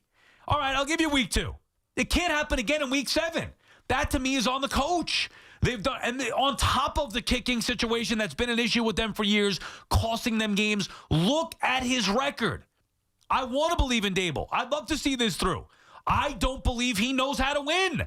The evidence is against him. Show me. They're losing more. They shouldn't, in my opinion, they should not be 2-6. They should be better than that. You can rip Shane for the talent. You can say they're not supposed to be very good. They should be better than what they are, which is one of the worst records in the NFL, with 2 absolutely horrific losses, not even including the one to the Saints, who only have 1 win on the year. And they're 7th in total salary cap allocation here. So, to me, that's a problem, because all the resources, and listen, Burns has been great, and I know Carter's doing some things from a non-sack perspective. I get that, and Thibodeau's been, he's been good. And they got some good defensive players, but most of the big money, and I said this at the start of the show, is wrapped up in guys up front, and yet they give up basically 300 yards rushing yesterday, and they're third in the NFL run defense. So, there's a lot of things to fix here. There really are. And it doesn't help. There really is. It doesn't help that Neighbors is not here, and now Scadaboo is not here. Now, we did think, and we nailed this, like when Andrew Thomas plays, they just do look so much more functional. Remember some of the games when he got hurt? I guess that was the Dallas game a couple of years ago. They lost 40-zip. There's been some absolute trouncings because they couldn't even do the most basic, the most basic mechanical aspect of running an offense. At least with Thomas, they can do that, and it does look much better with Dart, but either win or you lose. I mean, it's not Little League. Did you win the game or lose the game? And we could disagree on this. Maybe you and I or everybody else, doesn't matter. Like, Daniel Jones, to me, having the level of success that he's had so far in Indy, dude, right away. He went from being disaster here in New York for 3 years, or at least the last 2 years, with Brian Daboll for different reasons. Injuries, poor performance. And I know it's not just Daboll. It's New York as well, and the pressure and all that stuff.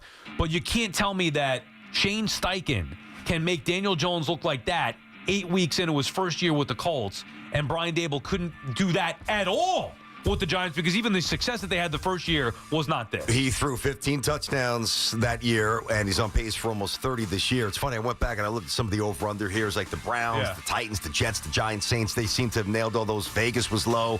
Panthers low. Indianapolis was 7.5. I think they're going to fly by that, They're already at 7. I know. All right, that does it for us. Thanks to Dove. Thanks to Hoff coming through in a big way today. Sydney Sweeney. Who would have thought that? In case you missed anything, check it out on the free Odyssey app. Thanks to Hoff for his hard work as always. Thanks to everybody who listened and called. We appreciate each and every one of you. Back again tomorrow, 10 a.m.